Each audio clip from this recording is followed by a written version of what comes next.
Hello and welcome to the Illusion Horror and Con YouTube channel. And today we're going to be doing an actual play of the scenario Agglutination by Matt Sanderson. Thank you to our players and thank you to you all for watching. And I'm going to let Matt take it away. Right, thank you very much. So, to help set the scene, we've got a nice little potted intro for you. You're not sure how much time has passed since you died. Your sense of self has been slowly eroded as more pain and suffering has flowed from your soul. It feels like being trapped in a never ending cycle of nightmares where you are forced to relive the events that led up to your death. Each time, there is a tantalizing prospect of hope that you might finally escape, only to be killed again and find yourself back at the beginning.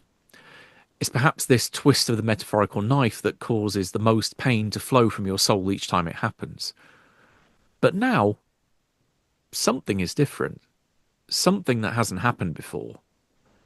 The false death that claimed you as it has innumerable times before and brought you back to the beginning of the cycle. You're alone. Everything is still and silent, caught like a scene inside a snow globe. It feels like time has stopped. You look over yourself and see the scars from the wounds that have been inflicted on you before, but they'd normally be gone by now, leaving you to experience the next cycle afresh. Out of the corner of your eye, you notice something moving. A large, rusty iron door slowly opens. You're sure that it wasn't there before. Through the doorway, you can see a silo-like chamber lit by a dull red light, with walls of the same rusted iron. A channel in the floor as if to direct the flow of a liquid, although none flows there now, runs from the middle of the doorway to the base of a conical pillar in the centre of the silo. Hovering above that pillar, slowly revolving in a sulphurous air, is a large black octahedron. There are other doors that lead in here as well. In fact, there are 3 other doors that you can see from your vantage point. You can see figures looking through them. We're going to go around the screen just in the order that I can see them here. So I'm not going to pick on people deliberately. It's just this is the order dictated by the internet.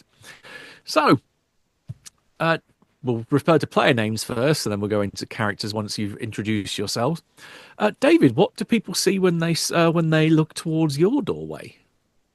Ooh. Um, they see a man in his mid to late 40s. His scruffy beard partially plucked out, scarring and patches of skin missing. His hair wild and waxy. Certain design choice here for sure. He wears fragments of a what seems to be like an old suit, but it's long, kind of torn and shredded in most parts. Some lacerations across the fabric, and yeah, he kind of looks out in this hallway with the look of absolute terrifying, wide eye-opening disbelief, but also seeing figures, and there's a bit of excitement, and he actually starts to kind of actually I imagine him like a bit weird, so like he starts to hiccup continuously as he kind of looks in the room, and yeah, he's not sure if or how he should address the others at the moment. Oh, good stuff. Good stuff. Right, and next round on my screen, Crystal. Hello. You will see a large figure, um, about 6 foot tall, pretty large build, but feminine. Um, Short hair, dark with dark eyes. Um, yeah, she's just wearing some plain t-shirt and jeans. She doesn't really look scared. She looks fascinated, interested. Um, yeah, she's probably pretty heavily covered in blood, and she's carrying something hook-shaped in her hand. And she has a large wound on the side of her head, right by her temple. And you can see there's blood going into her eyes, but she doesn't wipe it away or do anything about it. Good, good. Making Pinhead proud there with the team hook. Mhm. And next round, I'm probably going to pronounce this wrong. Fab, is it? Fab is wonderful. Yeah. You see a guy in his mid 40s, short, stocky, shaved head, relatively clean shaven, as well as the shave on the head, as the one on his face slowly has turned into a stubble. You see the head shave is just to hide the receding hairline. He's wearing what used to be a white shirt and a blue Patagonia vest, and is holding something in his hand. And he's holding something in his hand. Giving that air of mystery going there. Right, and last but not least, Nathania. You see a tall and lanky man who looks like he's in his 30s. He has wavy black hair that's tucked behind the ears and deep set brown eyes with rings of eye bags that look like he's seen too much for his own good. He wears black horn-rimmed glasses and has this white, just a typical white shirt that's rolled up to his sleeves, probably maybe the front button, the top button or so undone, bit casual, but you see something sort of a little bit shiny underneath on his chest. And just dark navy trousers with sleek but worn leather shoes. And I guess I don't know if you can see this from really far, but he has crisscross marks along his skin or whatever you can see of his skin. And he's sort of looking at it really intently, like trying to figure out what it is or why it's there. And you can see that there's the beginning of a nervous tick kind of forming on the top of his lip, which he keeps trying to dab with his hand. Great stuff. So, there are those 4 doors that lead into this silo chamber. So what's beyond them may be a bit difficult to see past these 4 individuals. So if you want to go and look in other people's rooms or wherever they come from, we'll get to that. We'll get to that in a bit. But otherwise, there's the 4 of you. There's this silo. Over to you.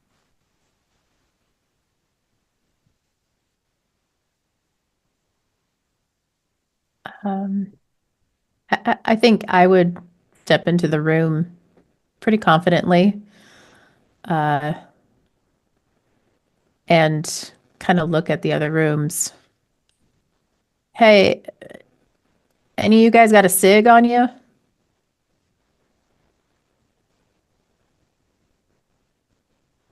You see myself slowly stepping forward to pull out a pocket watch from my remaining tethered waistband.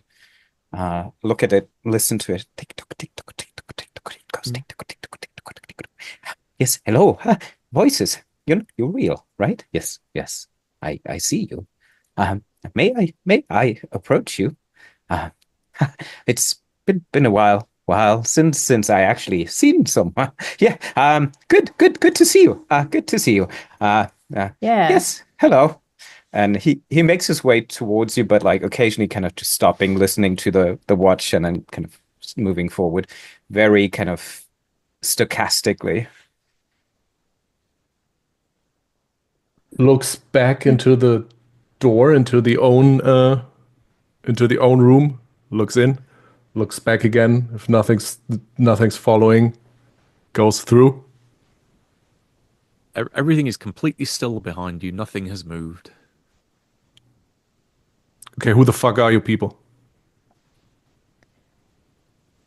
Hey, Yeah. Janet. You with them? Them, No, us, no, we I'm are. me. Oh, yes, we are with us, with me, myself, and you. Hello, I'm Matthias. Uh, who are you? And who's this? Do you see them? I see them standing there. I'm Gary.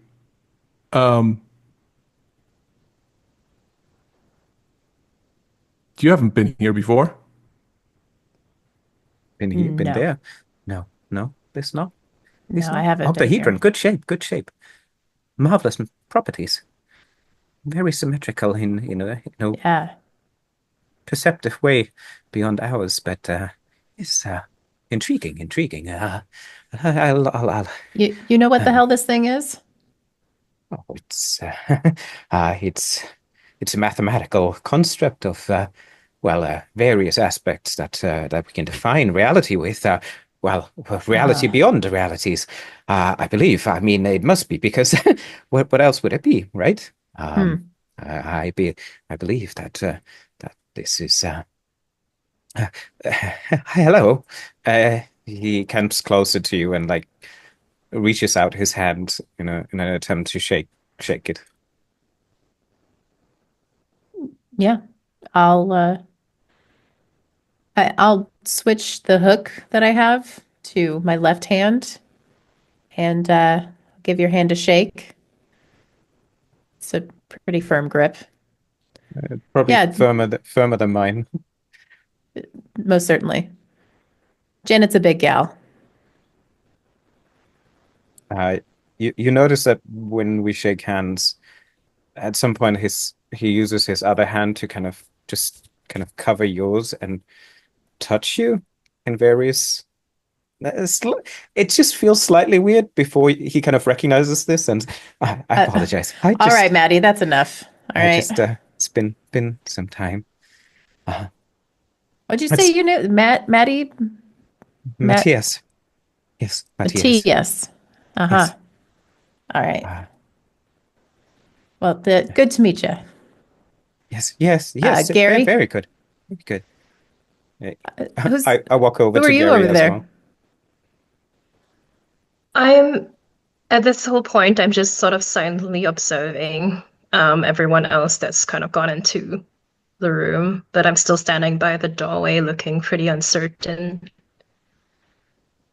Um, and at this point, I think I'm quite distracted, so I would sort of answer in this strange or delayed way of Nicholas. And I'm just sort of staring into um, the um, the I guess the octahedron structure that's in the room. And I'm wondering if I could actually use occult studies to see if that's something I've seen before or noticed. Okay. This will definitely trigger a couple of rolls then. Uh, First of all, you can give me a roll plus reason for your occult studies. Okay.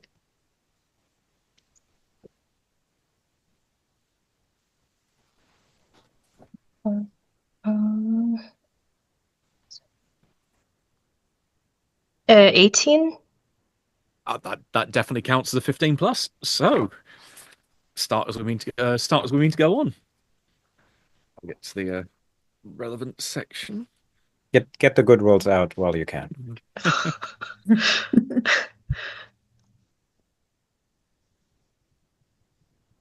You're aware that there are multiple forces which govern the nature of the world or the nature of reality as you previously would have thought it to be. And each of those forces normally has a motif or a moniker, or in some cases, several of them. Very much like nations have flags, there are certain symbols that these great powers rely upon to convey their authority, but also to maybe act as a channel for their influence. So these can be almost like sympathetic connections to greater concepts and greater powers in whatever area that they choose to plant their inverted commas their flag in. And this particular one, a black diamond rather than an octahedron, let's call it what it is, a diamond, is definitely a symbol that you would be familiar with. But the entity by which this or the name by which this entity goes by, it has several. Some would call it the two-headed one. Others would call it the inequitable ruler or the twin god. Others would call it Thalmiel. And with that piece of information, can I also ask for a roll plus willpower?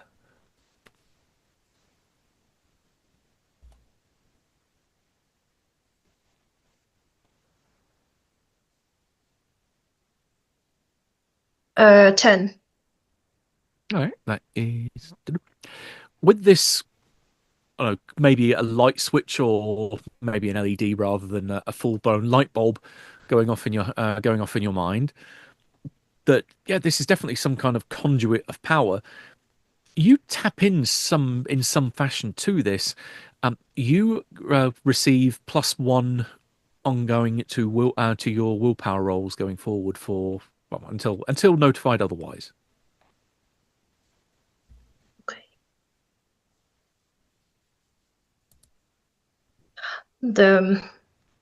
I think as I trail off on my name, I sort of slowly step into the room and I'm just sort of pointing at this diamond.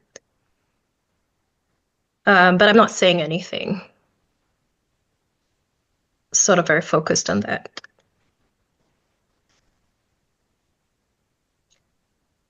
What's this one's deal?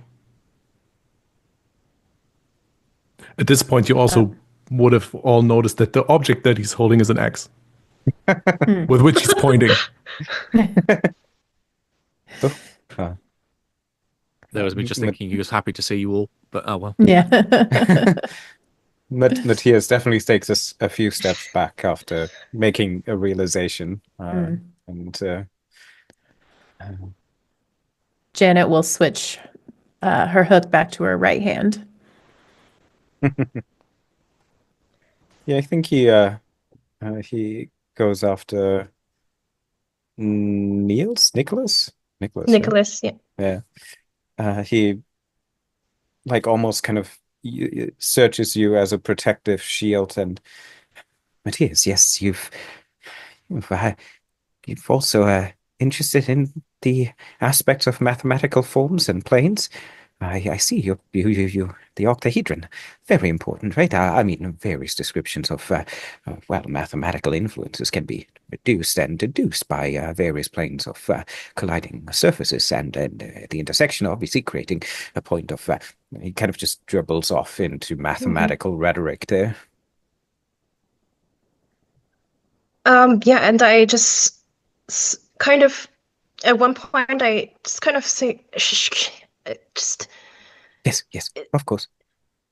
I mean, mathematical planes, I don't know if you know planes of power, but this is certainly something that seems to hold that. Powers can be exponential. Exponentials could be multiplied, could be analyzed. Yes, exponential power. That's what I'm talking about, exponential power. Enough power to get us out, to get me out, to us. We can be friends if you want. I can be your friend. Well, I think maybe. Oh, I was too forthright. I'm sorry. I shouldn't have done.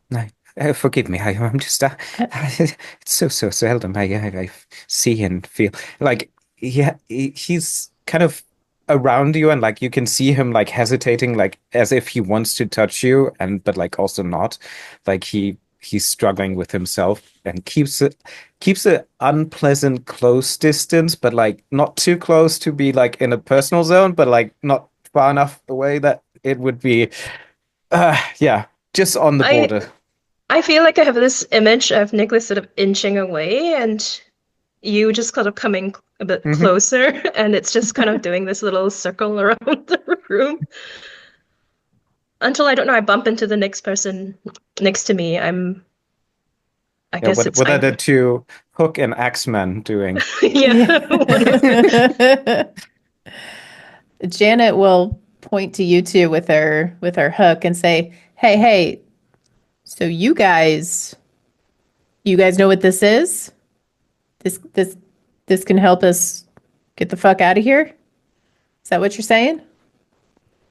Oh, I like the sound of getting the fuck out. yes. Yeah, me too. We could.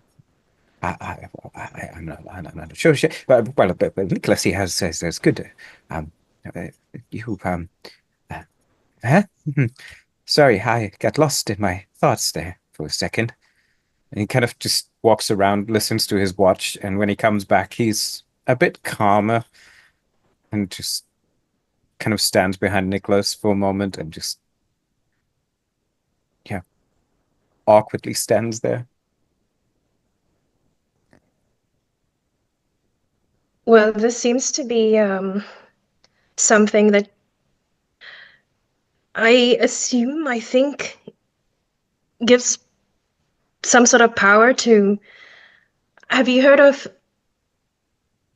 the two-headed um, or twin god? And of you? No. And I Yes. just, yes, I don't know anything. Taumio, the other name for it. Never heard. Just twin. There's these people worshiping it. Points back towards his room. People, what? There are more people. Oh. We should invite them in. Don't. Oh, okay. Um, just in just as a meta question, what's the size of the octahedron? Like, It's about maybe 3-4 foot across. oh, okay. Oh, it's big. Okay. So yeah, it is quite big, and it's hovering there almost as if by electromagnetism. That there's no obvious way that this thing is suspended in the air. It's just hovering there and very slowly turning. Hmm. I think this is what's keeping us here, if my deductions might be right. I think. Wow. If this keeps us So here, then if it's not here, then destroy it it? doesn't keep us here. But perhaps it might be good to have a chat or at least observe these, I don't know, servants of Thalmia. You're Gary, right? Your friends back in the room? Not friends. But Acquaintances. you talk to them. I don't talk to them. you I just don't kill them. recommend talk.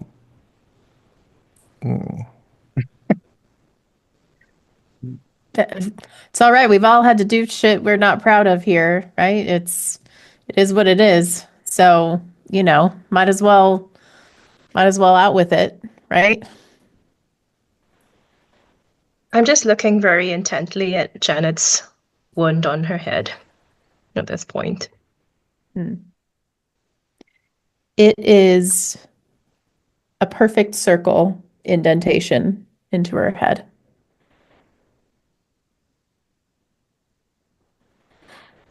Something And did that to you? oh, it's nothing. It's just stuff that you get being here, you know. It's hell, right? We're in hell. Shit happens to you in hell. Well, Concept that's of hell and heaven is not a proven one. It's just a mere construct to relieve things. Uh, it, it's more likely that we all just suffering from, as I say, oh, me. It's me. It's from this. It's all in my head, after all. You're all just figments of my imagination. Insecurities to reason. Yes, you're all there. Yes. And he begins to say something in German. Hmm. I actually at this point kind of breach the sort of barrier between me and Matthias and sort of grab him by both shoulders and shake him a little bit. Immediately quiet. We're real, aren't we? I mean, you can feel this, no? And I grip it harder, both your shoulders. There's a small kind of almost like a smirk smile when you grip harder, and he just smiles at you. Yes, I I feel I feel you. You must be real. And he puts his hand onto your shoulders, not to let go, but rather to press harder. Yeah, at this point, I just immediately let go. The moment you start like touching my hands, I'm like, good, well, very good. And then I turn my back to you. At the moment you let go of him, there is this almost ear-splitting, what almost could be described like a foghorn that wails somewhere off above you at some great height. The silo starts to shake very, very slightly as if there's an earthquake. And then from each of the four doors, they're running down that channel, starts to flow this almost oily, somewhere between oil and blood type liquid from it's almost as if there was a hose plugged in on the other side that someone had turned on a faucet and it started to run, but there's nowhere it could physically come from on the other side of the door. And these four channels of this black substance start to flow down towards the conical center of the room. I think Matthias throws himself on the floor and follows one of the streams, kind of with his eyes scrawling next to it, and tempted to touch it, but then kind of retreats every time it's kind of close. A game of chicken. No, it definitely has this kind of coppery smell to it, like blood, but it's just completely jet black. And after a few seconds, these four streams hit the cone in the middle, and the red light that seems to permeate this very sulfurous air that you're in starts to throb and intensify. And over the sound, even above this foghorn, there is an almighty snap, almost like a pane of glass shattering. And a couple of those faces on that floating diamond have cracked.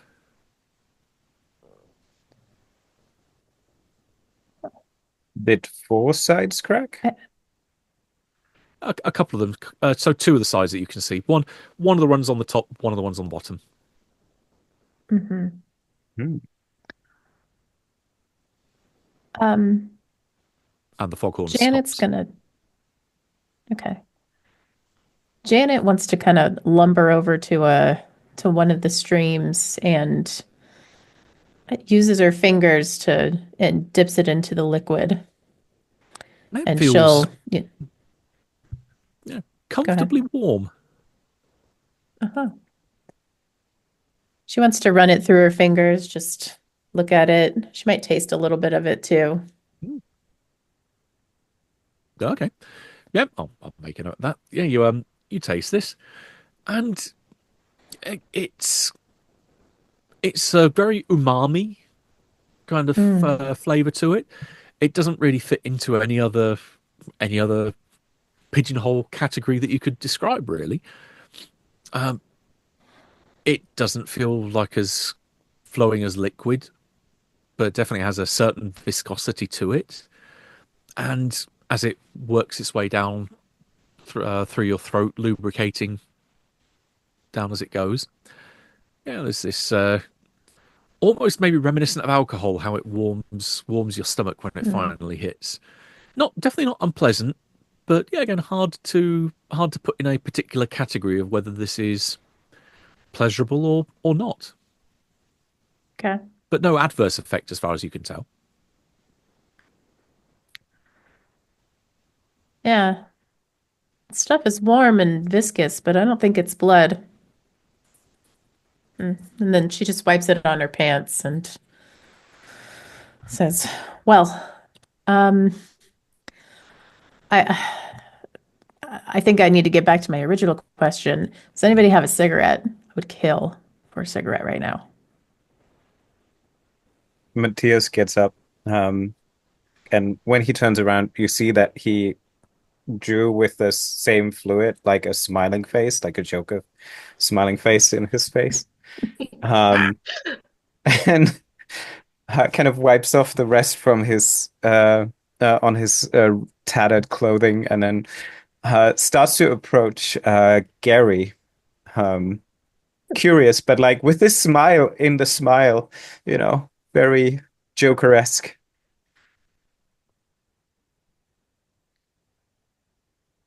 Oh, um, so you are with people in there, aren't you?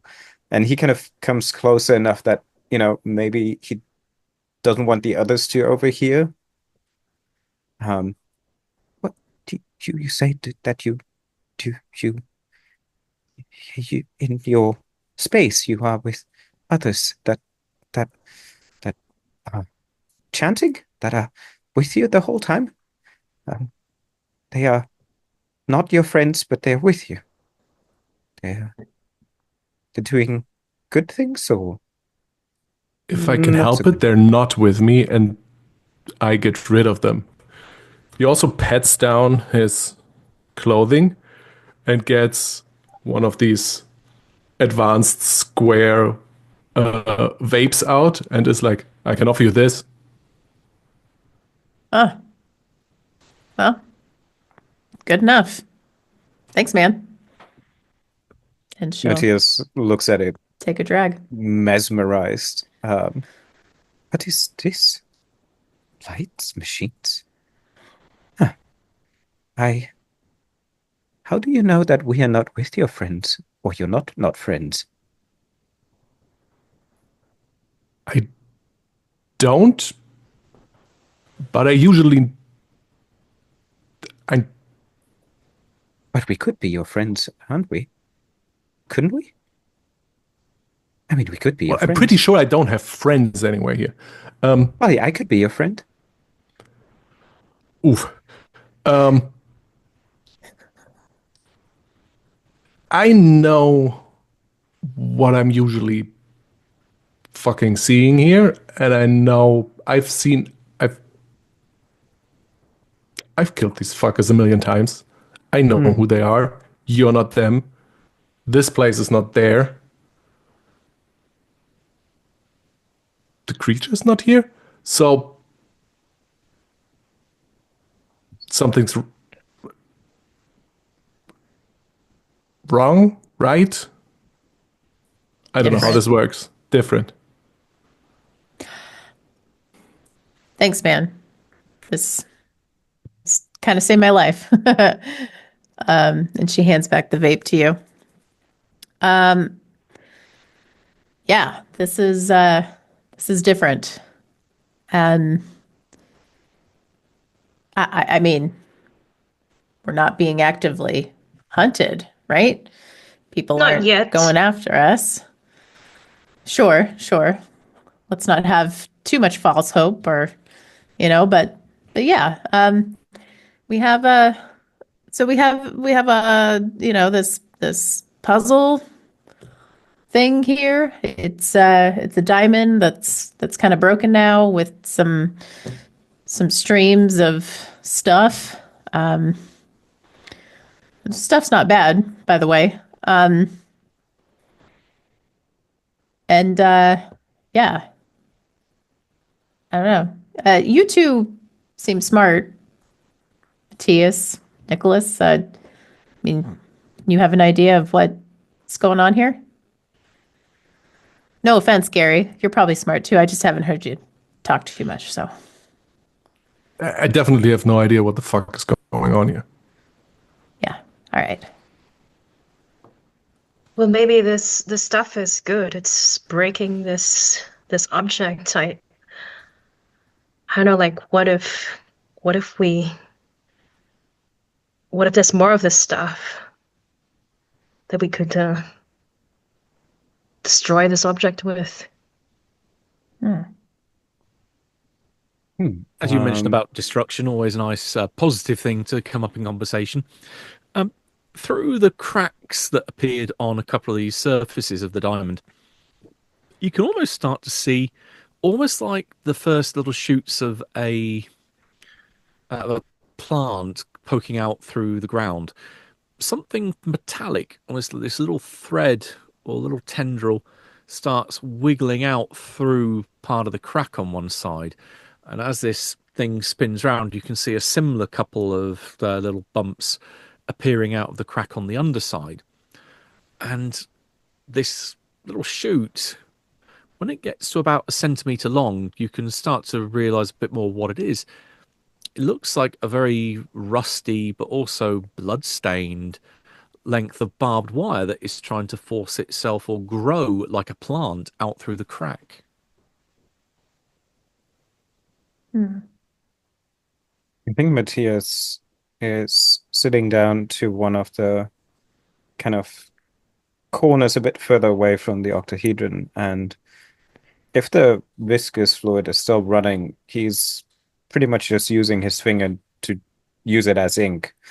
And on the floor, he starts to write out kind of formulas, checking his time, estimating how long it was since the last siren, and kind of start calculating probabilities of how likely it would be that in his dream, all of this could happen at the same time. What are the likelihoods and stuff like that? Nice. Do you want to give me a soul roll? Sure. Sure. That is a massive 9. Oh, So big. Okay. At the moment, no immediate effect, but I'm going to keep that in my back pocket for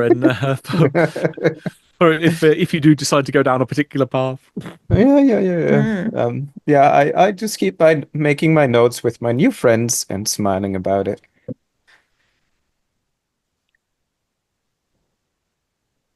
All right.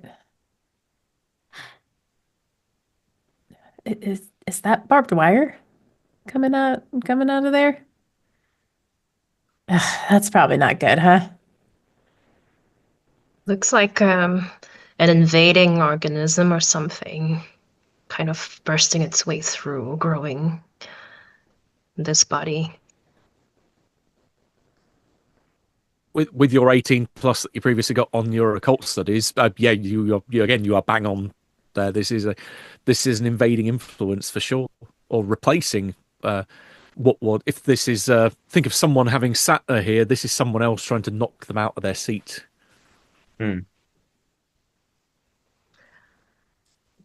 Yeah, I look a bit closer and I think there must be, I don't know, it's like a war or something between these two things. Something's replacing this, I don't know, God that was keeping us here. Oh. Should we help it out? I don't know if I'm I don't know if this, I don't know, second entity, God, is trustworthy. Well, given again letting your 18 plus ride, because hell, that was a great way to start with a roll like that. You try to think about what other forces could be represented by barbed wire, and particularly blood and barbed wire. And after a few moments, your kind of clicking deduction lands on again another one of these entities that has several names: the Torturer, Gloaclab, the Screams of the Abyss, the Burning One, but otherwise known as Golab.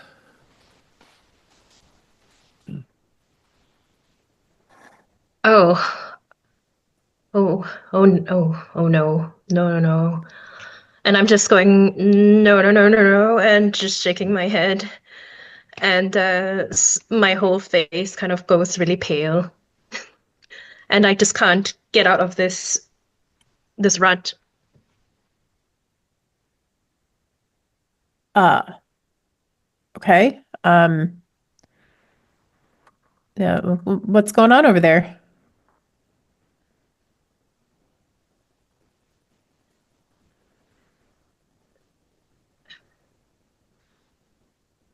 You know, when you think of torture, torment, everlasting torment, and hellfire, things barbed wire wrapping around your skin and tearing through flesh. Yes, that's what it is. Matthias, Maybe to go. I'll say maybe to accentuate that moment, there is another very sharp, piercing crack, and this rustling sound of metal scraping against metal as suddenly more of these tendrils start to burst out of other sides of the diamond. Matthias gets up very calmly, walks over to Nicholas and kind of ushers him to sit down, and like with this smile in his face, he just says, "It, it's okay. Let your madness go through. Feel, feel embracement in the weirdness that is this, because there is no right, no wrong. At least now we have each other." And he's trying to hold your hand and sit like opposite of you. We can be together through the next. You don't have to suffer alone. We can be together. I think as I look at Matthias with his Joker-like smile that just terrifies me even more, and I'm just like, just no, just stop it, stop those tendrils. Oh God, just cut it. I can't deal with this. It might not be if this is me as the GM reading this right. It might not be the tendrils you need to worry about. Is that Mateus angling for a soul roll? Well, that and yeah, I was gonna use my advantage in that. Yeah, that's what I was angling at. Yeah. Yeah, oh yeah, that's plus. Oh yeah. Sorry. Yes, that is indeed that. Oh my God, that's a 5. Oh, ouch. Right. So I need to roll for keep it together. Yep. That's a 14 nonetheless. Okay, so you're able to kind of keep your shit together. Feel free to choose from the list how this manifests with you. Turning this back over to the narration, back over to Nicholas. What would you describe as your own terrors and dark secrets coming if they were to suddenly rush out of the back of your subconscious and into someone else's face? What would that look like? I think you'll see. I don't know if or like maybe feelings like this heavy burden, like as if you're being crushed by a rock and you want to get out of that, but the rock keeps crushing you so hard that you can't leave, you can't crawl away. And then you feel, I guess, this shame and guilt, and more rocks build up. I guess maybe even think of like the execution method by having a huge heavy rock on someone's chest. Crushing, yeah. Yeah, crushing. Yeah. And then you see, I guess, fire everywhere, rooms filled with fire, and this huge smell of gasoline, and someone just sort of laughing in the background. I think that's kind of what it is. Welcome to your place in classical mythology, pushing that massive boulder up a hill for eternity. Yeah. Yeah. I think, Matthias's face changes immediately, drops like silent, and then just a loud scream, as loud as he couldn't do before. And I think he's just kind of backing off quickly away from you. And as far as I kind of saw that, he would actually back towards the center pillar and kind of through the puddles of mud and just in fright, just sit there and let the blood goo rush over him and just sit there and occasionally just like not in a rhythm or a pattern, but like just in a random timings, just scream loudly and then just be absolutely quiet and just shaking, sitting on the ground and holding himself to something, but there's nothing. I'll ride on that then, because of what you've tried to do, and admittedly the unintended consequence of this has opened you up to things that maybe otherwise other people, maybe not as sensitive to this, would be able to feel. That as you feel this stuff washing over you, you get more of an idea of what exactly this is. This is the distilled metaphysical representation of all the suffering and memories and hopes and dreams that have been torn and wringed out of souls as they have been processed in this purgatory, or rather this combination of purgatories that have collided together. You're getting flashes of people that are in what look to be very summery type clothes, that are kneeling down with bags on their heads as bullets spray across them. There's others which are pushing that boulder, and they're smacking boulders with hammers, as this freezing environment around them. There's bodies which are laying in the cold dark that have been nibbled on by rats. There's people that are cowering in corners of what look to be hotel rooms in this blistering heat, that are terrified out of their wits as they hear people walking down corridors that may be coming closer towards them. All these fears and this terror that is being captured by this place and is just washing all over you towards this pillar.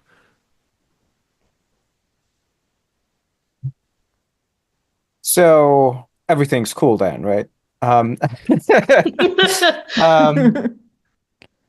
yeah. I think Matthias is continuing to ride on this, and I think the only kind of understanding that he can rationalize from all of this is he's trying to basically twist his skin off, like as if he wants to wring out his skin.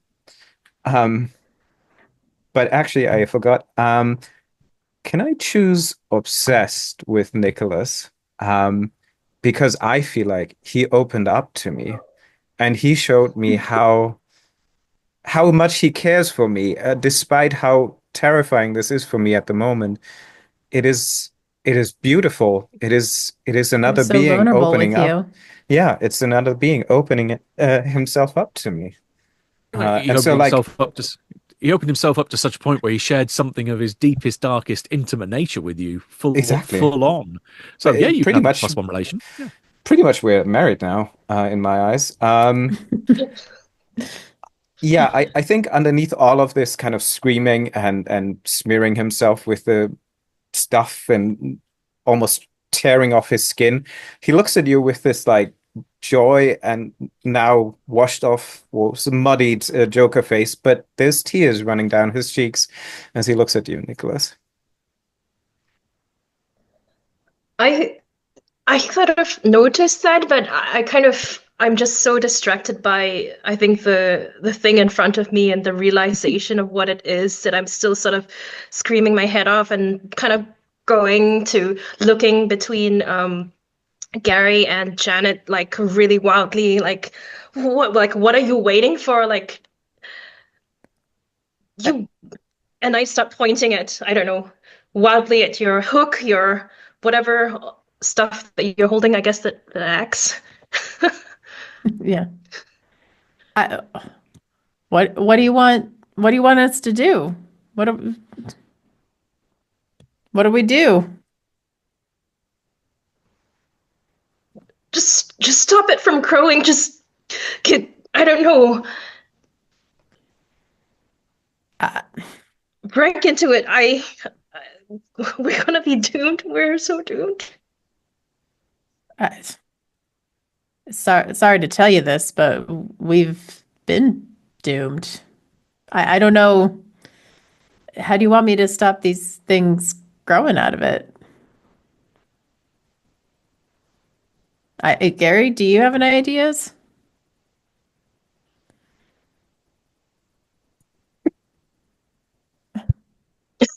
Fuck no.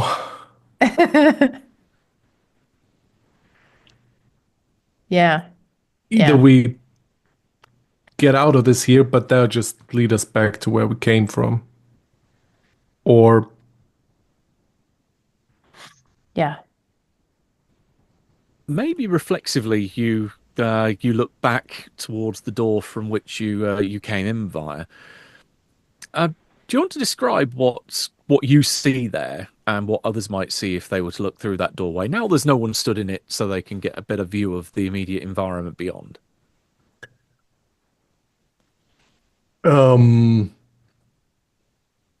you see what is maybe the driveway towards a house. Looks like a bit dilapidated and overgrown.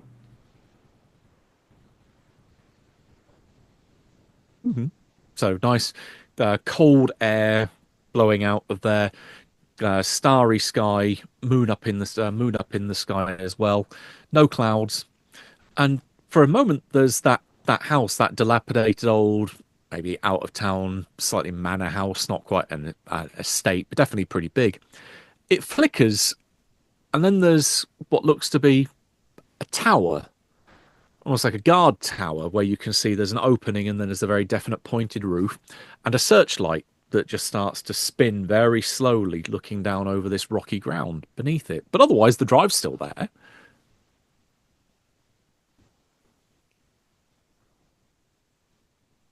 What?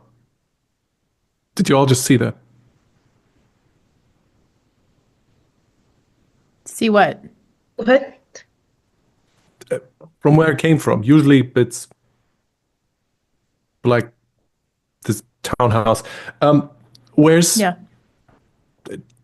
there was a guard tower. Still there. No house, but definitely a guard tower. Points towards the guard. That's not there usually. Huh. Are they looking for you? Well, I'm not there. Right? What? You're not there when you normally are. Well, I So are should they be there. looking? What's Got me. what's with you guys? Yeah, I'll take a look at mine again. Okay. Again, do you want to describe what you would expect to see and what others might see if they were to Yeah. look in behind you? I imagine it's the hallway of an apartment building, and it's the hallway is looking into basically goes straight to a door that's open into one of the apartments. And yeah, it's kind of dirty. It's like a dark maroon threadbare carpet, some old style sconces for the lights.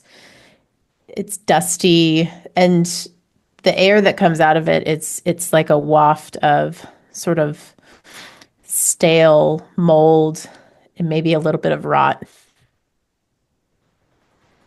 Gotcha. So that lovely atmosphere that you've described to begin with, again, very very appealing and inviting there.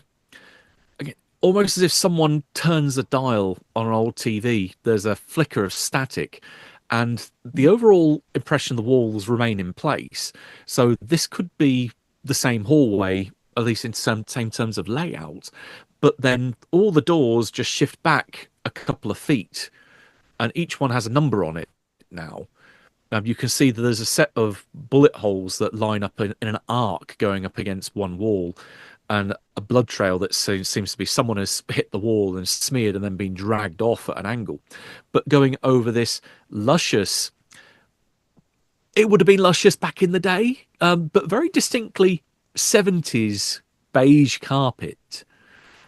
But otherwise, this very warm and almost slightly perfumed air coming through, wafting through, along with the sound of what could be, unless you're mistaken, the girl from Ipanema playing somewhere in the background on some very discreetly positioned speakers. Looks like a hotel corridor. Huh. Yeah, mine's different too. It's a hell of a lot nicer than when I left it. I mean, gunshots. Nobody really had guns when I was there, though. They didn't let us have guns. Who's they? Oh, uh, you know, they, the ones that tell you what to do, the ones that tell you how to stay alive.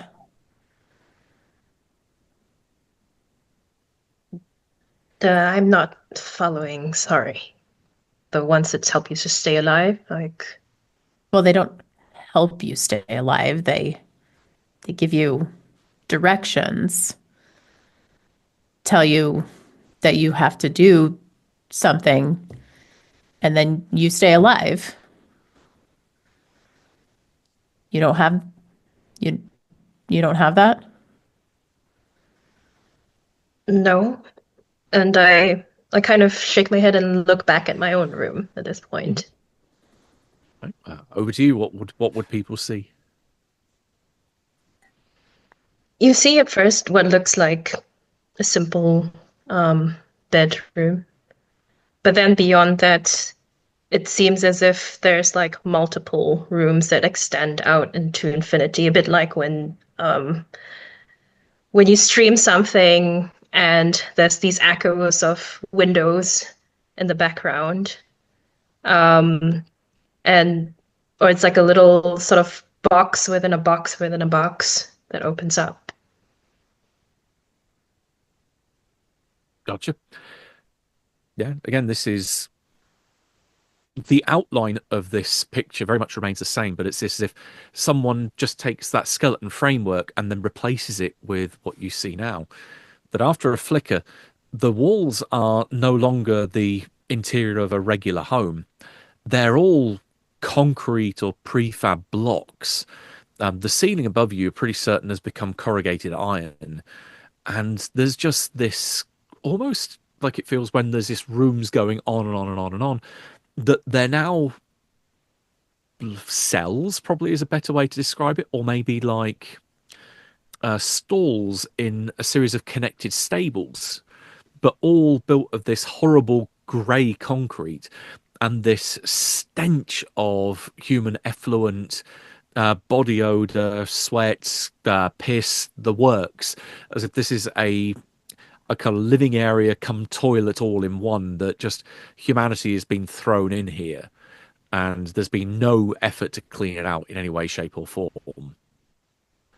And yeah, there's just broken bits of, again, furniture is a bit too grandiose a term for it, but broken pallets, old coats that are thrown in certain places in the room to make some kind of rudimentary bedding.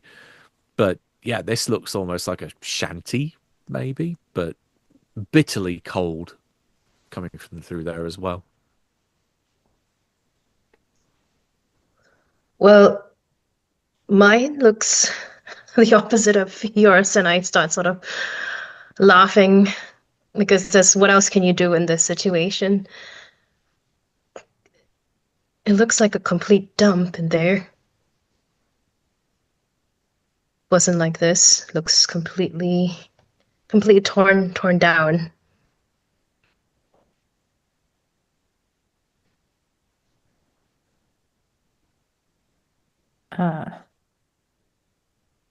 So you were in a nice place before I this? mean, nice if I guess yours was considered.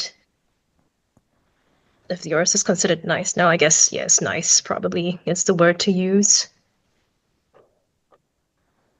But everything gets destroyed in the end, doesn't it?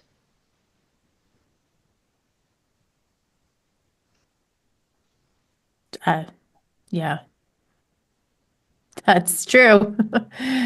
Um,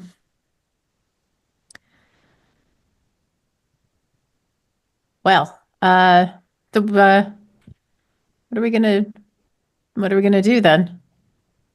I think, unless otherwise stated, Matt, Matthias kind of slowly has stopped screaming and understood that his new best friend and partner, Nicholas, asked these other two to stop whatever's coming out of the diamond, the octahedron above us, and none of them has done anything. So, well, he needs to do something for his new friend, and he wants to show him that he's a good friend and that he's worth keeping a friend. So I don't know physically if I could reach the octahedron or if I yeah, then he is pretty much like first curious, but then um he's trying to rip out these wires to break them off and to stop at least something.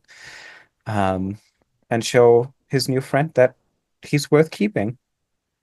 Gotcha.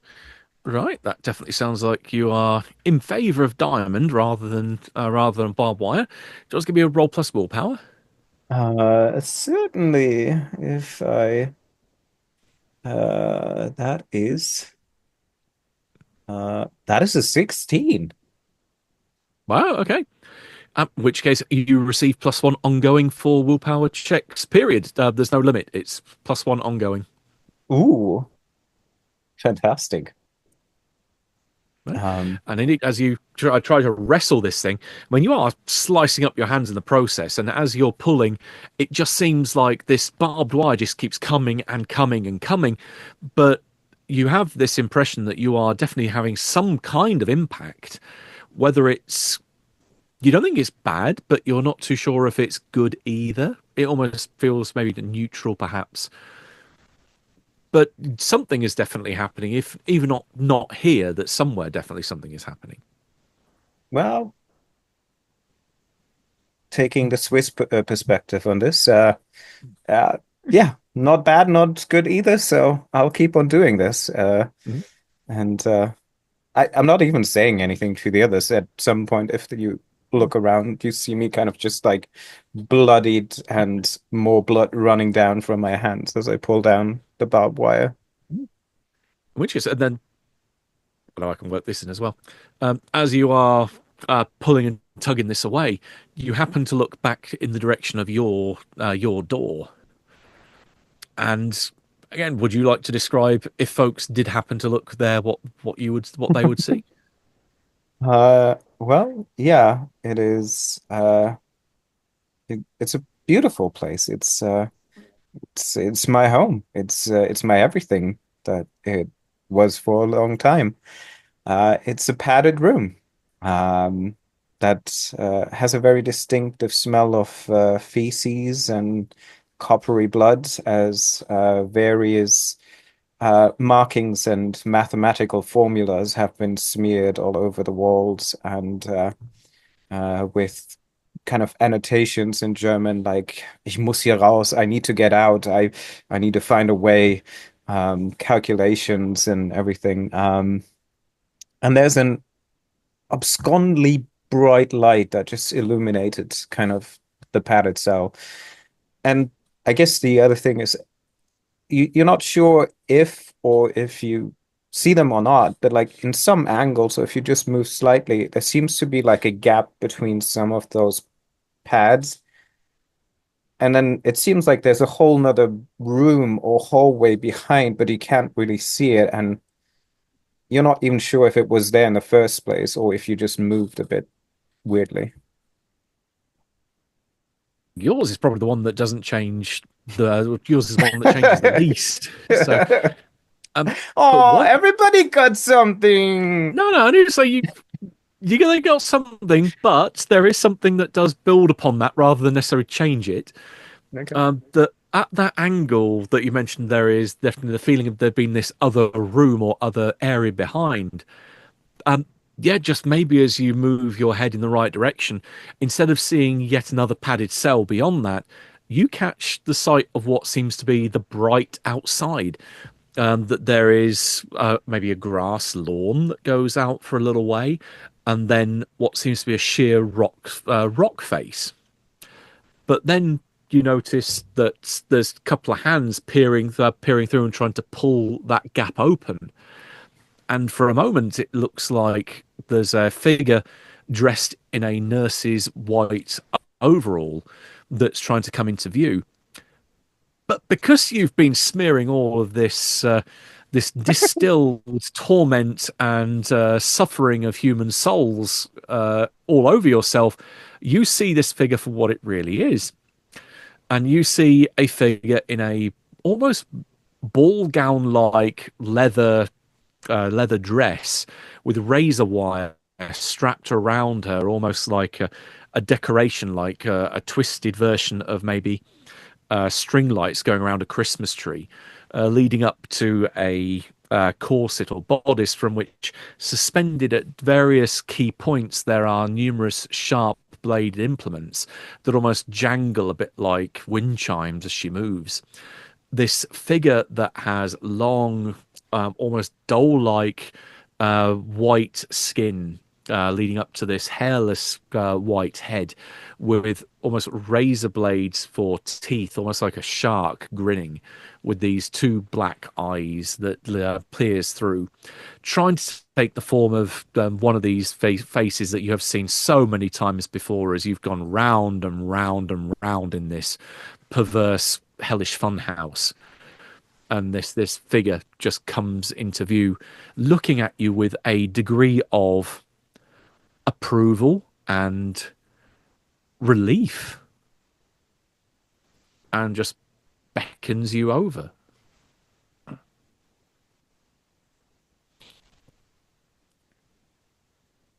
Well, I'm gonna stay in character. He is curious. I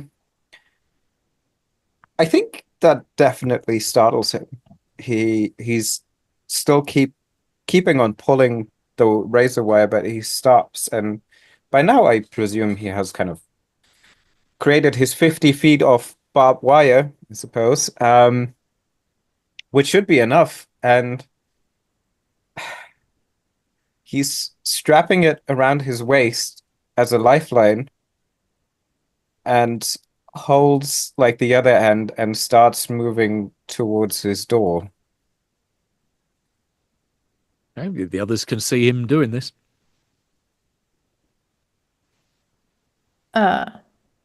Matthias, where are you going?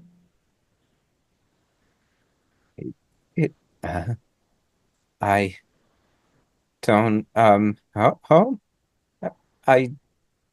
not, it started with them. Maybe it ends with them. It never saw me. It sees me now. And I presume I'm kind of looking at it now straight away, and if it still kind of beckons me, I say, Yeah, it's kind of pulling into recognizes this. It's pulling out into this outside other room beyond the cell, where you can see it's now been bathed in brilliant, almost Mediterranean type sun. It is. It's beautiful. Hi. And he just continues to walk. Maybe start saying something in German. A nursery rhyme. A German nursery rhyme. Yeah. There you go. I Oh, go on.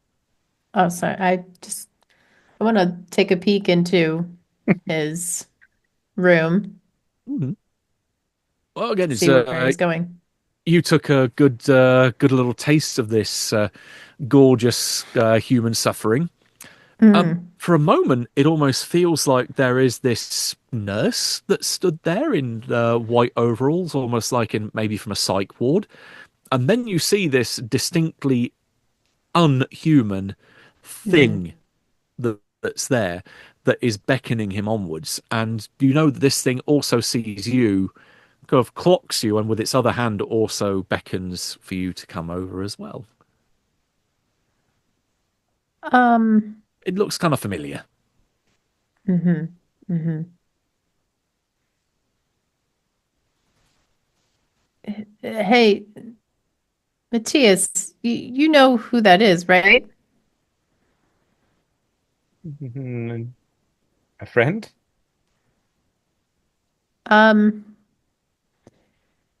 yes and no. You Maybe you know them? shouldn't go over there though.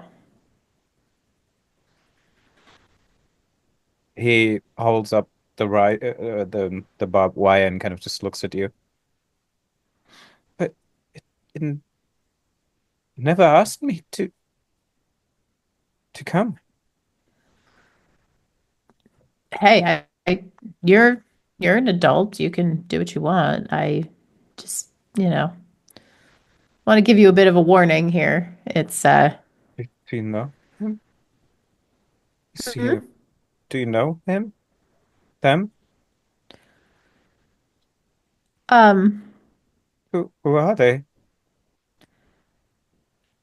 look, they're just,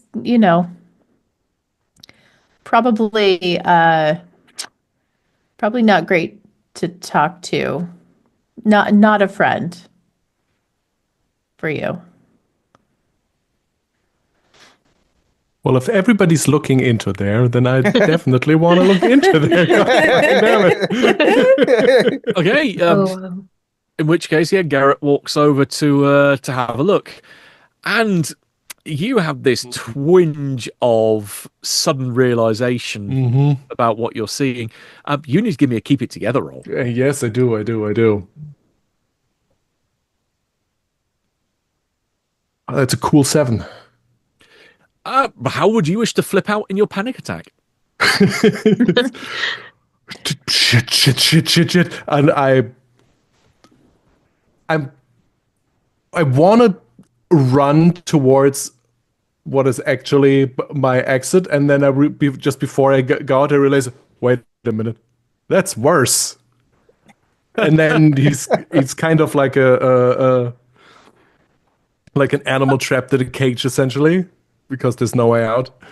I think that's a great place to drop you in the middle of some shit. So you run, suddenly panic, you 180 and dive, or at least run headlong straight back into your home, or back out to the what should be the house but is now a guard tower. And as you land in what you think would be the mud, you realise it's definitely squelchy, but it's not mud that's the squelch that you're feeling.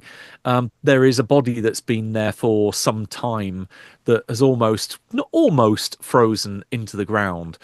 That it's slowly being chewed upon by rats on all sides, and you've just splayed its innards all over the floor. So the bottom of your legs are completely smothered in gore at this point. As you can see that there are shapes moving around you, almost huddled together. There's chains linking them. There's hammers that they're bringing down on these large rocks. And then you hear off on one side as this squelch happens. You hear a voice that, from only, it's almost as if it's speaking Russian, but you can for some reason you can understand what they're saying. Hmm. And this female voice calls over to you, probably someone that's only in their maybe 20s, perhaps. Calls over to you through this cold, biting air. You can almost feel the ice crystals trying to tear their way through you. This girl calls over and says, "What are you doing out here without a coat? You'll freeze to death, you moron!"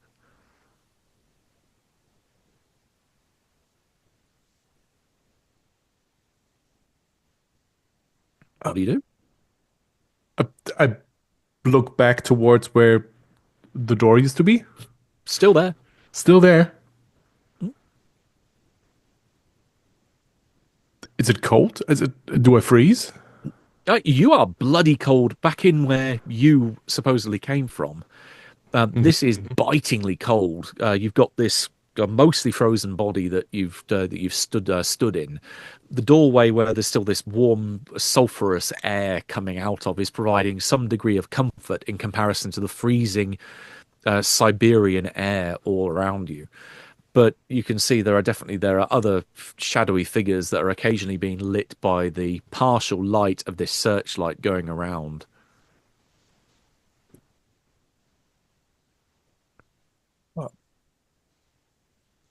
I'm fine.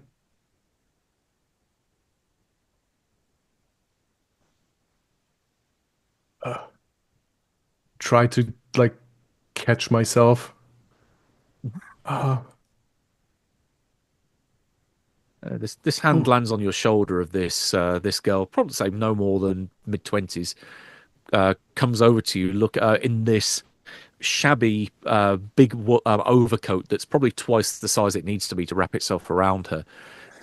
The faintest emblem of a red star stitched onto the shoulder. Still quivering in the cold, even as she's wrapped up in this thing. Just looks at you very much with a degree of concern, saying, "Are you all right? What? No one in their right mind should be outside without some kind of coat. Not in this weather." I just came from where it's warm. Warm around here? What, the guard tower or the guardhouse?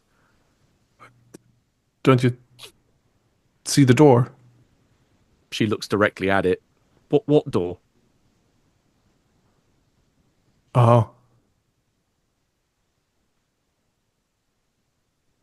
Oh. I'll find the code.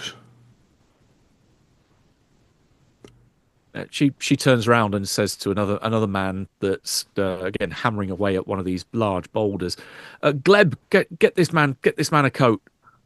And he starts rummaging around in the ground where there is another body that has been propped up against one of these boulders, and promptly taking the coat off the corpse, comes over to you. This thing stinking of death, and again dripping of viscera.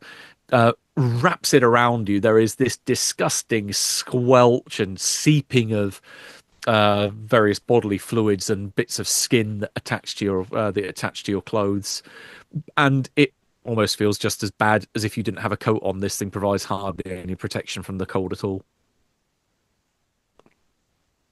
He looks down at you with a again distinctly Russian accent, and says, "What did you do to her? Get this kind of punishment? The guards only take away coats for the ones they want to end up providing extra bits of scenery."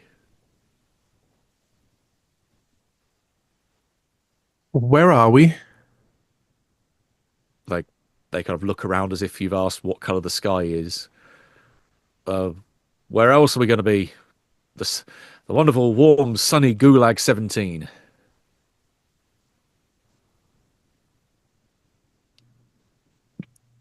Russia? Well, where else? At which point am I speaking Russian? You try to focus in on what you're saying, thinking, are you talking something else? You might be. It's kind of hard to distinguish. It's almost, there's a very dreamlike quality here, that there is almost this common language that you're able to speak, which isn't quite what would normally come out of your mouth, but it's allowing you to communicate for sure. Oh, yeah, of course. I look down. I look the same. You look exactly the same as Mm, what you were a few moments ago. mm, mm. As stuff is happening relatively contemporaneously, we're going to pause you there for a sec as the camera pans back round to the others. So, da-da-da, brain has suddenly gone on me. Nicholas, what is it? What is it that you're doing? Well, you've got Gary just run past you and dive through his own door. You've got Matthias and Janet, which are going into the what looks to be this padded cell. What are you doing? I get up and I'm just wait, just going in two directions. Um, and then at a split second, I just try to dive after Gary. But because I see him literally just go straight in, and the others are sort of mingling or not really going into that room. Um, and I just sort of hold myself at the doorway. I don't actually go in, but I sort of hold myself and try to yell Gary's name. Okay, yeah, you can see he's got some kind of coat that's been wrapped around him. There are other figures which are also dressed in these big overcoats, and you can almost feel the cold radiating through that door from him. They don't seem to notice. Well, maybe Garrett does as he looks back in your looks back when you said you're looking at the door. You will see there's Nicholas in the doorway now, but the others that are around you that are trying to work out what you've done to piss the guards off, they don't seem to be registering the fact there is someone stood in a doorway there at all. Um, yeah, I just call back. I'll call Gary, and I'm just kind of doing this. Just come back. Is it gone? What's gone? What are you talking about? There's nothing. There's nothing in this room. I slowly stick myself back in the room. When I come in the room, do I still have the coat? Yes, you do. And you've got two very confused looking, man and woman in their roughly about, say, their 20s, 30s, looking very confused, like, where the fuck did he just go? Oh no. And you hear some voices it's like, Gleb, Ernst, Valeria, what the hell? Something really fucking weird just happened. And there seems to be a little congregation of this group of four or five people that are all looking around trying to prod this doorway that they're, as far as they're concerned, they can't interact with, but you just vanished through midair. So where my place used to be, there's a gulag now, and whatever is in there, we need to get away from that. And I point towards um, Matt's room. It was right. Yes, Yep. that's where Matthias and Janet went. Yeah. Speaking of those two, the camera will pan back round. So, the two of you in this gorgeous luxury penthouse padded cell with a gap between the two of the pads on the walls from which this figure is beckoning you out into what seems to be a nice, pleasant, very, very warm, in fact, very, very warm exterior. Could easily be a Mediterranean climate out there.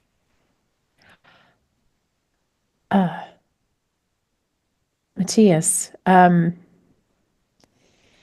you know, she's going to ask you to do very bad things. Huh. What do you mean, bad things? But She's gonna ask you to kill your friends. he turns around, very concerned, looking at Nicholas. But I just met them. I just met you. Yeah, I She, know. We're getting along, right? We're you are my friend, aren't you? absolutely. He I think he starts to cry and he smiles. And he looks kind of at the thing in there, and it's kind of just like there's something again breaking in his head. But he looks at you with kind of just hearing the words, "Yes, we are friends." And I think he just hands you the barbed wire that he has wrapped around himself. Mm-hmm. And so like you have him on a leash in a Okay. sense. Uh, yeah. Okay. I'll take the barbed wire. And then I think he's just leaning into the door, but like if there is a door, then I think he will reach in order to close it, but stay with the others. Mhm. And just like close it and like, sorry, I have real friends now. Okay, so you're closing the door so that you're remaining in the silo side or in the padded cell side? In the silo side. Okay, Well, that, with my friends, where my friends are.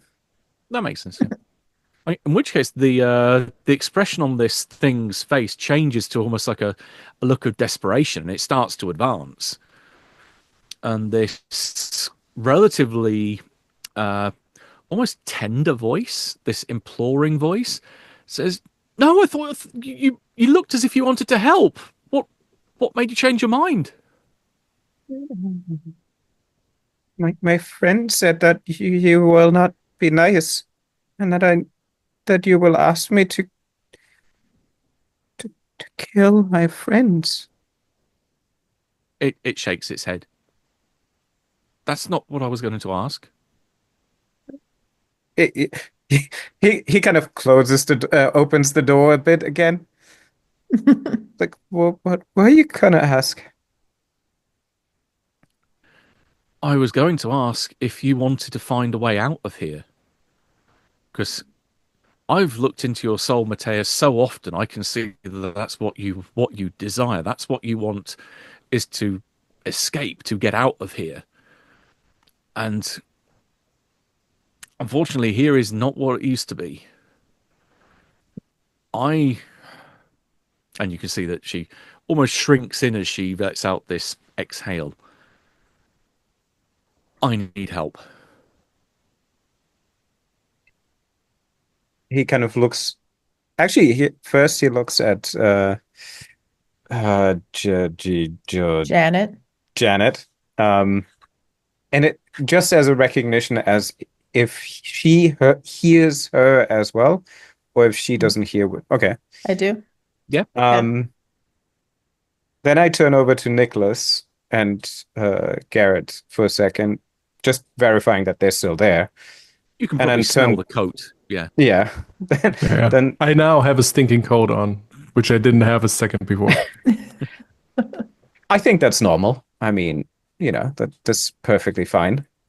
Probably in the process of look, it's getting warm. It stinks. But yeah, I turn back to the figure and just ask, but can my friends come with? That that depends on them. Everyone, and she looks around. You all, not all, but most of you want different things. And I can offer. I think I can offer certain things to certain of you that will maybe help to sway your mind, if you're willing to hear me out.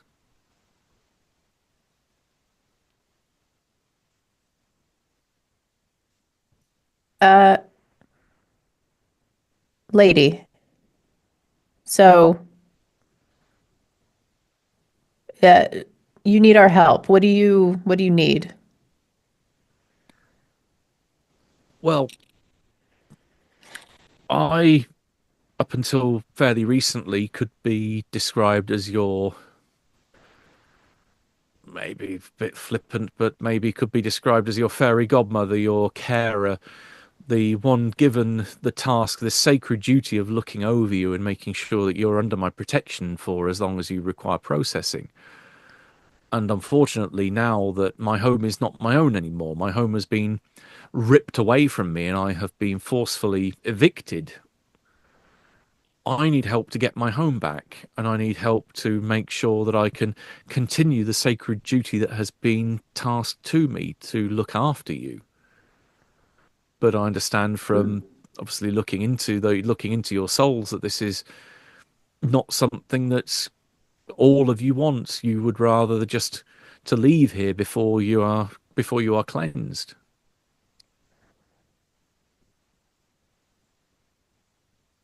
What the hell do you mean you're looking after us? She looks almost slightly indignant. That, well, exactly that. This is my sacred duty to make sure that your souls are in my care while I purify them, while I remove the burden of memory. You're the one that's removing our memories? She nods with almost a degree of pride but reverence as you're talking about her divine purpose.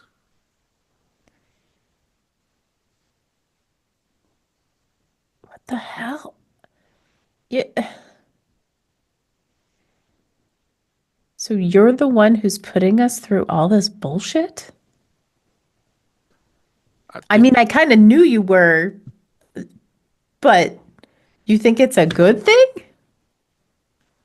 She looks almost horrified. What else is the alternative? You Not. really think that you want to go back to the way things were? Back to when humanity was such a horrible, vile, corrupting, God, stain upon the universe? Don't you think you're much better where you are, wrapped up in the comfort and safety that we provide? Matthias kind of quickly just looks at you like, I have friends now. I didn't have them before. Yeah, well, I don't have friends now because of you, looking at the woman. Mm-hmm.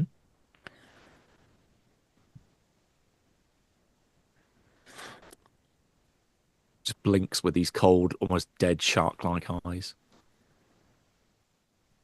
Look, I just want to be it there, and I point to my room, but not there. I wanted to be in the real there. That was just my not here. I didn't want to be here. I ended up here and I don't know how.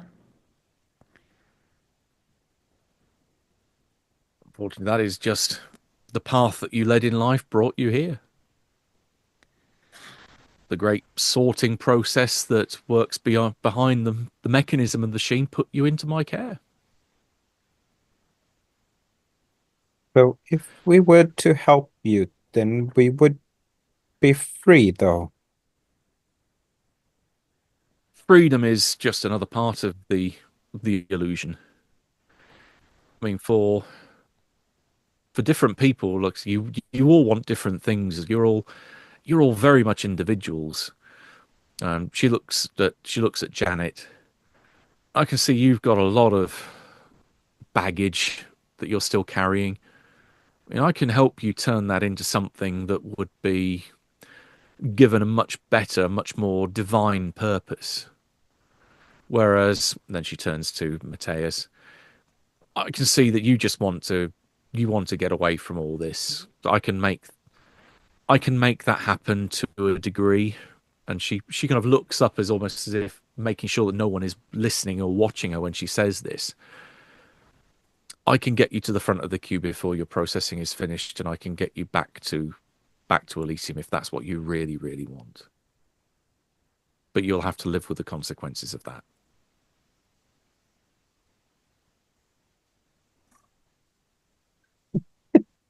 Yeah.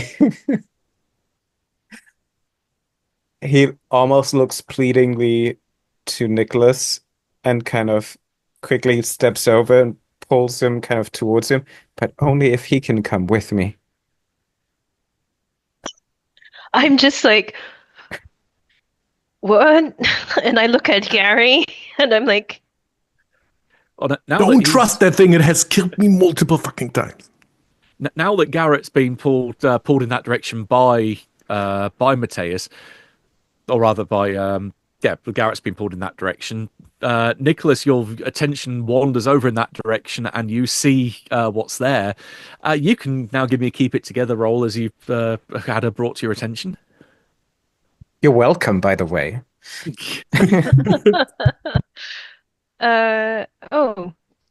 16. Okay. Your immediate kind of core urge to throw yourself down in front of this being and accept its orders in complete servitude. You're able to rein that shit back in and say, "No, I am in control of my own will. We're here," and you're able to act as you wish. This, as far as I know, this is the creature that's been tormenting me. Is it? Exactly the same. You, and I just point at the creature. You made my life hell, you God. Oh. How would I like? Shrugs and hold up her hands and gestures around herself. That's where you are. That's my job. Oh, at this point, I think I'm going berserk and just going to try to come over, like break away from Matthias' hold and strangle this lady by her neck. Oh, okay, right. Me God, go down the to two her that I cannot let you strangle who potentially could get us out of here. I cannot let you strangle what potentially can kill you. Yeah, well, you know, there are many layers of sanity here, or rational thought. So my rational thought is that this is a way out, and my new friend is upset. I understand that, but we can talk this out. There is rational ways to overcome this. So, I still have the barbed wire strapped around me, so I will. That piece that is slack on the ground between me and Janet, I grabbed it though. Yeah, you have it, but it's still kind of slack in between us unless we are like right next before you keep it tight. 50 feet of it that he's pulled out of the yeah, so okay. a lot of it.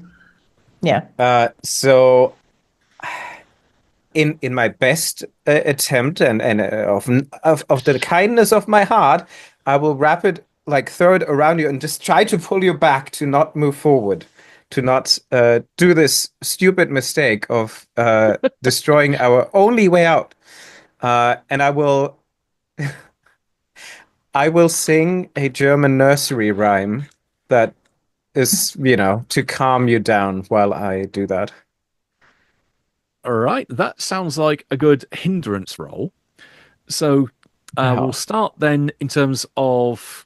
I need more screens to get names up. Nicholas is running forward towards the thing as Mateus goes for the hindrance roll first. So Nicholas is going to be rolling plus violence, so you might as well get that out of the way to begin with. So roll plus violence and say what the total is. 11. Okay. This may be good or may be bad then, depending on how Mateus goes. So now does Mateus want to roll plus violence? So just plus violence, or because you're helping hindering use the same stats. So depending on what level you get, then depends how much it's modified. So if you get a 15 plus, that will turn that 11 into a 9, which is going to be hilarious. Well, it's a whooping 7. Oh wow! Okay. Your interference has unintended consequence, right? Yeah, I think you accidentally wrap when you go to try and almost lasso with the barbed Mm-hmm. wire, try to get it around Nicholas. You end up throwing it towards the creature instead, and so you're getting tangled up in whatever move it makes. So you're going to be the one that gets hit instead of Nicholas. So with a 11 as a partial success, you inflict damage, but at a cost. I'm going to say that you are subjected to a counter attack, but it's not you that ends up being the one that gets hit by the counter attack. Oh, It's going to no. be your good friend Mateus. So, looking at the list of attacks that this thing could make, I think it's going to go for just a raw strength attack, which it has. This inflicts a critical wound of disembowel. So she just brings her hand back and just rips this almost like porcelain hand straight across your midsection, tearing through flesh, ripping your intestines out through its fingers. And do you want to give me a endure injury roll? How much harm? This is going to be 5. Yeah, seems about right. Ouch. Whoa. Ouch. That's a that's a 4. Oh yeah, you have a choice. The injury is overwhelming. You choose if you are knocked out. The GM may also choose to inflict a serious wound. This ain't going to be a serious wound. This is going to be a crit. Yeah. You receive a critical wound, but may continue to act. You can't choose if you've already got this, but this is your first injury so far, or die. But that seems a bit premature to go that far yet. And you've seen what happens when you do that anyway. Yeah. I think no, the most cinematic is receive a critical wound. Okay. Of course. All right. Yeah, you are pretty much disemboweled. You feel this ripping and tearing as if your whole midsection is now just your out section, splattering all over the floor, as the almost parodying this length of barbed wire that was wrapped around you that Janet is now holding. That now the creature is holding your entrails as very much in the same manner, but in a semi-annoyed, wasn't meant to be yours. Kind of look kind of back and forth with this almost error 404 can't compute look on her face. I in my disbelief and shock, I just turn over to Nicholas and say, I saved you, my friend, from this. I saved you. And then just collapse on my knees and just look at my disemboweled stomach. She just so slowly pulls or slides your intestines off her fingers and drops it at your in front of you and says, "Try to push that back in any way you can." I think I just start picking up my bowels and stuff them back in, like as if I'm just doing what she says. Mhm. She is my ticket out of here. And I saved Nicholas from doing something stupid.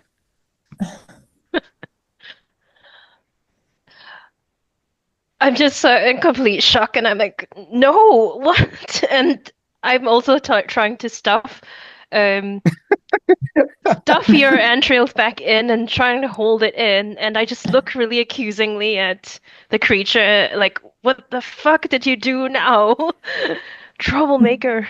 She just looks back at you with this kind of just utter shock. You blame me for this? You attacked me. You've been attacking me since the end of time, you horrible woman. Blame your grandfather. That's not my problem. Don't bring my grandfather into this. Don't you dare. Well, thankfully he won't be here. Thankfully his own little personal hell isn't affected the same way yours have been. Am I supposed to be relieved by that? And I just look back at Mateus. How's he doing? It's weird. The texture of entrails is almost like warm, newly packed sausage meat. The skin is very rubbery and uh, slimy and slidey, and yeah, this is not a feeling that anyone that's not a medical professional should ever have to feel. And as you're packing this warm stuff back into him,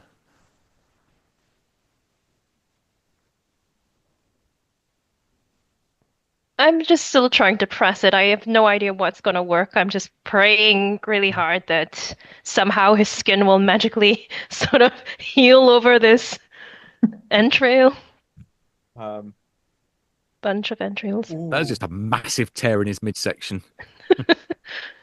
but I am a studious kind.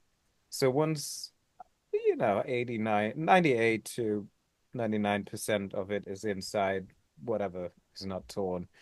I'm just gonna use the barbed wire to semi-stitch myself up so that it doesn't fall out again. Um, I riding I hand riding you on the that shock I too. hand you the So end that I was holding. It's like, oh, here you go. I'm liking Janet the is sound of this. Janet absolutely did not react to any of this. Um, she just hands him the barbed wire, like, yeah, here you go. Yeah, it'll take a little bit of concentration of effort, but you can start sewing yourself up. Yeah. yep. How's Garrett finding this lovely little Acme in hell? This is quite ridiculous. Garrett would be standing like next to the door, so he doesn't have to look into the door. So he essentially faces all three of you. And the ridiculous putting yourself back together with barbed wire situation aside.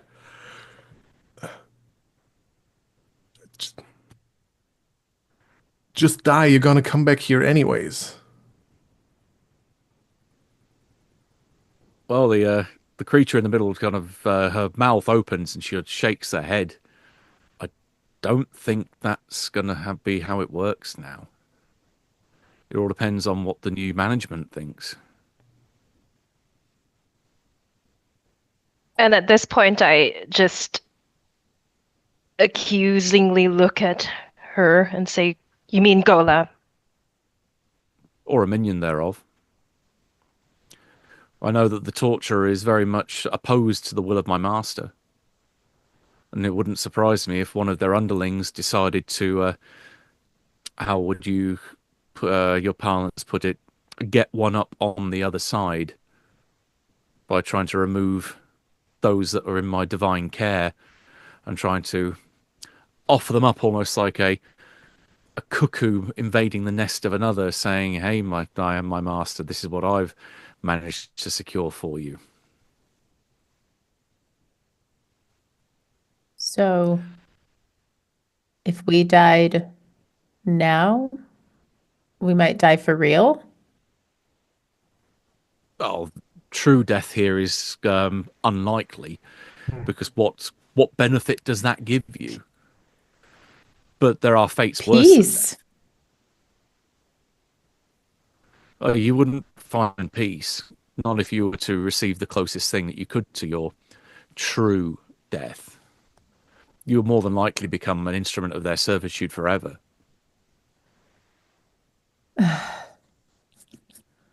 Okay, so there's no such thing as peace after death, is what you're saying.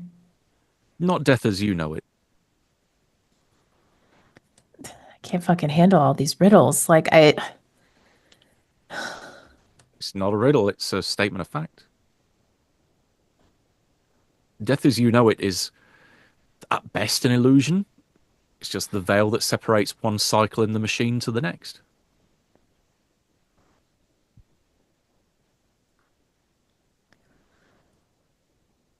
okay.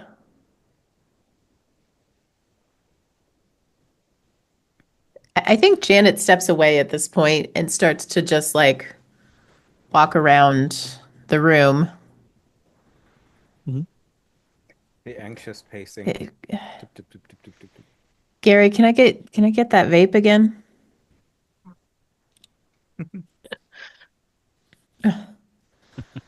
Thanks.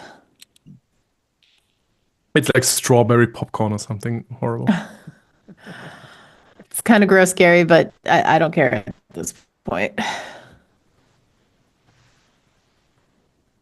The creature looks between the rest. Admittedly, there's poor Mateus is kind of distracted by sewing himself up with barbed wire, kind of half holding himself together and half tearing more holes in him as he does so. But making progress at least. But yeah, it looks to the other three of you and says, "Look, I need help, and it's in all of our interests that you accept the offer I'm making. I can give you what you want to a point if you're able to help me remove this invading cuckoo, if you're able to help remove this intruder and return this divine process back to how it should be." Gary's still like kind of adjacent to the door, basically talking at the other two.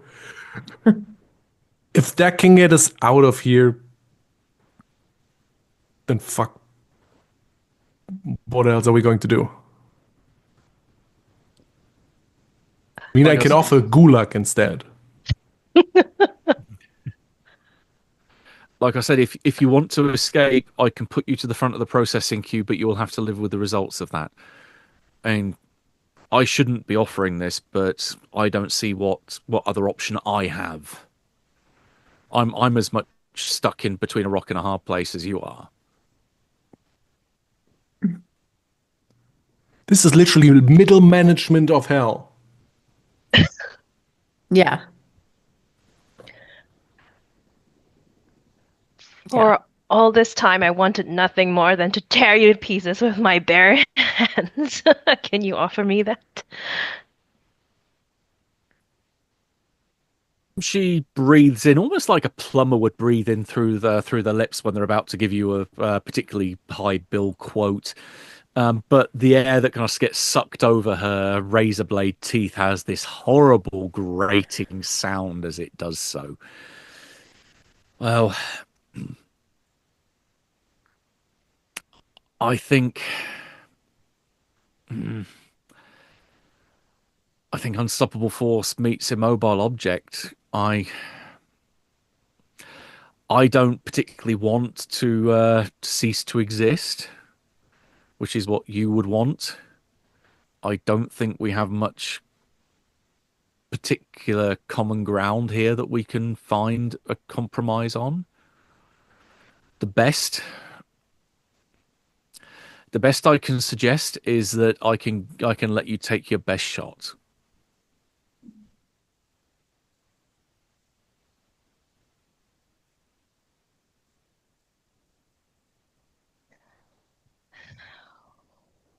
Well,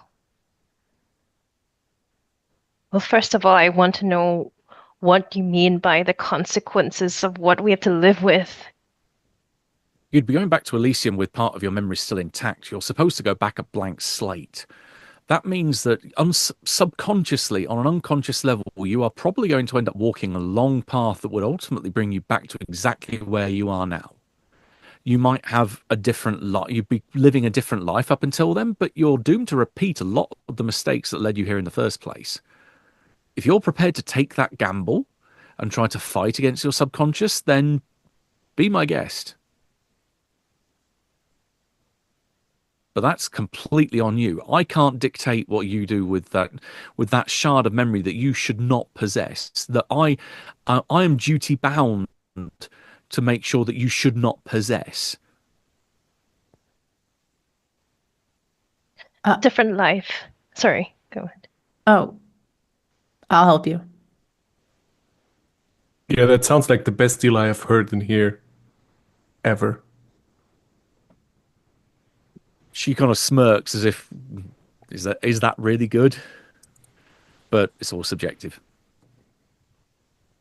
But it's a different life. You mean I will never see I'll never see Jacob again. Well, you might see him in another life. Just as eventually he will cycle round and he'll have another life, just as you've had countless ones beforehand. Just because you don't remember them doesn't mean that they haven't happened.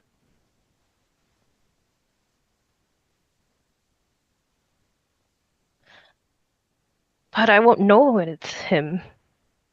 I won't. If two souls are linked, then there is a chance they can find themselves again. If there truly, truly is something between you two, then it's possible you might find yourselves gravitating towards each other like magnets. I can't control that, nor would I want to. Okay, I think at this point, I'm doing the backing away thing and putting my hands in my head because it's just ripping myself apart in this conflicting mass of wanting revenge, but I want to see this my love of my life again. Which do you want more?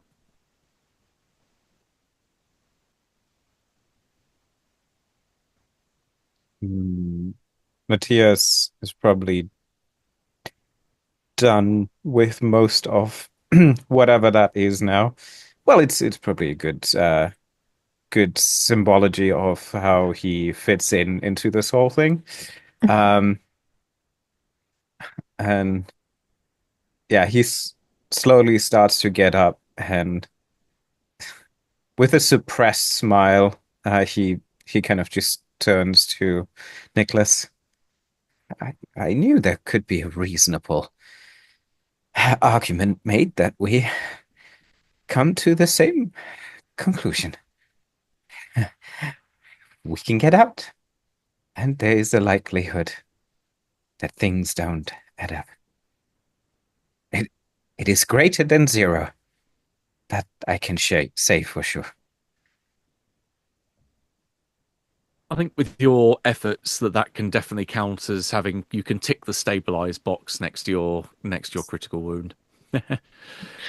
And on that note, that is probably a nice little poignant note. If we want to take a quick 5-10 minute break. Sounds good. Fantastic. Sounds good. Right, back in the room. You've had this offer presented to you. It's very much still over to you to decide what to do about this.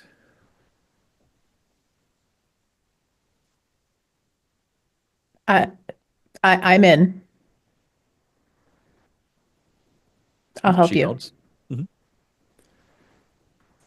Okay, and in return, she looks at you, her eyes kind of narrowing.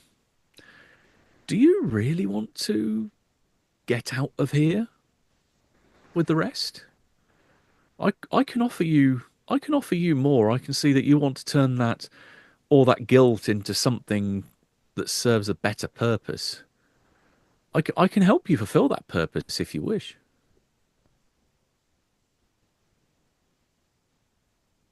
Um, can you? She nods very passionately about that. Yeah, definitely. I can show you exactly what to do with that, how to fulfill the divine purpose that makes this whole machine run. Um, why didn't you offer this to me before? Because it's not my place. And to be honest, there are some that would prefer to just go on living on this placid island of ignorance that you wish to find yourself on. But there's always another opportunity awaiting those that truly want to help. I mean, there are some that would argue I'm not supposed to give you that opportunity. There are some that would keep things the way they are, the way that it was intended for you to be. But I think truly, having been able to gaze into your soul and be able to see what it is that you are going through, there might be another path for you in particular.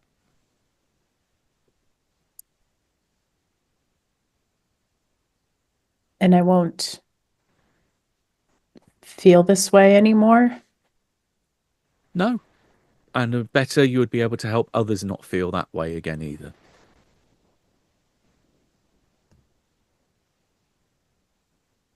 Okay. She nods, and she kind of reaches out a hand and lays it very, not affectionately, but very in a show of support on your shoulder. There. Hmm. I Yeah. kind of just appear next to Nicholas' ear and just whisper to him, "But you will come with me, won't you? We will get out of this now, and if we remember, then we can be friends back in the real world. We can be together as friends."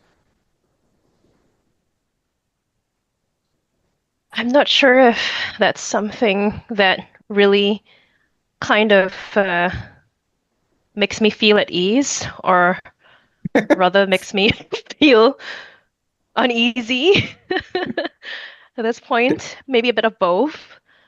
the war's just over. We have a whole new world to come back to. It's gonna be great. We will see Europe grow up again from its ruins and ashes.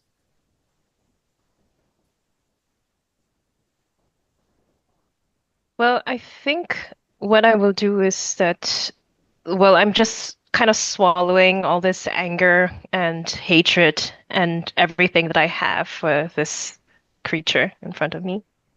Um, Sort of clenching my fists, and I then reach out oh, my hand and give you my hand to squeeze.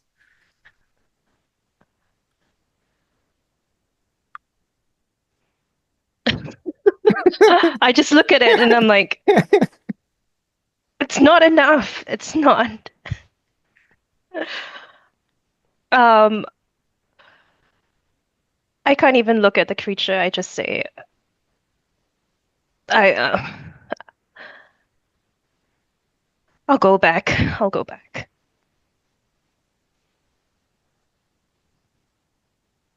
So you're willing to give up your chance for taking your one free best shot at me to be with the soul that you love.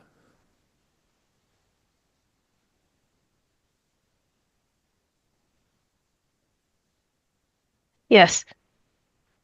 Yes. She she grins this horrible predatory wide smile, creeping wider than it should realistically be able to, and Ma it Ma says, how human. Matthias does her equal and grins also because he thinks that what she was referring to was meant for him, so that I'm the reason that she wants to go back. So, yeah, he is smiling brightly, and he doesn't even understand the misinterpretation of this. He's just like starting to cry and like sob a bit. Just still, like, if you haven't let go of his hand, then he's still kind of like just standing there and putting his other hand on yours in that moment too. Oh no, I'm not taking any of his hands. I'm just kind of still clenching my own fist. Okay. Um, So she looks between the three of you and then looks towards the doorway and gestures, or at least vocalizes a gesture in that direction. And our unseen fourth? I'm in. Okay. She nods. As I said, this isn't going to be easy. That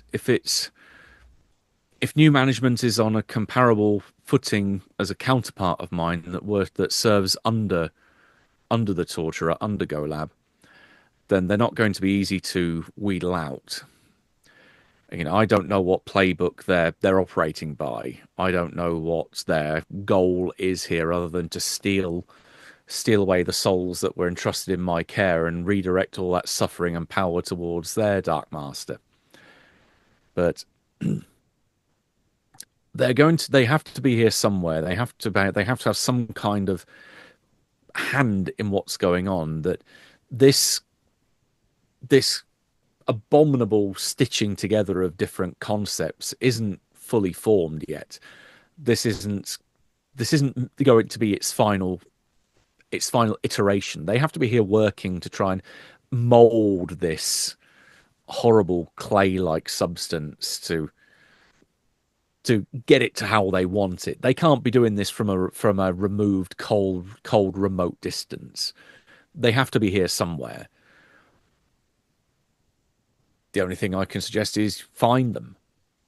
When you find them and when you remove them, call my name and I will appear to you. And once I can tell that control has been reestablished, then I'll be able to open a back door and get you out of here. But up until that point, I'm going to be not powerless, that's the wrong words to use, but I'm going to be severely limited in my capabilities because this is currently his or her playing ground. I haven't got the access to manipulate this world as I wished I had, how I used to have it.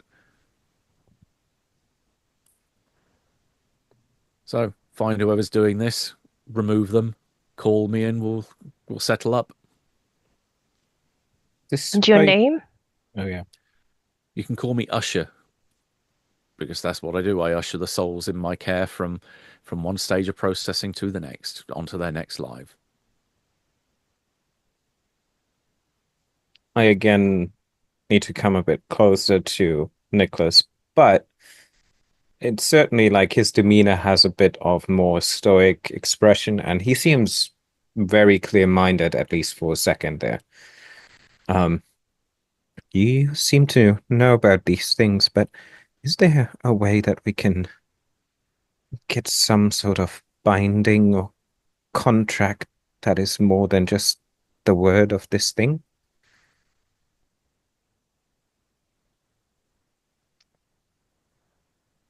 Something that, if I know anything, then I know that words can be spoken and taken back after the fact, but something contractual will be required. Matthias has a good point there. It's quite some business savvy, it seems like. How do we know that you're going to be true to your word? If you knew about such things, you would know that me giving you my name should be enough to seal that deal in itself. One such as myself, a humble Nephirite would not give their name to just any human. Names have power. Like I've said, just by uttering my name, I will come to you. That in itself is a show of power. I want to read a person. Yeah. Thing. Right. That is intuition, I believe. Yep. Roll plus intuition. 11. Okay, you ask one question. I have a feeling it might be the first one on the list. Yeah, why not? Let's go with that. Okay. She's not lying. In fact, she is somewhat nervous in the fact that you've kind of pushed her into this corner to admit that by giving you her name, you do actually have a degree of power over her. But again, she doesn't have all the power she wants until the purgatory has been returned to her control. So I presume that you can maybe read between the lines there and go, well, if you don't get out of this situation, then yeah, you might end up dead. Then what's her name going to be to you of use to you anyway? But she still loses control of her purgatory at that point. Yeah. So pretty much her word is binding. Oh, she definitely has other ways to make things more binding, but that would be for other agreements. But you're fairly sure that she would have the ability to follow up what she's saying. So she's not kind of bluffing with a whole handful of nothing. She has the cards to back up what she's saying. Okay. I just turn to the rest and I just say she's not lying. She has a lot more to lose than us in this case. Good. Well, Yeah. Good enough for me. So we just need to find these minions in the rooms and get rid of them, and then Just the one Nephirite that's controlling this. oh, it's just one. Well, Well, I presume it's just one. I mean, I it's haven't been just completely overwhelmed, so I imagine that we're on a fairly mano a mano fight here.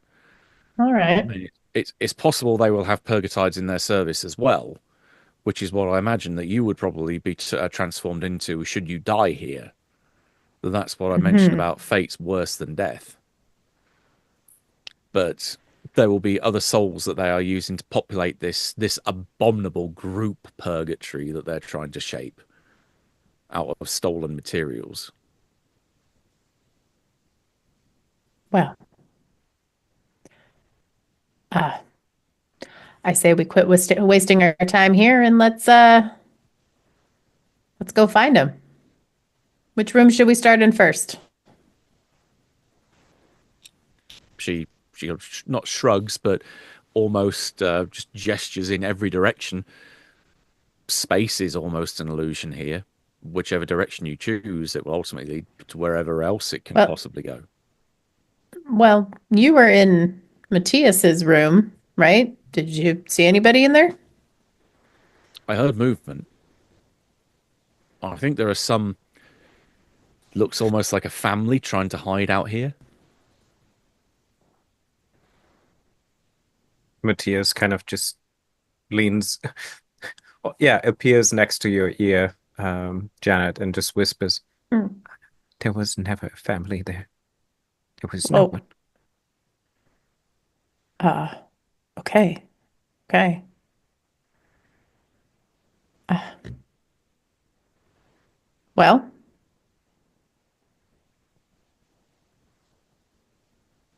is everyone cool with starting there? Or other Ma- Ma- ideas? Matthias is like, "Oh." I can offer gulag. Yeah, yeah, okay. Uh, yeah, freezing cold Russia. Maybe that's our last resort. And your room, Janet? Just a hotel, it seems. It was my apartment building for forever, and now it looks to be, I mean, there's gunshot wounds, there's gunshots in the walls, which means that there's guns. There's never really guns there before, but yeah, maybe second to last choice. So, Nicholas, you said yours. What does it look like? Like a dump. Like an abandoned warehouse that I've never ever been in, stripped to its core. Hmm. Good Let's description. start there. Okay. Fine. Sure. All right, so you're as a group, you're heading towards uh, Gary's doorway. Oh, not Gary's doorway. Nicholas's Nicholas. doorway. Nicholas. Mhm. Hmm. Right. In which case, then, as you move away from what was Matthias's doorway, leaving the creature Usher behind, as she is now out of sight, maybe not out of mind, but that whole area goes very quiet, and you approach this other doorway. For Gary, as you've been through there before, been through the other doorway before, out into the gulag, the same kind of cold is hitting you.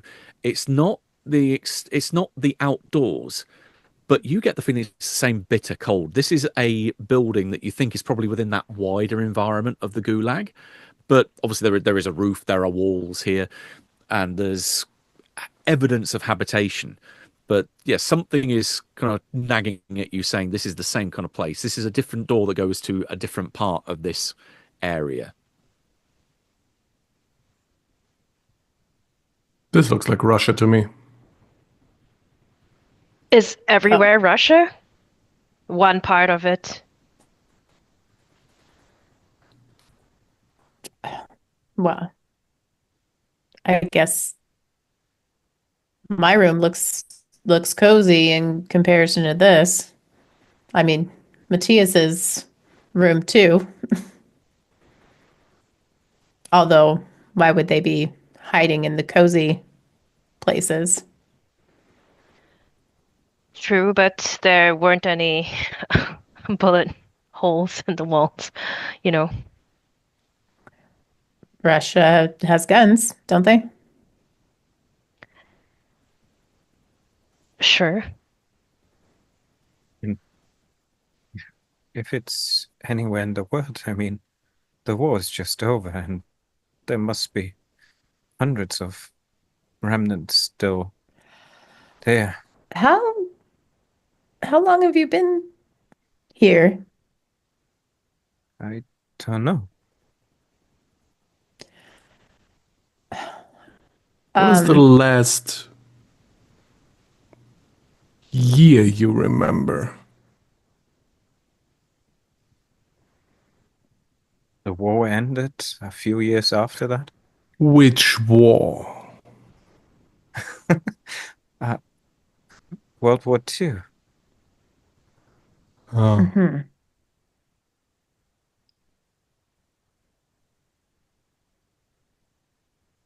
Well, last year I remember is 1996. 96. Yeah. Has it been that long?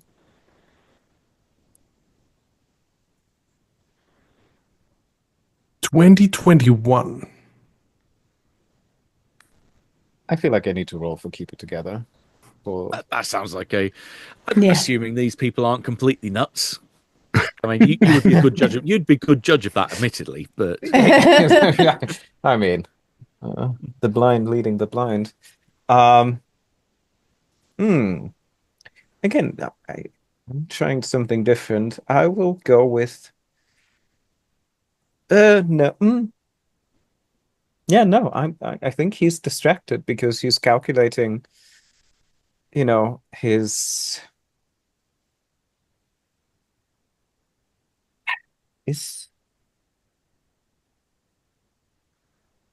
what just having should a look. no Gotcha. So that gives you a -2 in minus. situations where the condition limits you. Okay.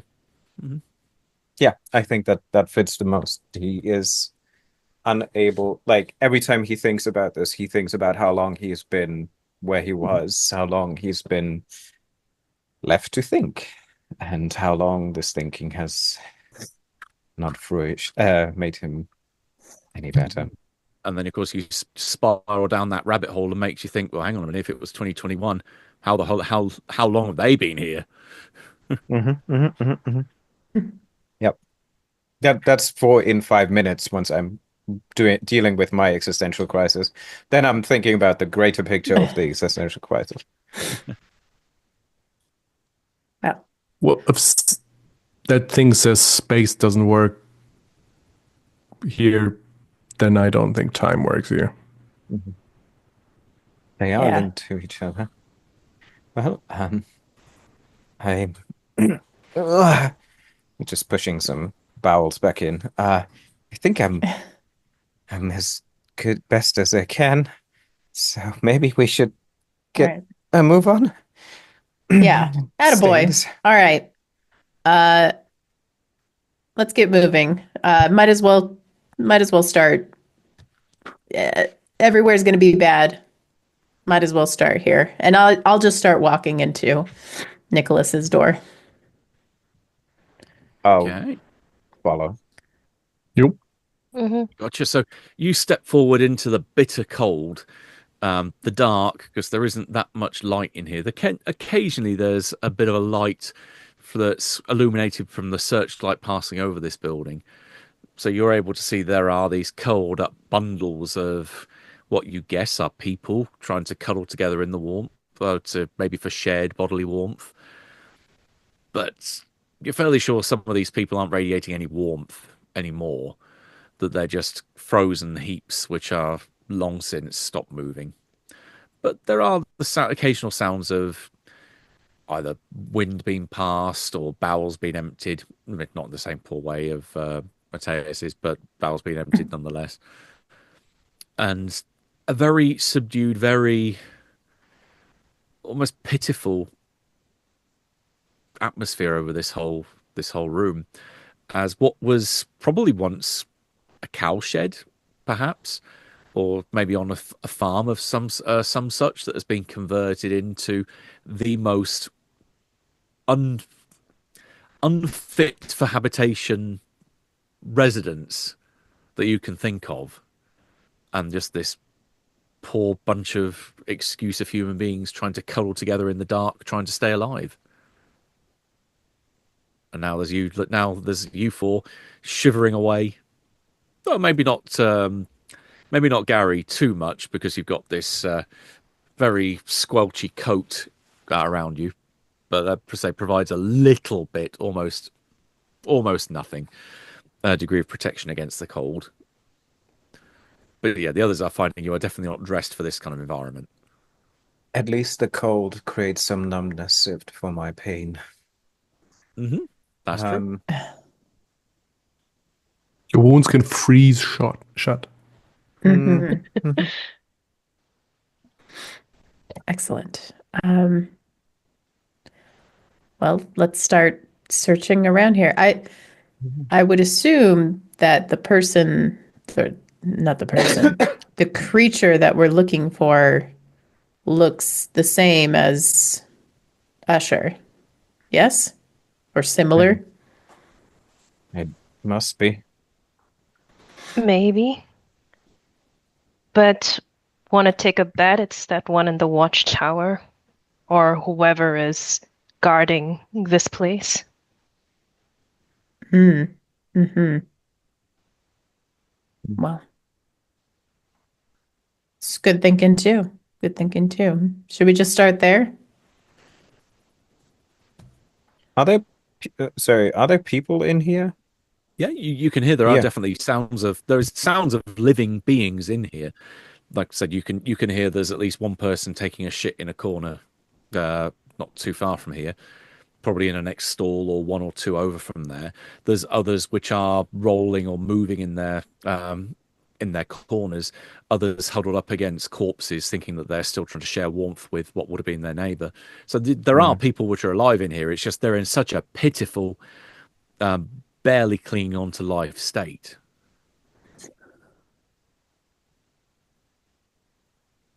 I mean, if we're not leaving, if we're not going back out, then he will approach the gentleman squatting, and squats kind of opposite of him, putting down the rest of the barbed wire next to him, and first just kind of blankly stares at him, and doesn't say anything for a while, and then just, have you seen a bad angel? A monster? He kind of pulls back and cocks his head to one side. This kind of shaved head, again, beaten, looks like he's been beaten fairly regularly. So there's big bruise patches over his jaw where he's been punched a few times. But kind of looks very peculiar at you. And in this, it sounds like a Russian accent, but then your ears kind of twig that actually it is Russian, but I can still understand what he's saying. This is very much dream logic takes over at this point. But an angel here? This is the last place God would dare to look upon this world. If he saw what man was doing to one another, he would sit down and cry. Yes, as I might have misspoken. A bad angel, a not so nice being, a darkness, a creature, a force. You've seen it too, right? A monster lurking in the shadow. The only monsters I can truly say that I've seen are currently sat on the Soviet advisory group. either in their nice plush residences over in Moscow, or whether they're still dealing from the front line in Korea. I don't know.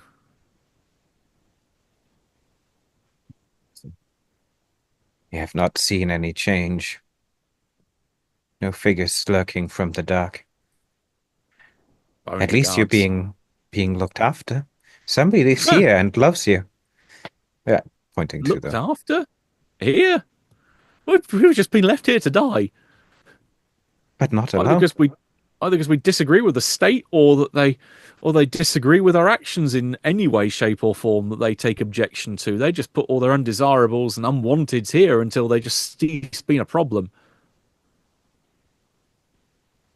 He looks at him concerned and just like, reaches out to kind of gently kind of brush his hair or his head. But you have each other. You don't know what it means to be by yourself.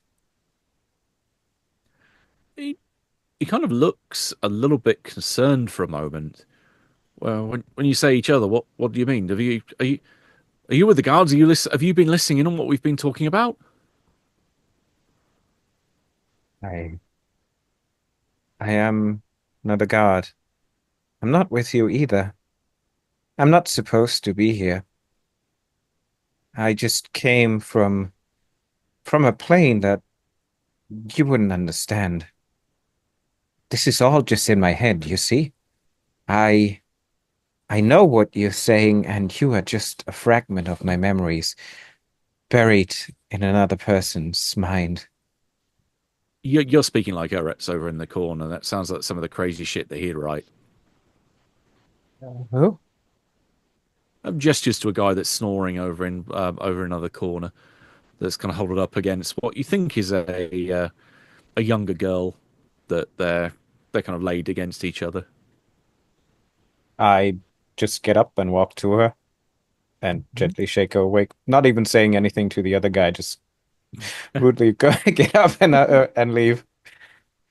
Okay, yeah, she kind of startles awake and looks up.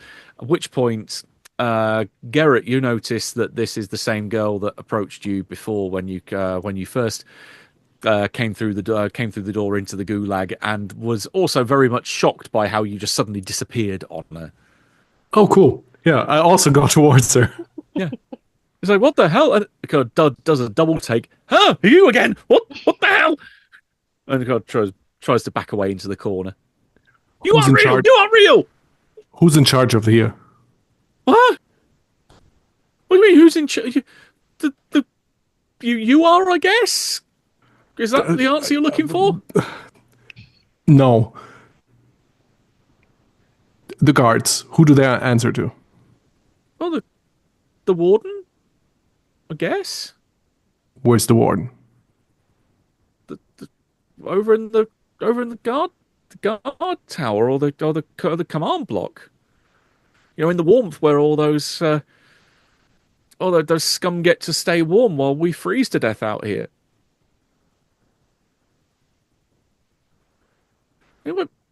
You've got to be a figment of my imagination. You just fucking vanished on me, man. What happened to you? What? You're here, then you're not here, then you're back again. What? I went to a different place. I must be going nuts. No, is this what you it's are really like? you are fine. Your mind is good. And he kind of presents he showcases his basically disemboweled and sewn together stomach Don't- and Don't listen to him. it's He's visible. nuts. See, does this- they all want does to this- make you believe that you're nuts. But you know true in yourself that this is all real. You're fine. It's the rest of the world that is crazy. They make you believe that everything is crazy, but you're not. You're perfectly sane. You're rational. Don't forget this. And he kind of goes up with his finger and boops her nose. Is that another opportunity for you to roll soul? I'm trying, yeah. I'm trying. You'll let the cat out of the bag eventually, without him coming back and biting you on the nuts. So, 15. there you go. Right, choose your two options. Um,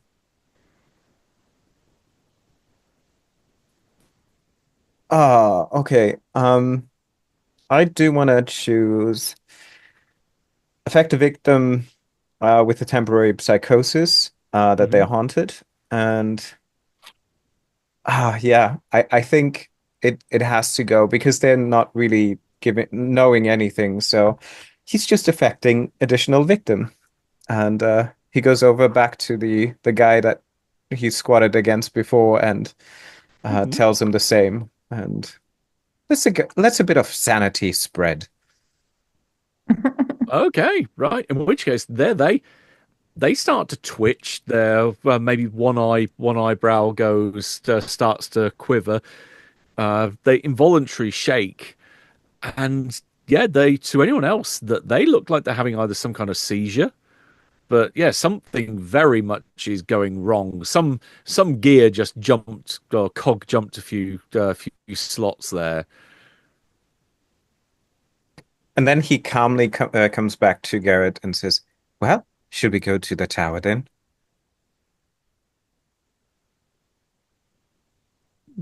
Um, I'll leave it in your hands here.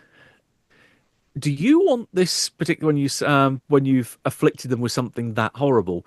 Do you want it to have an additional effect, not from the list that you've got there, but something that's related to the mechanisms of what's going on here? Do you want to maybe have flicked another hidden switch that you wouldn't have otherwise flicked? I kind of, I mean, yeah, I want them to be aware of reality, whatever that means. That that would be a byproduct of this. So Yeah. okay. Um, and then as you stand back in that very Ozymandias look at my works, ye mighty and despair moment, that they twitch. The girl slams her head back against the wall, and as she does, it's almost like watching a meat marionette crack, and jagged shards run down her face. The skin of her, or the color of her flesh, starts to turn very much grey and dead. Her eyes roll back in her head, and a similar kind of process happens with the guy as well. That as he twitches and convulses, his neck snaps to one side as his eyes open wide, and between you can see that something is starting to morph and twist about their very appearance.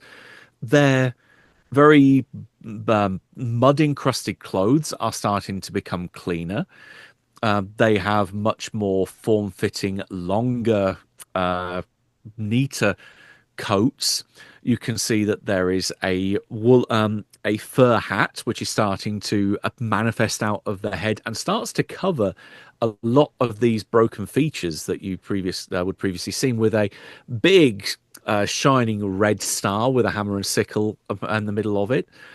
Hiding their features beneath a very high collar. So you can just about work out there's the impression of a mouth, and there might be eyes under this shadowy uh, mask that covers their Mhm. face. And these two figures stand up almost carbon copies of each other that look like guards. Swinging out from under their arms, there are what appear to be rifles of some kind. If you're not a gun nut, they look like rifles. They're big ass guns to normal civilians that come out from under them, and they start to walk off, almost as if they're in some kind of daze. But they head away from you, going deeper into the building. Perfect. Satisfied about a job well done. The uh, the actual response then to Garrett is, "Or we can just follow them. They'll lead us to their master." And he just walks after them. Whispers to the Uh, others, did he just turn these two into guards? I've yeah. never seen this happen before. He Sound follows them, and when you not follow, he just turns around. Reality is in your mind. It's just what you make of it. And he turns around and walks. I think that's probably a good incentive for a keep it together roll from the three of you that are not buttfuck nuts like Yeah. Yeah, yeah. Yeah. That's fair. 21. You're welcome. Apparently then Nicholas is completely on board with it. You've seen worse. You're not phased by this. 15. Also remarkably calm here. 18. All right, apparently you going absolutely mental like this is just washing over the others without any Yeah. effect whatsoever. I mean, Janet's kind of like, It it is seems like he's been reality. here. Well, it seems like he's been doing this longer than any of us, right? So, Yeah, I think he I'm knows some kind things. of like I'm sort of in admiration and jealousy, like, oh, I wish I could do that. He's got cool toys I want, damn it. Mm. Well, I start to follow. Yeah. hmm Okay, you start to work your way through this horrible or converted cow shed stroke sleeping quarters and out into the cold as these two figures walk slightly lumberingly as if they're either slightly in a daze or maybe as if they just woke up from a very long sleep and are still waiting to have their legs work properly. But you follow them along, catching maybe in the air once you get outside into the crisp, bitterly cold air, leaving the smell of human stench behind you. These things do actually radiate a bit of an aroma themselves. There is this smell of blood that you can smell coming from them both that permeates the air around them. Very much a coppery smell that gathers at the back of your nostrils and back of your throat.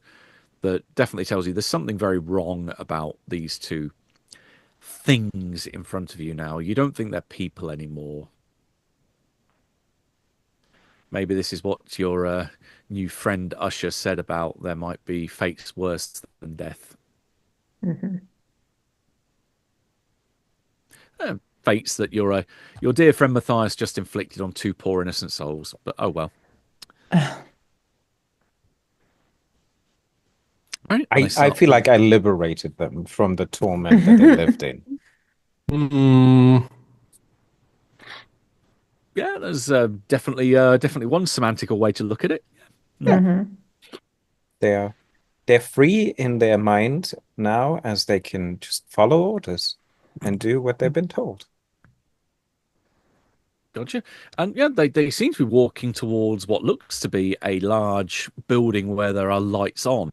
So these are past the guard towers, even though you can still see that this is the middle of the night out here. The only light, apart from the light of the moon, which is shining down through this almost snow or hail like ice cutting through you.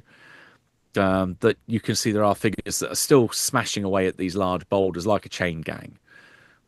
There are guards which are patrolling at least what seems to be some kind of perimeter, but you're going towards what looks like away from the edge of the compound. You're going somewhere towards the center, and they go around the side of one of these structures that is in the way between you and this large lit up box like building. You also head round the corner. Think unless I'm being stopped by the others, I just follow. think we should stop you and take a peek around the corner first. Yeah. I'll put my hand on Matthias and just say, we should look first, friend. With first he didn't want to stop, but then he turns around smiling so brightly. Yeah. Just shh. We got to be quiet, remember? He just nods. Mm-hmm. Okay. And Hi. I'll take a peek around. Okay.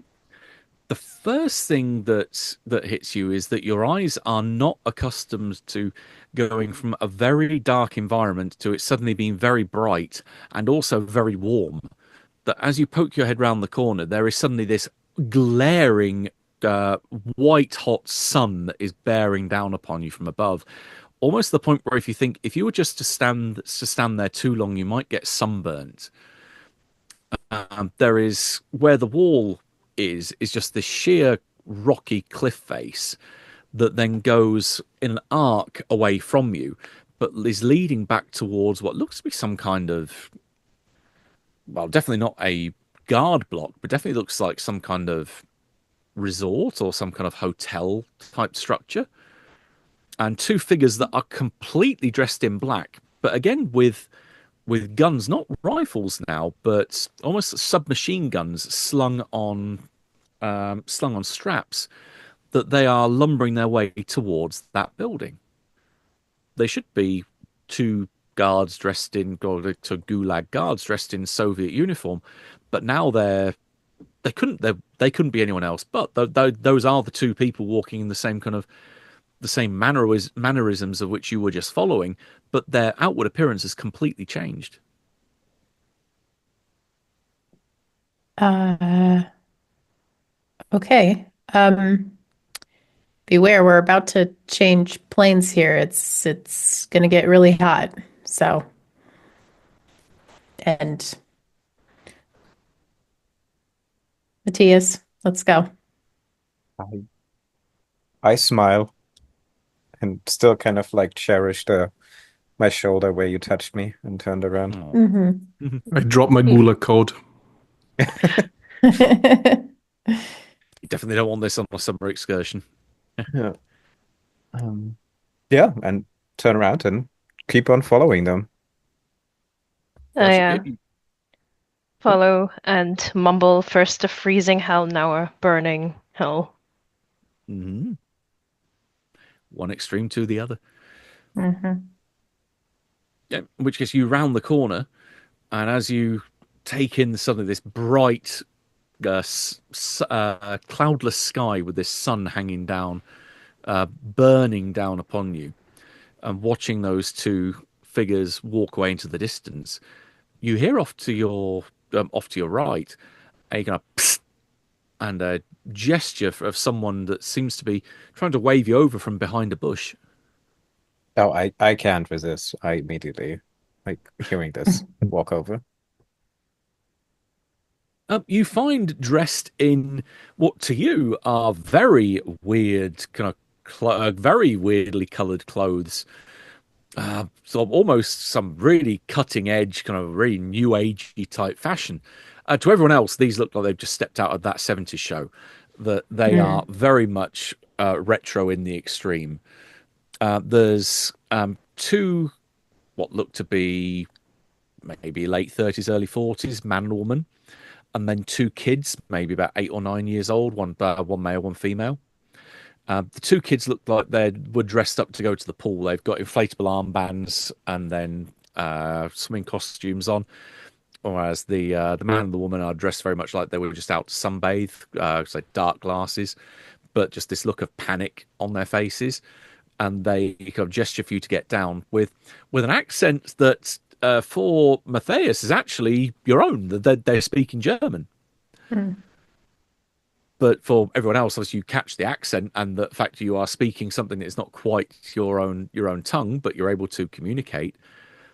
And yeah, the what looks to be the father of this little family unit goes, get down, they might see you.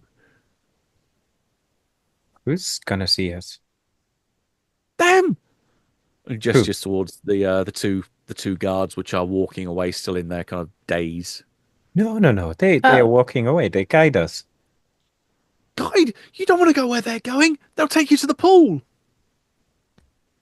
Yes, the pool. what's at the pool? Oh, it's where they're taking people and executing them down there. We've seen them from our room before we managed to break away. They're lining them up and they're just shooting them on camera. Oh, Well, uh, it's good. It's good that you guys got away. You better make a run for it. Well, But yeah, we'll be we're trying fine. to, but just gestures around. What? How the hell do we get out of here? Uh, tell you what, we're gonna go and follow them, and we'll be back to let you know. Hmm. The mother gulps. Will you follow them? You're going to end up. You're just going to add to that pile that's already out there. You're going to end up dead. I'll be fine. And I start walking, following the guards again. I mean, the mother Matthias, just looks yeah, astounded. Matthias just smiles brightly. This is my friend, and we're gonna be fine. And also kind of boops their noses and then just walks off. Please don't turn them into guards. I feel like we have our two that we can follow for now at least. I will Yeah. be resorting to boops only. Um, yeah, I follow my new friends. Okay. They seem to be going towards what looks to be the entrance to this resort. There's got a little driveway that goes round in a circle and then splits off in two angles to then go round this complex. The road runs parallel to these large cliffs that look like they just go up into the sky. There's not any way that you can see of climbing these things, not without some pretty high industrial level climbing equipment, which coincidentally enough you do not have. But this road goes round, foliage then cuts off exactly where it goes to, but it seems to be running along the edge of this cliff face. And you're getting the impression from, if you look to left and right, this is almost like a horseshoe kind of enclosure. But at the far end, where the horseshoe would narrow, you can catch there is this the breath of the ocean coming from that area.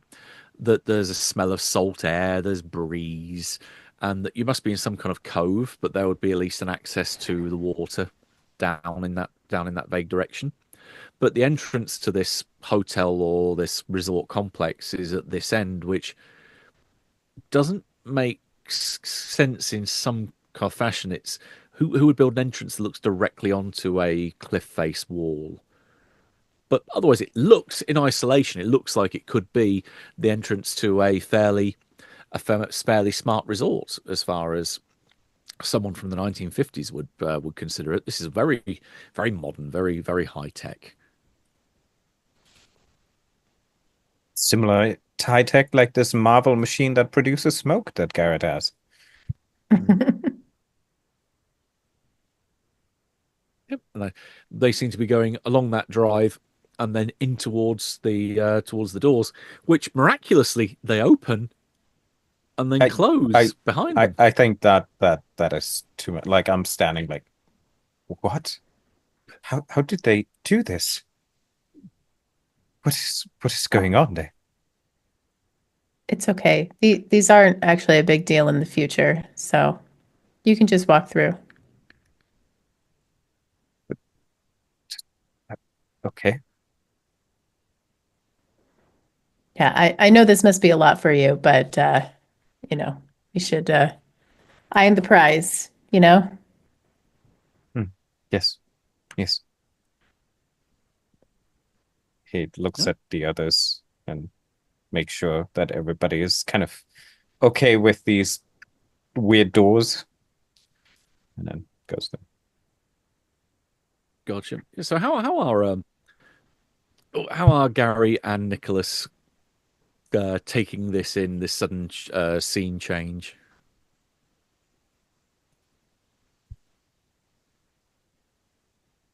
I think Nicholas or I have seen well, the fact that we're going through different doorways leading to different planes, and then yeah, going from this, what I termed the freezing hell to the burning hell, is some sort of Dante's Inferno thing going in my head.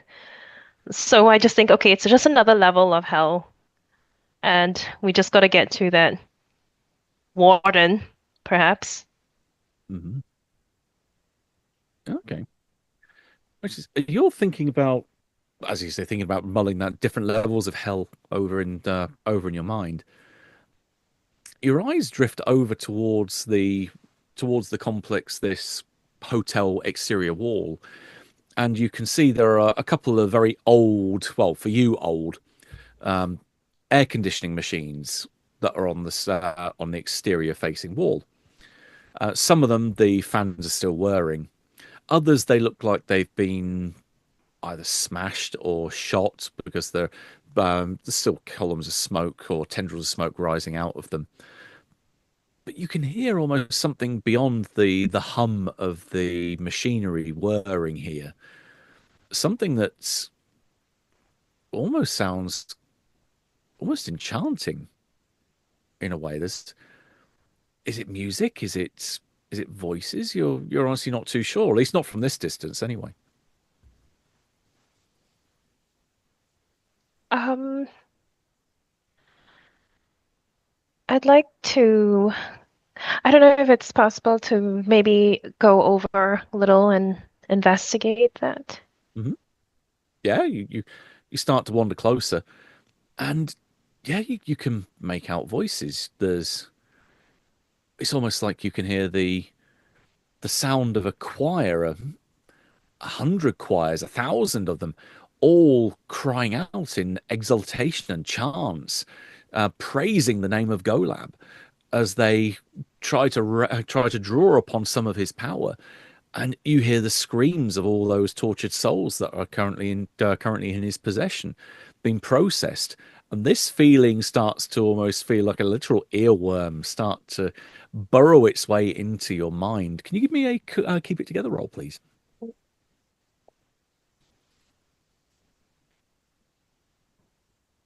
It's a 10. Oh, right. Okay. Uh, your choice. How would you like to react from the list under Keep It Together? Um, well, I think I will get angry, probably. Hey, So good it choice. reminds me of all the torment that I've been going through, and it feels like the way these people are singing in exaltation with people's screams is like I'm imagining them laughing Mhm. at me, and what a fool I've been to not just had that chance to give it my best shot at that creature. Gotcha. Yeah, I'm mocking you for saying no. You could have laid down some righteous Golab bitch slap on this thing, but no, you had to give it all away to try and escape. Maybe as you become angry, that's also when you realise that because you're the first person, I believe, to lose some stability in this, and there's a nice little twist to the knife that this purgatory gives you. Not only do you lose 1 point of stability, you also pick up a serious wound because as your mind is hurt, so is your body. So you can feel that not only your mind starts to tear apart, but those tears do indeed start to manifest themselves physically upon your flesh. Wounds start opening where you previously had got the scars left over from your previous processing. So all the wounds that you thought had healed up partially but left scars, whereas they were previously just wiped clean flesh, those wounds start to open. You start to bleed all across your body. So you take one serious wound and lose one stability. Mm. The serious wound is open wounds, so not currently stabilized. As you are getting angrier and angrier at yourself and start to find that you're almost clenching your fingers into balling up your fists, making them bleed even more as you maybe then capture yourself also offering some kind of prayer to Golab to say, "Give me the strength to kick that thing, that usher into the dirt, and make it feel the pain that it should have felt long ago." The others can see that, your friend Nicholas is not doing too well as they're staring at this air conditioning unit. Uh-huh. You all right there? No, no. I, these songs, they're in my ear. They're laughing at me. And I'm just sort of trying to also open up more wounds on myself or scratch whatever scars I have. Matthias quickly kind of huddles over and just looks at you concerned, like, no, no, no, no, no, no, no, no, no. You cannot hurt yourself. I if you shouldn't. Uh, we need you to you cannot. No, it's gonna be fine. It's gonna be fine. Here, I'll help you. And he just tears off a bit of like his ragged clothing and just starts to press it on some of his wounds, in an attempt to help him, but clearly not. There's a chance you could roll me coolness. Oh, uh, let's give it a try. Why not? Partial success. Why not? Okay. 12. No, you're able to. I mean, this stings like hell, but you're able to stabilize that wound. So maybe not completely perfect. So if you move around too much, it might become unstabilized. But for the moment, he's at least kind of staunched much of the flow of whatever is leaking out of these open sores and open wounds over you. I added a lot of spit too, so that helps sticking. Oh, God. We Well, cannot wave no, we're too close. If we should remember, reality is what you make in your mind. Your mind will tell you what's real. Don't listen to anything else. They might call you mad, but you're not mad. You're just in your world. yeah. I don't know what this air conditioning unit said to you, but we should keep going. You can walk, right? And I think you hear this sort of very indignant voice or this sort of growl that you never heard before, and I'm just like, of course I can walk. And I just sort of storm off. Matthias is Good then. concerned, and he looks after him, very concerned. Well, let's go then. Yep. Gary bringing up the rear. Yeah, you can see this family that are cowering in the bushes, that's looking towards you, kind of pleadingly, like saying, "Don't just you got to help us, man."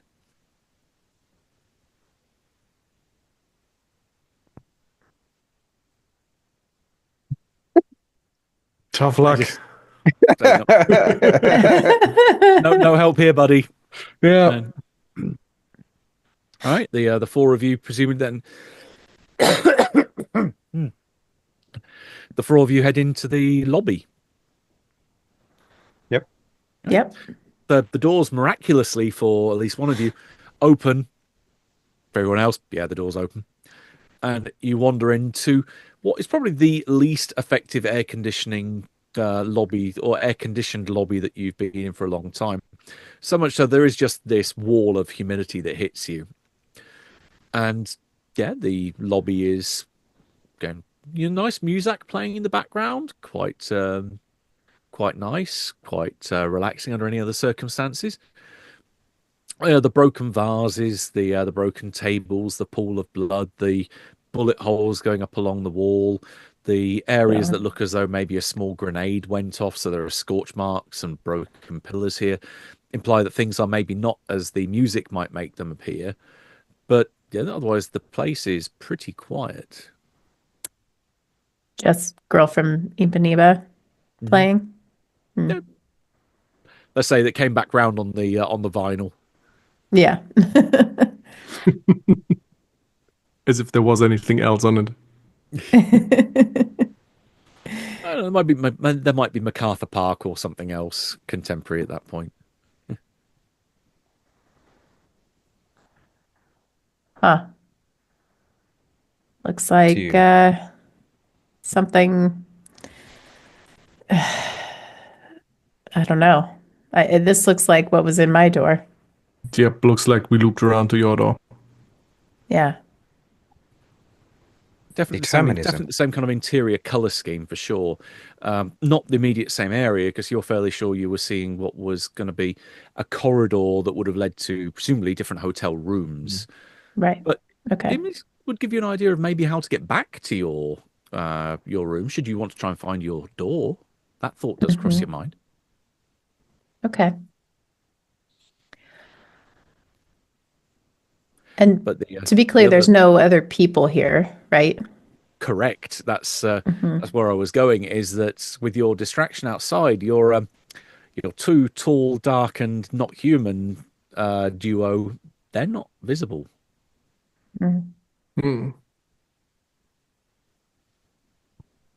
Oh, the family said they were going to the pool. Okay. As good a Yep. place as any to check things out. Um, you said there was like blood and bullet holes and stuff. Are there any bodies? Anybody who's been downed by bullets? Yep, you have a good look around.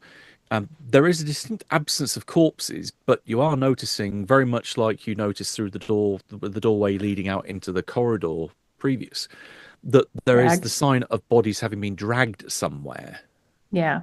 Okay. Shall we follow the drag marks? Maybe they're going to the pool? I'm pretty sure. Yeah. Before all improbable is uh, selected, we need to follow the markings. Okay, so you've got pretty much there's the nearest one, let's say, goes off to your right and leads into what would be one of the main corridors that goes past the lifts that would go to the upper floors and starts working its way into the complex. Having a quick look at the move charts Does here. any one of you recognize this? Have you seen this before in your life? No. I've, I've I've never been on a vacation or anything. Vacation.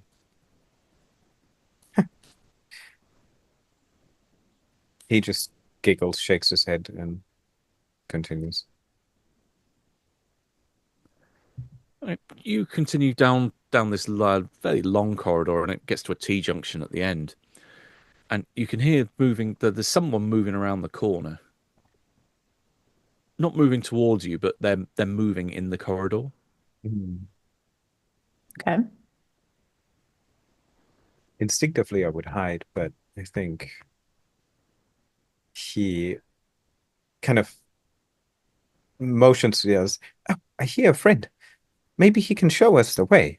And, he attempts to go around the corner in a very bright tone and ask for directions. You're right round the corner, straight bringing you almost directly face to face. Well, body to body, because face is a bit difficult when this other person is wearing this black hood over their head, which completely Hmm. obscures facial features. Although you can see that with the light behind them, that it looks like they could see through the weave of the material that this bag has been Mm-hmm. made from. So deliberately to obscure their features, but still allow them to be able to see from the inside. There is definitely a head looks like it's Fine. almost normal Yeah, on the inside. But otherwise completely dressed in black, bandolier across the front, submachine gun, which they promptly bring round and point in your direction. What do you do?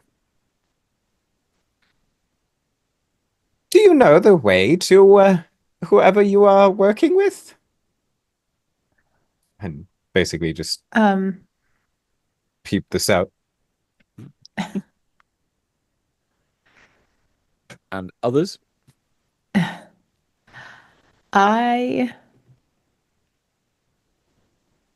Hold on. I have.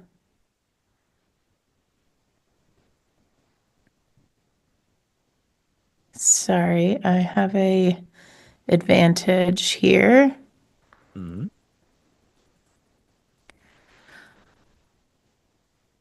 You've got a couple. Yeah. I think hearing that Matthias like bumped into somebody, I'd like to do lightning fast. Okay, roll plus violence. Yes.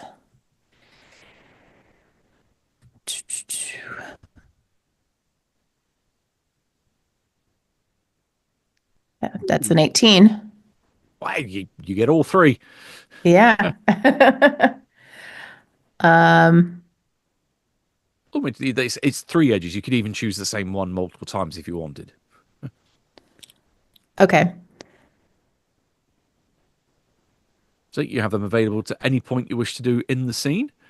Anyone else want to do anything in terms of reaction before we launch into something that may or may not be horrible? What Yeah, is horrible? Huh? I think as I notice Matthias going off, I'm just kind of rushing off, trying to grab him, and then sort of turning at the same time, seeing this creature with a machine gun. And I'd also like to do or roll Daredevil. Ooh, okay. So that will be a roll plus perception. Okay. Ooh, a 19. Your dice seem to be working for you. Whenever I play, I end up with like threes or fours. If I'm lucky, I get a 5. But no, I mean, the last game I played was just completely failing all the time. So for some reason, today is good. That's the way it goes for me. This is why I normally like being the GM, because I don't get to roll dice. I normally just have it and narrate stuff happening. Well, you also have 3 edges, so you can spend at any point during the scene.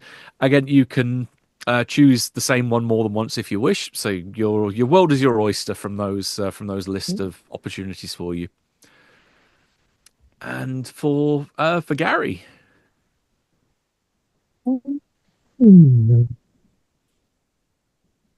So while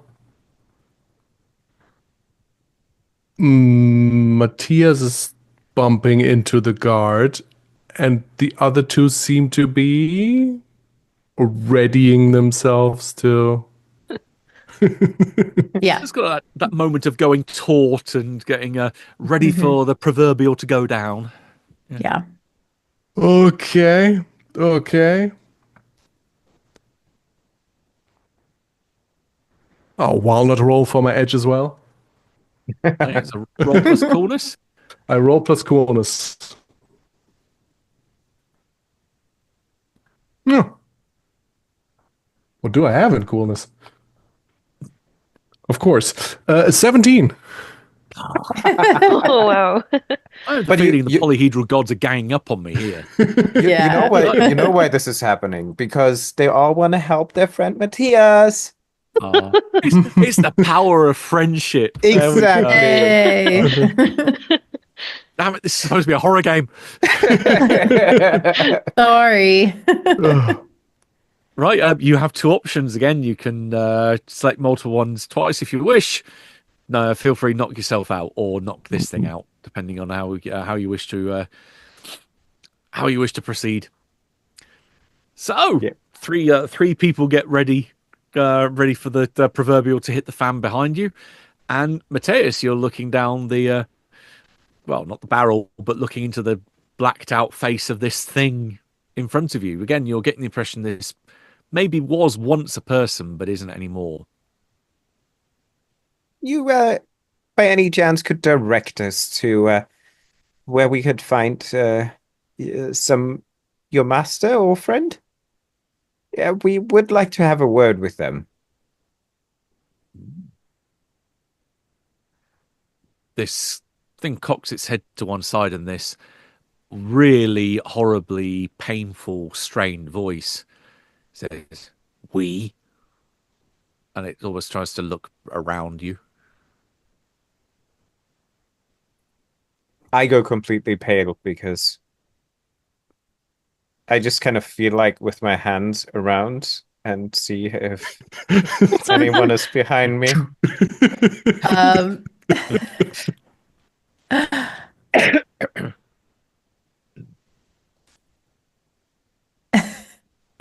I think I'll step out Mhm. and say, yeah, we want to know. Okay, it angles the gun in your direction. One hand goes to clamp down on Mateus's shoulder, and the way it moves, it's almost as if it's trying to maneuver him to become a human shield against you. Okay. I would like to use blinding speed. Mhm.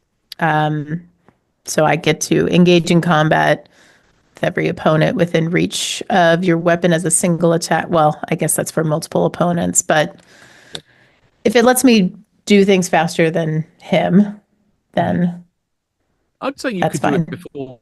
I'd say you can do it then before Mateus gets used as a human shield. Okay. It's all right if you want to And give me roll plus violence then. yes, he's getting the hook.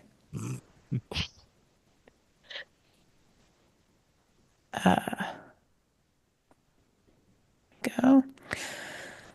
Sorry, Matt. That's a 15. Okay, so inflict damage and avoid counterattacks. There's me got a submachine gun at point blank range and nowhere to go. So, Mhm. yeah, we'll say for it's bladed, isn't it? So that's going to Yeah, be it's scrolling plus down. 2 harm. Oh, it's +2 on top of the 2, or is it just 2? Oh, no, sorry. It's not plus 2 then. It's So well, just cut and cut, slice, and slice. slice. Yeah, 2. Got it. Right, that will be. Yep. There's a very definite cut and a slash. As you rip through this thing's clothing, you expose the mechanism that's underneath. This looks like dead flesh that's been knitted together in almost like a Frankenstein type fashion. This is leftover bits and pieces that you think have been stitched together to form this walking servant thing. This is what you could become if you do not succeed in your little mission here, or in your objective to get free. That you could indeed become a purgatide too. Mhm. Right, that's your action. Anyone else want to jump in on the action before this thing gets to go? Or does this thing seem to have any weakness? By which I mean, it's probably more in the way it's moving right now or is conducting itself, by which I kind of mean something like, oh, that arm that is on Matthias is really exposed right now to a That chopping is attack or something like that. that. Some edge like that. That sounds exactly the best thing at this moment, because as I've described, was that he did have his arm. Well, it had its arm out to try and maneuver Matthias as a human shield, while its other hand was going around the trigger for its gun. So its arm is extended, which does make it the weakest point. But otherwise, weaknesses that you can determine from this thing, it is very much like I mentioned, a stitched together bits of human corpse that have become animate. So it's not the most a robust or resilient thing in the first place. So doing lots of blunt force damage to this thing is going to ultimately be able to pull it down. You just need to do enough of it. Then let's do some damage, hopefully. Right, roll plus violence. Ah, that's a sad 9, even with my +4. What's so sad? Sad that 9 is great. Right, your attack doesn't go as anticipated. You might be subjected to bad luck, miss your target, or pay a high price for your assault. Sorry, Matthias. You That's what I'm bring here up. for. You bring up the axe to try and swing down on this arm, and as you bring it back, everything's fine. Bringing it back, you go in for the power move. You come back round, and then you hit something that's just outside of your line of sight. As one of the doors next to you has opened, and this girl has come out dressed in what looks to be holidaymaker's attire. You've just put the axe through the side of her face.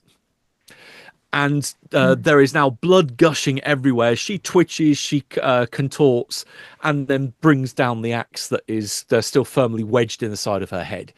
The other guys are coming through the door that also have, but look like holiday goers with guns, are suddenly stunned, confused. One of them screams, it starts making this horrendous noise, and is now blocking the way that they were trying to pile out of this door to do something out here.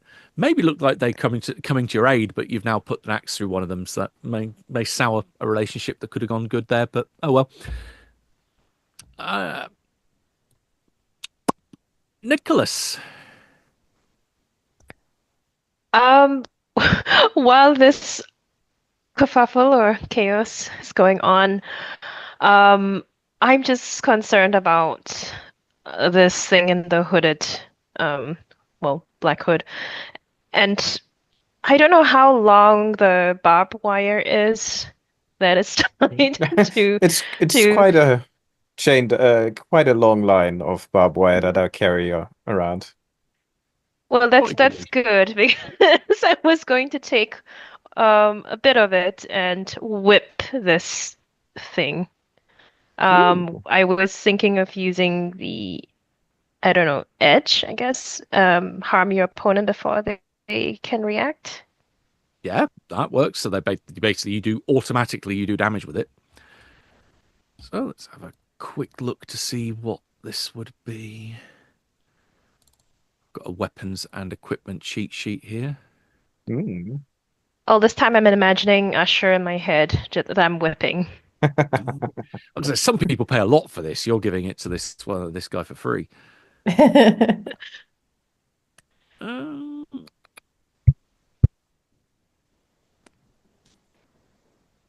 think because it is barbed, it is going to be able to slice and it's going to be able to tear. So I'm going to put that as similar with edged weapon. I'm going to put it as 2 harm. So 3, 1, 2. Okay. Yep. You use this thing as a whip. It doesn't have that satisfying Indiana Jones type whoosh or crack, but there is this sound of metal grinding against metal and then tearing as more clothes start to rip and more blood starts to flow out of these dead but still opening wounds across its mangled, twisted, almost all there's bits of metal showing through from inside of this thing, from where this thing has been physically stitched back together again. This is a really pitiful but horrific thing that stood in front of you. So you've definitely done a bit of damage there. I think Matthias, I mean, he was just standing there after kind of asking for the way, and then like things happen around him. I think seeing this torn apart flesh and like my opponent also being disemboweled, he kind of just ducks down and kind of tries to attend to it, like, oh, look at this poor craftsmanship, and like as if trying to pull out the stitches and replace them with barbed wire, like, you know, quickly, like, they're coming out, but like then grabbing onto it and pulling on the skin. Oh yeah, you're trying to best way to describe this. I don't know what it is. First aid. Hostile assist. Yeah, hostile assist. Right. Yeah, give me a. Again, I think violence is probably Yeah, I'm the not best stat really for great. this. No way. My worst stat, and I got a 17. Um, Oh no. I I think this is adding so one, two, three, four. That adds insult to injury, really. That not only you're saying, "Oh, this is terrible," if you just move this out the way, in your frantic scrambling through, really digging your fingers in, as well as trying to aggressively stitch. End up tearing this poor thing in two, and just it collapses in this horrible, stinking pile of rotten meat and shards of metal and blood that collapse onto the floor. Well, conveniently dropping a submachine gun right at your feet. Oh my God. I'm sorry. I didn't want to. Oh dear. What have I done? Um, I think he's just going down on his knees trying to like still patch some stuff together. He's not really aware of what the situation is, so like Don't worry, we can put it back I together again. I'm gonna go for the gun, Mhm. and Okay, unless somebody else is trying to go for the gun too, no. I take the gun. yeah, you can pick it up just as the crew that are trying to pile out of the room that poor Gary skewered one of them. For me? For them? But yeah, they one of the one that's screaming still is kind of holding her head in her hands, going ah. Whereas a couple of others are trying to frantically calm her down. This is a bunch of fairly younger looking holidaymakers. There's there were five of them. There is technically five still, but one of them ain't going to be really participating much in events now. Two males and three female, but now it's one male and three female that are. It looks like they do have, say, some guns, as mentioned, slung over their shoulders. They've got at least three that they're showing between the group. They're looking a bit stunned. The guy looks like he's trying to resist, balling up his fists and trying to pound Garrett into the floor. Mm. But one of the other girls comes forward with what seems like a French accent.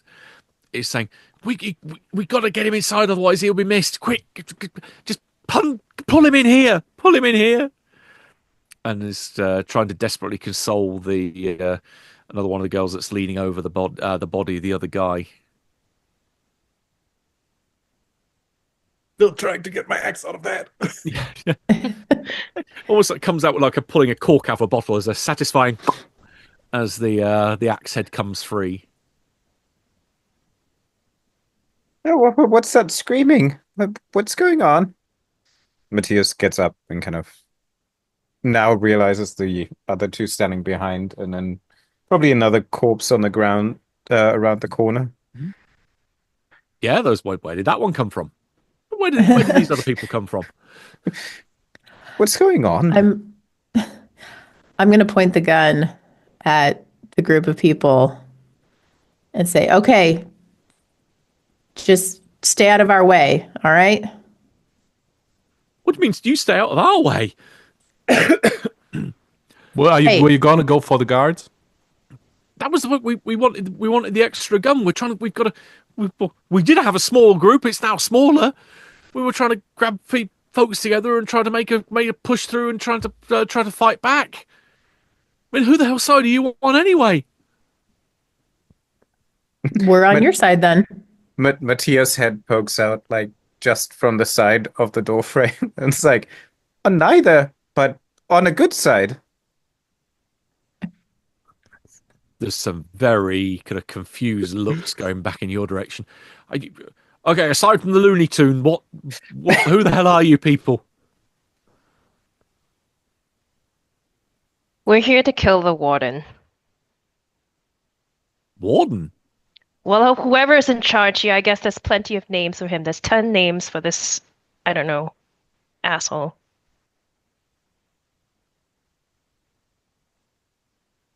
they're blank looks at this point.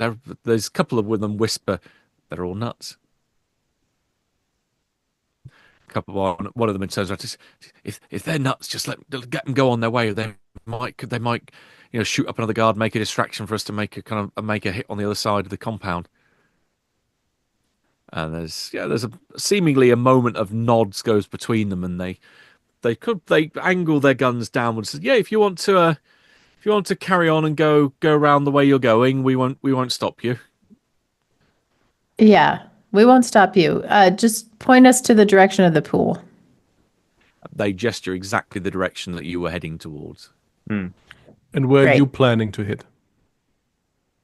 Well, we're going to try and make a break for the entrance. Oh, So don't go there's- that way. That leads to Russia. Yes, it's cold, and you're certainly not dressed for it. You probably freeze your behinds off. There's definitely a catch. One of them says, "Yeah, absolutely fucking insane, all of them." Oh, Tried to warn you. One of them smiles and says, "Oh, I'd rather take Russia than the blinding heat outside." I don't know well. about that. Wait, so you're saying no one is in charge here? There's just a bunch of guards? Oh no, there's some crazy woman calling herself what was it, Patin, down by the poolside. She's been executing people. We think it's maybe in response to that Lufthansa flight being stormed in Mogadishu. Right, so I guess that one goes by that name now. Well, what? Who goes by what name? Person we're meant to kill. Go. Yeah, if you want to take her on, that's definitely on you.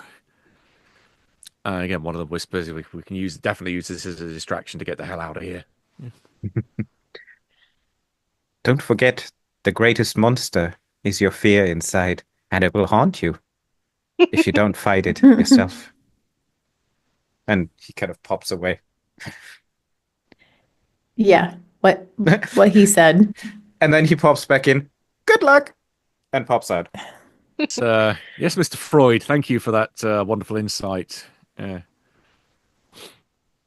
Well, good luck, kids. And Janet starts to go. Don't you hear mutterings of fucking lunatics? She flips them the bird as she's walking away.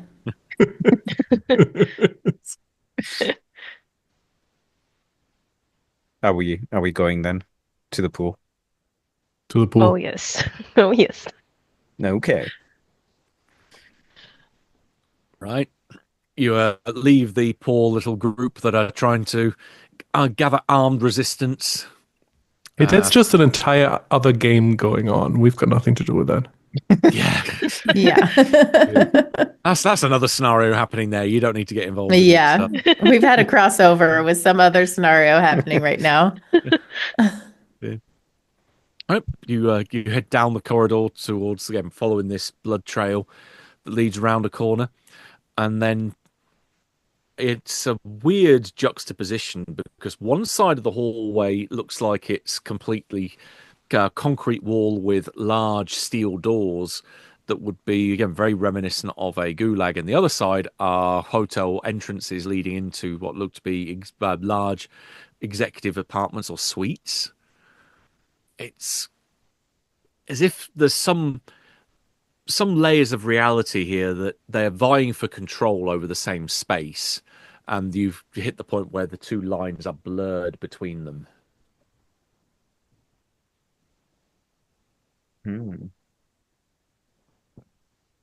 Yeah, I continue while kind of I imagine him going down the hallway, kind of touching one side, then the other, touching one side, then the other. And Ooh, yeah. okay. If you are doing that, give me one sec. God, I just sorry.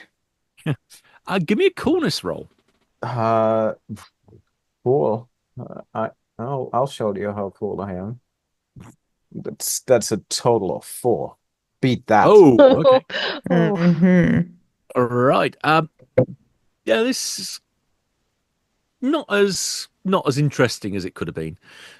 You put your hand out as you're gliding against the wall, and yeah, there's concrete on one side, and then the smooth wall on the other, painted wall of the interior of the hotel, and then outside of the gulag wall again, freezing cold concrete, and then you go back over to the hotel wall, and it's just rusted iron that your nails scrape across. You feel your fingernails going almost like nails down a chalkboard as they go across this rusted ironwork that you think, hang on for a minute, that can't be metal. That was a normal wall. That you realize your fingers have just gone slightly through the wall, almost piercing the illusion of what should Ooh. be there as far as your eyes are telling you, but you touch something that is physically there beyond. But the minute you realize that you are pushing through into something else, that's the point when your hand then just jars back, and when you go to push it again, you just feel the wall of the what feels to be the hotel wall, the hotel corridors wall. But for a moment, you were tantalizingly close to touching what was really there. I think I stop in my track and just look at my hand and look at the wall. Yeah, your Days nails are indeed. still kind of scuffed up from scraping along that really horrible pitted iron. Yeah, I show my fingernails to the others. There is a reality beyond the realities that we experience, and I, I was calculating this. Yes, mathematically, it was the only reason that the only possibility it couldn't have been otherwise. I just needed proof. Then, look, one of the fingernails Well, just the breaks new off. guys are just not done redecorating the place. You don't get it. It is this, and he just walks off down the hall, kind of occasionally still kind of trying to recreate what he'd done before, doing the same thing, same motions. Mhm. Um, but yeah, I I think he's got me there. I don't get it. Um, let's yep. keep going. Mhm. Okay. In which case, as Mateus keeps running his hands across the wall, and you again lash out, trying to almost put your finger just beyond what you can see, and instead of hitting the wall, again on the side of the hotel corridor, you feel yourself brushing past what feels almost painfully like the fabric wall of your padded cell, the padded wall of your cell. The moment I feel that, I retreat both my hands and just quietly walk forward. Mhm. Like a clear change in my demeanor. And I just continue to walk. Because that's a reality that I cannot accept. Yeah, you don't want to go back there. So push the wrong boundary, and you never know where you're going to end up. Mhm. Yep, and continue. Okay.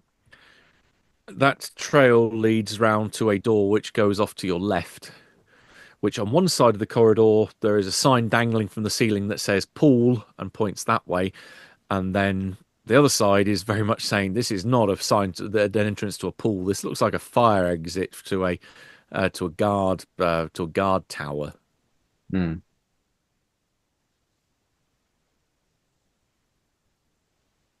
which presumably you open up. Unless somebody's stopping me. Yeah. Okay. Um, Inside there is a sound of again lots of movement. There's plenty of people that are in various different states of pain or other physical experience, filling the air with their screams, cries, wailing, exultation, sounds of ecstasy. It's a weird cacophony that hits your ears.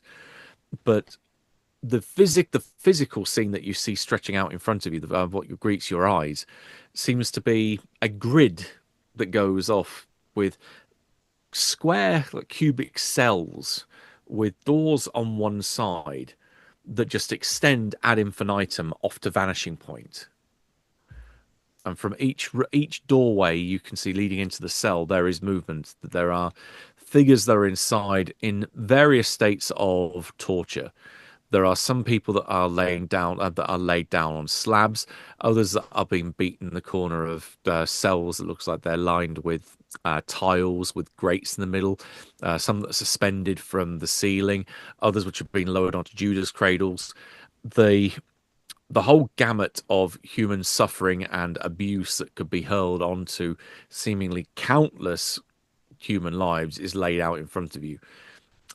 Viewing the scene, can I have a keep it together roll from folks? Because this is sort of like walking into a immense torture chamber.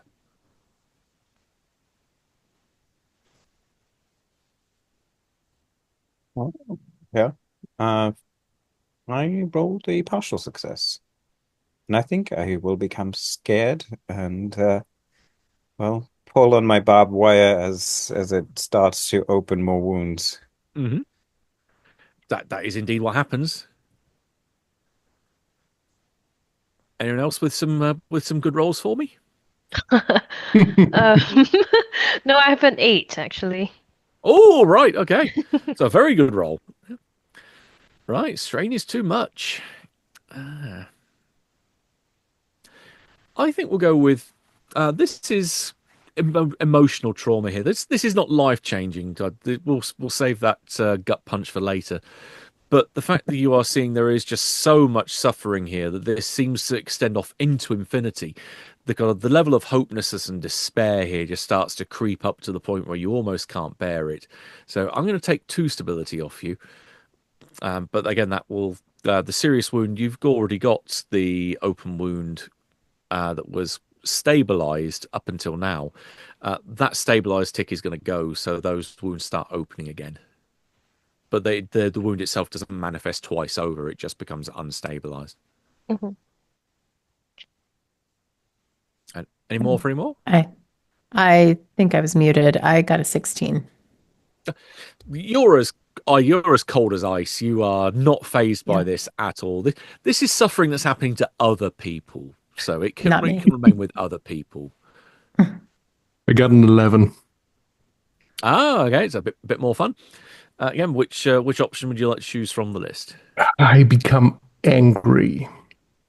You're also getting a bit miffed with this now, but to the point where that is manifesting that not only is your mouth opening in this expression of anger and contempt, but also these wounds opening up across your body of these old torture scars that are now starting to bleed and leak through the clothing. Thankfully, not through that god awful coat that you've long since ditched.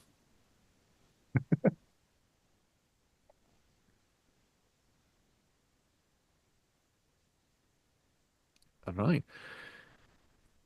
Now you've got a few options here. As you step through, let's say you can see into multiple of these rooms.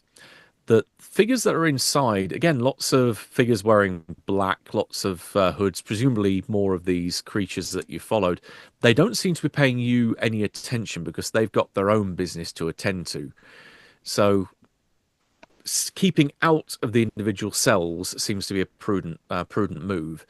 You do have the trail that starts to snake its way through this. It's not really a maze because there's not really any layout here which is designed to obfuscate the route for you. It's just it goes off in all directions into vanishing point. Mm. How would you wish to proceed here? Are you going to try and follow the trail? Are you going to try and do some way covert? Maybe go across a couple of aisles and trying to move parallel to it? What's your game plan here? I let the others speak first before I ruin everybody's plan. Oh no. That's a line I love to hear. So. Yeah. So speaking only for Janet, I think given how well she's been able to keep things together at this point, she's just going to raise her gun and she is like fully focused. Like I have a goal, I have a mission, and I need to go and do it so that I can be free. So she is, I don't think she cares about what other people are doing at this point. I think she has fully taken on this mission onto herself. And so she has the gun in one hand and the hook in the other, and she's just like she's following the trail. So you're going I full on followed that determination. one. That one seems to be the sanest and has a plan. I'll follow that one. Boring.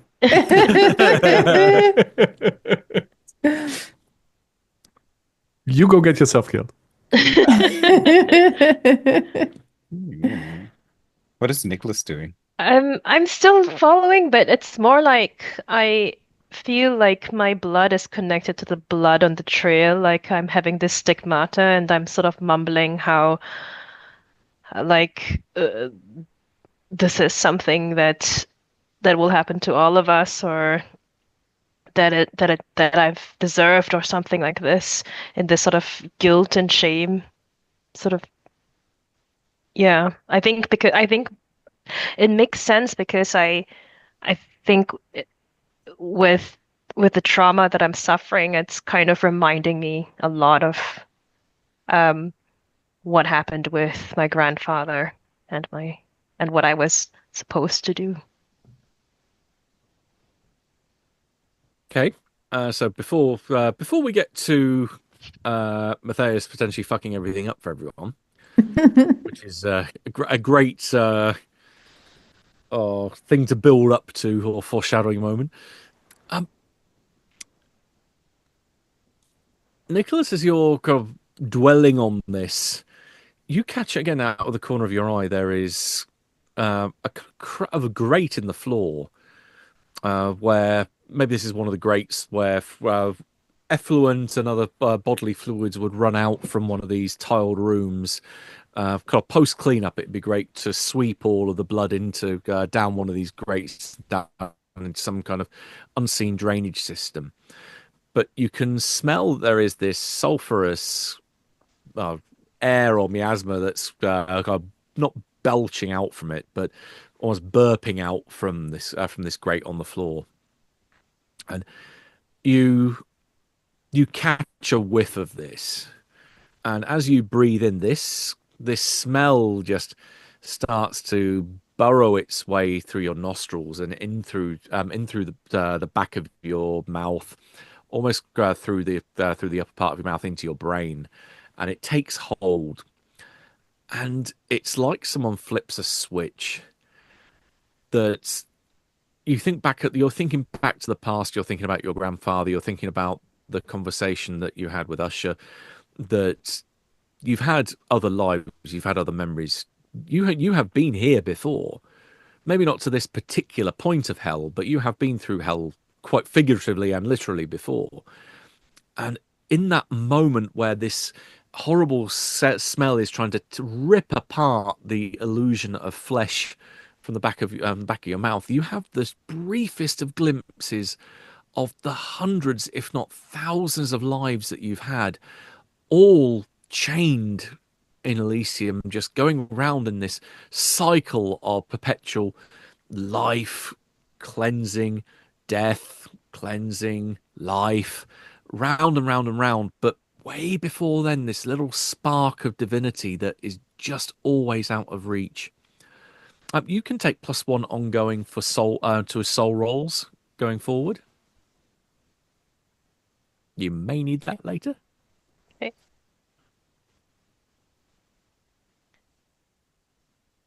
Yeah, but just as you're trying to almost like reach out and try and grab that little shard, that feeling and that taste just disappears. I feel like I'm kind of sinking to my knees in this, imagining the shot is in this grate and sort of clawing through the sulfurous mist vapor smoke. and always just out of reach, just this horrible smell now that claws almost burning its way up your nostrils as if having razor wire pulled through your sinuses. I think at this point I'm going to actually slam my fist down on the floor and start wailing like really loudly. Because I feel like my whole life has been a lie, or my whole life I've been chasing after things. Jacob probably doesn't even. I mean, I can't ever have Jacob, or so. It's just been a lie, and this whole thing sort of shatters whatever I had in me. And so, yeah, just imagine a wailing child banging its fists really unhappily on the ground. Everything is an illusion. Everything is a lie. And then messing it up at the rear. What's Matthias doing? Well, I think he was tempted to kind of, enter one of those cells at least, or just look inside and call out to say that this is not real. There is the suffering is in their mind, and if they overcome their mind and their self-torturing, they will see that there is a world beyond this. But I think he caught himself like in that moment, kind of just standing at the doorway, and then he sees the Nicholas kind of like slamming the ground and wailing. And very concerned, he will go over, not saying a lot, just putting kind of both his hands on their shoulder, kind of trying to kind of help them up and just giving them a hug if they let them, and try to move on with them and guide them forward. Power of friendship. Yeah. Horror, where art thou? It was that close. Yeah, may I get you up, Nicholas, and embrace you for a brief second? And I'm just going, none of this is worth it. None of this. Everything's just, what's the point of it all?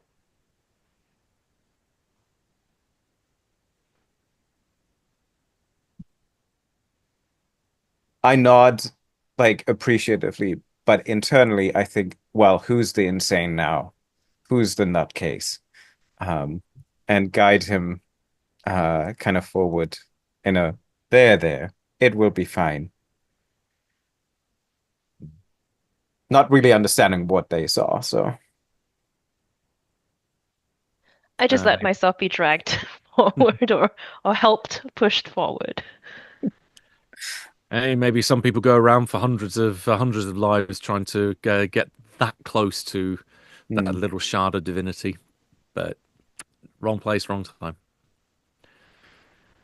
And it seems with Janet being very determinedly leading the way forward, snaking your way through these different little cells, you do come to again what looks to be the outer edge of this liminal space, and find there's a door which leads out with a smell of chlorine coming from outside. That does look as though it opens up into some kind of outdoor pool area. Pools, you're fairly sure, at least in nice high-class resorts, should be a nice crystal blue. This is more ruby red. There are various figures that are laying face down with some very large bullet holes in them that have then permeated the waters into this crimson color. There are large sections of grass which run up to the edge of the pool, just beyond the walkway that goes around it, that are very heavily bloodstained as well. There's an area that looks like someone set up something that would be akin to a green screen. There's an old camera which is stood on a tripod, something that looks like it could be a symbol in black.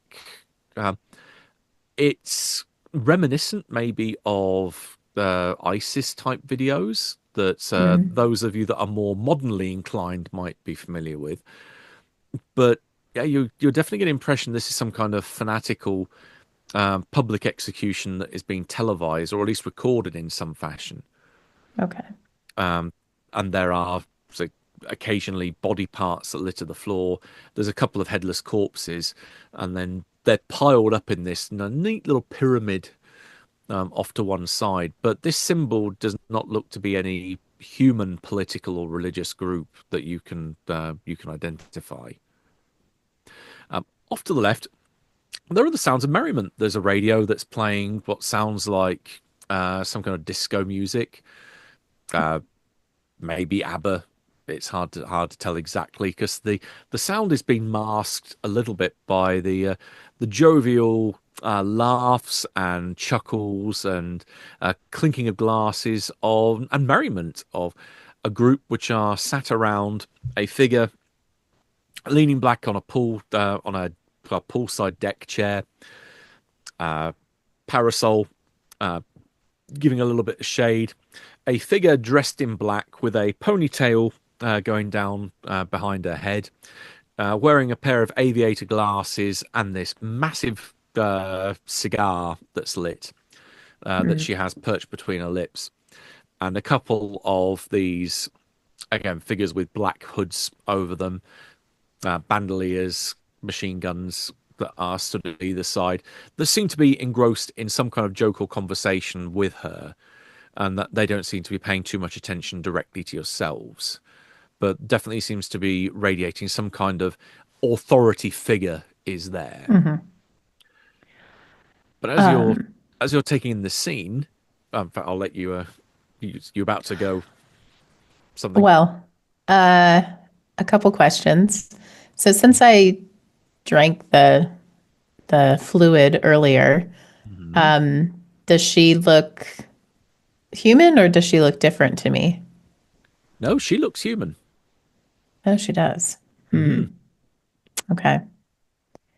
But that's what I was going to say. There is at this moment there is a cough that you hear from one of those cells immediately off to your left. That's kind of the very last door before you would go out into the poolside area. There's a figure that looks like initially looks like maybe a photojournalist, so someone that's wearing kind of a I can't remember the exact name. It's like a life jacket type thing, but it's not meant as a flotation device. But lots of pockets in there where they would hold lots of rolls of film. Kind of a thin shirt underneath it, some khaki trousers underneath. The stubble. Looks like the poor guy's been beaten up quite a bit. His hands are tied behind his back, and he's chained to the floor, looking like he is a prisoner of some description. But because you drunk that lovely fluid on the floor, that impression lasts about the length of time that it takes to see him and blink your eyes once. After that, what you see is a figure that's approximately 8 foot tall, which is still knelt down, giving the impression that they are play acting to be in this state. Skeletal, held together by sinew, but wearing what could actually quite appropriate. This you that's seeing this that almost looks like a butcher's outfit.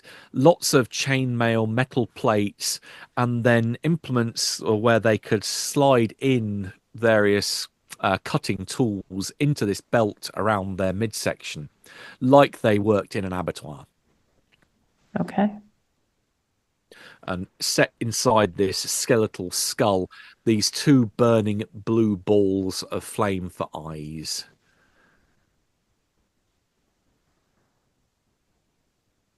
Right. Was he trying to talk to us? Yeah, he kind of he coughs, and this thing it's hard hearing the sound of what would appear to be maybe a man in his 20s, this kind of photojournalist, this almost human sounding voice coming out of the mouth of something that is completely not human. All right. That says, stay still, they probably haven't seen you yet. Get back. Yeah. Sure. Are there, What do you know? are there any others with you? No. Oh, you're probably it's lucky you're out. You've been able to get here on your own then. And there's guards all over the place. They've been bringing people here. They've been taking them, lining them up against that screen, and then just executing them. But I can't understand a word they're saying. It makes no sense.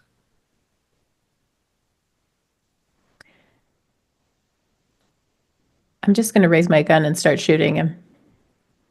Oh, okay. All pretend's gone here. Right, that will definitely take him by surprise. Anyone want to jump in at this point with any edges that relate to combat that you want to get tooled up on now? Just now is your time. Well, I could talk to him, but I don't think that's... God. Your words cut better than bullets. Yeah, Should I re-roll for... yeah, this is a different encounter. It's a different scene. Okay. Then I will... Can I roll for both of my advantages? Yeah, I don't see why not. Okay, cool. So we'll do lightning fast, which is a partial success, and Street Fighter, which is a full success.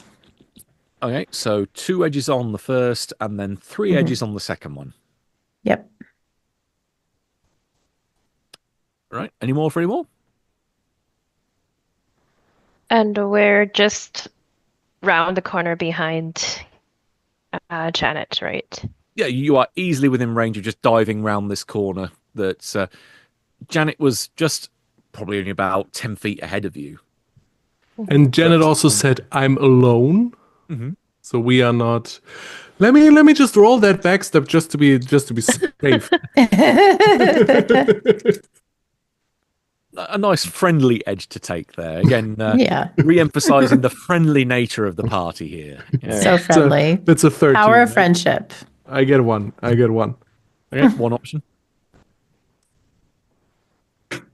Yeah, why not? Let's just do it. Because if I hear Janet talking to to some unknown person and saying I'm alone, it feels like a code word to me to say I'm really suspicious of this thing in front of me, or so I want to get ready.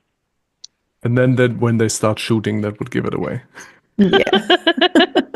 The muchos daka daka daka will definitely. Yeah. Oh boy.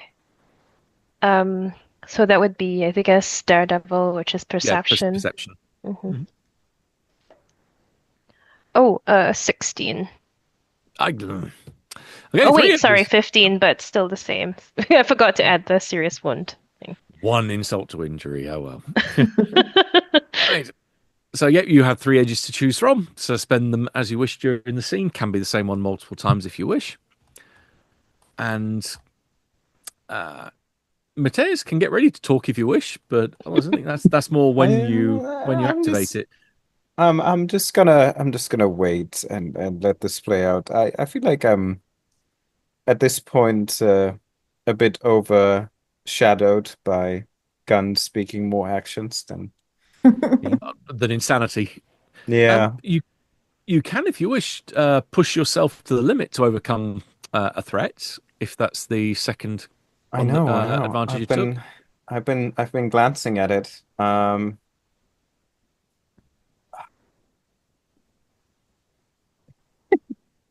You know what? Why not? If I see my friends fight, then I will join them. All right, That's on roll your. plus- We fight together. And roll plus soul. I want. Yeah, I'm pretty much just gonna use my barbed wire to throw it kind of at him. Plus soul. That's an 18. The dice really like you lot. That's All right, again, 3 edges. Yeah. 3 edges for you too. Holy shit. Okay. Right, so we'll open up with Janet going, we'll just daka daka daka, roll plus violence. Or do you want Okay. to cash in one of your edges just to say you hit Um, options? so Yeah, with lightning fast, you can engage in combat without mhm. them pretty much getting anything to do about it. uh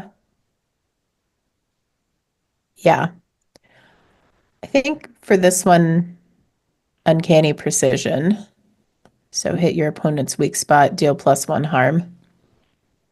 That sounds good. Okay. Right, with the submachine gun, you've got a couple of or three different attack maneuvers with it. Mhm. You can go for a short burst, which does 2 harm, which actually does no. No, my eyesight's terrible. That uses up one of your ammo slots.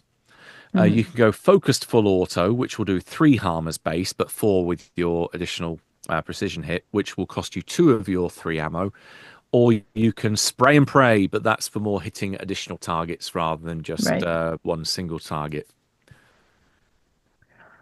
Um, I think the second one, that's probably what I'm doing. I want to do a good job for Usher here. Okay, so that'll be 4 harm that you do at the cost of 2 of your 3 ammo slots. Mhm. Yeah, you essentially looking at the plate, or this combination of plate and chainmail that this thing is covered in, realize that there are gaps.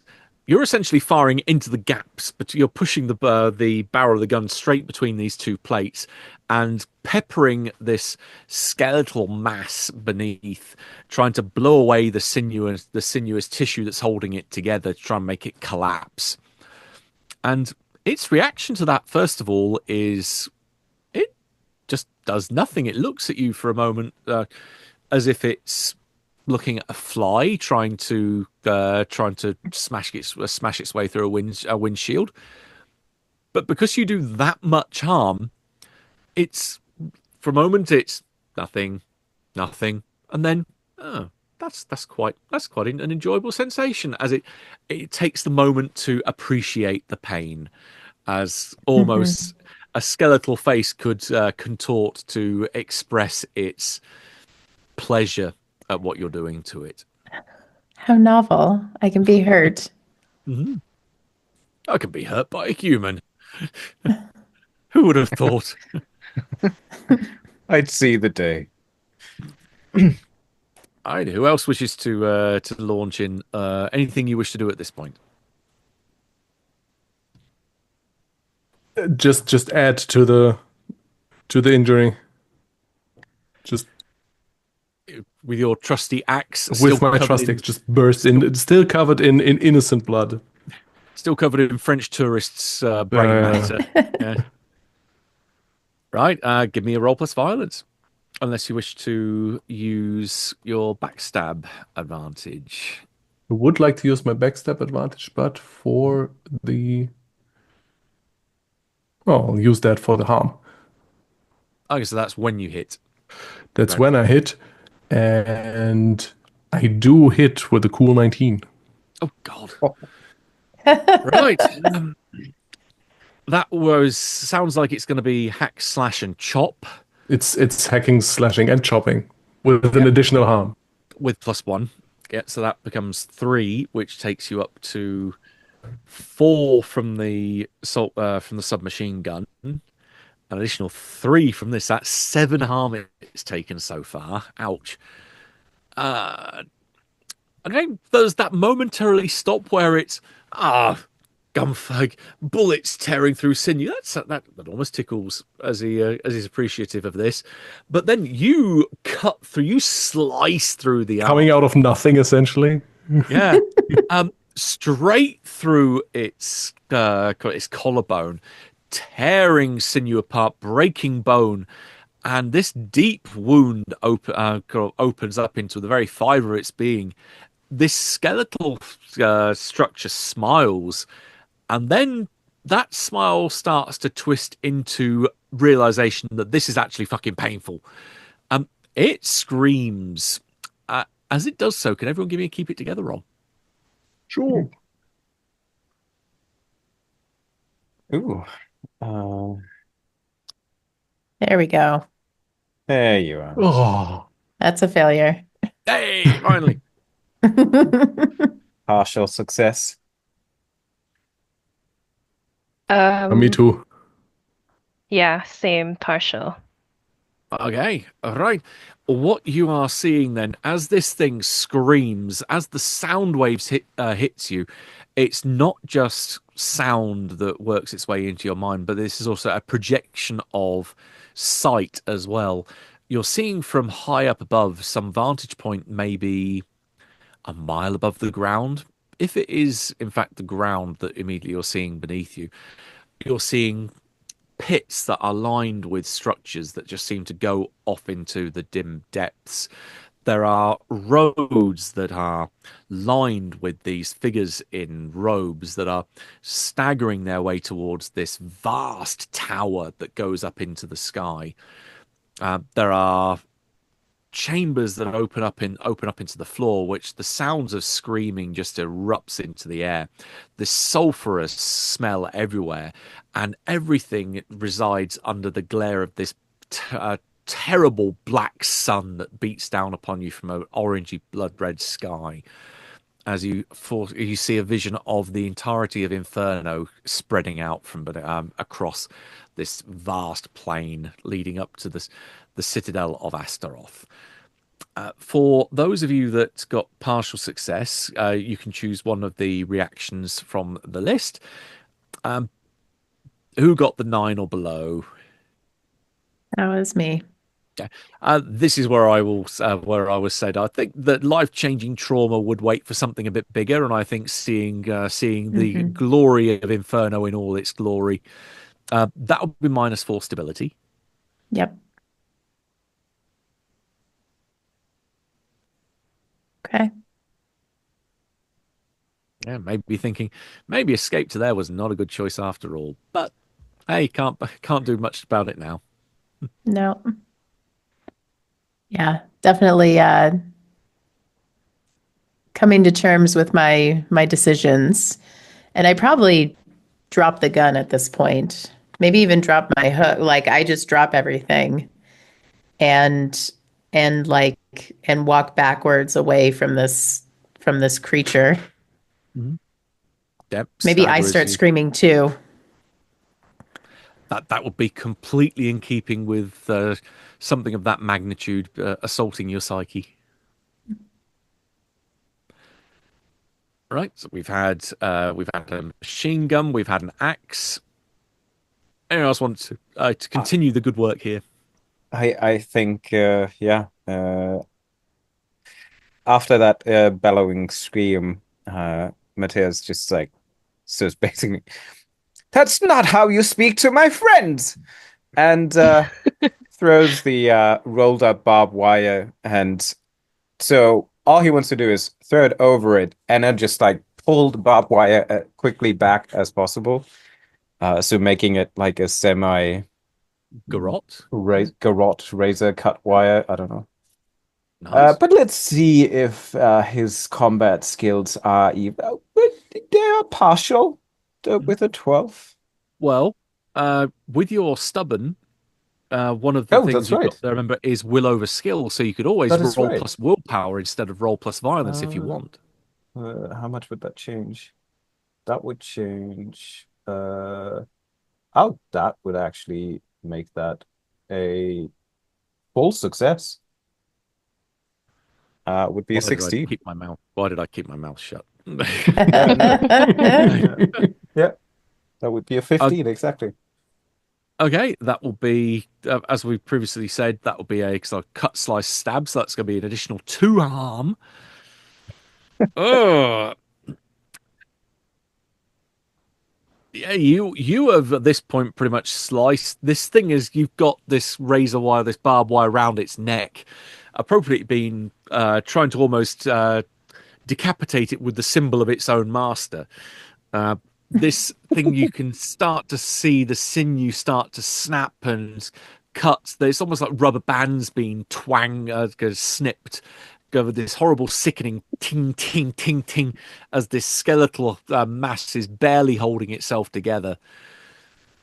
In some degree, at that moment, he thinks to himself that combat is not really that hard. Like, I don't know why everybody is always talking about so difficult fighting people. So far, he almost killed 2 creatures in an Wow. easy go. Yeah, that's just what he thinks to himself at that moment. Well, but between you having done between 3 people done 9 harm before this thing has even got a chance to act.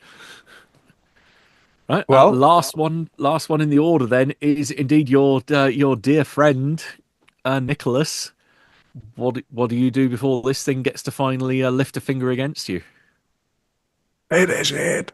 Yeah, I think I see all of this happening, and I'm just like, it's time to deal the finishing blow.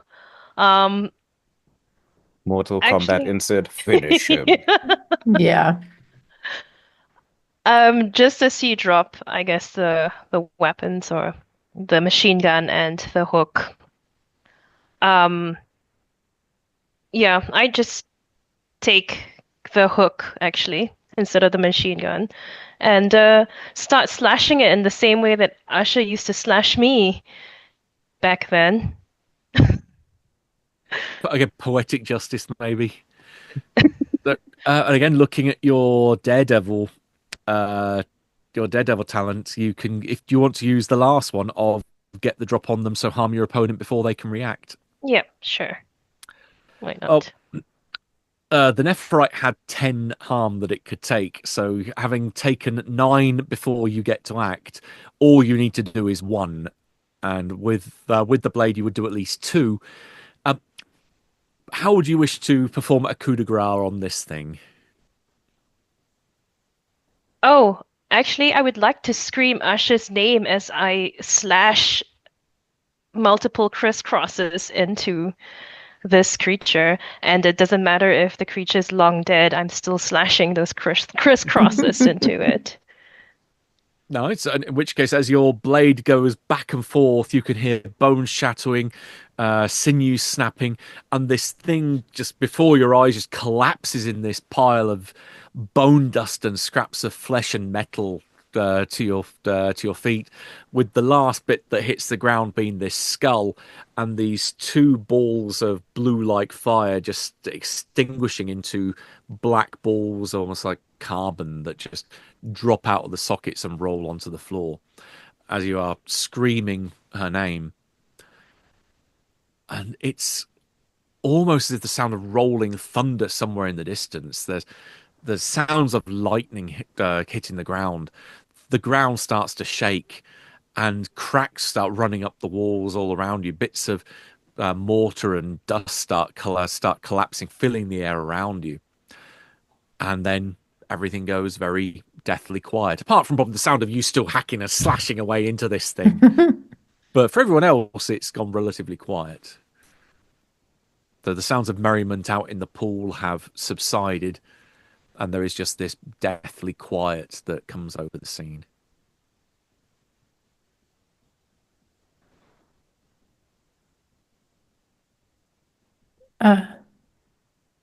Did she come? So She here? you're looking around. It takes you not a little while, but definitely a couple of seconds to notice there is a figure moving towards you from, again, this long corridor going off into Vanishing Point. This long leather ball gown wrapped in razor wire, and an usher walking a bit more confidently than the last time you saw her. It approaches with a nodding demeanor of approval. Well done.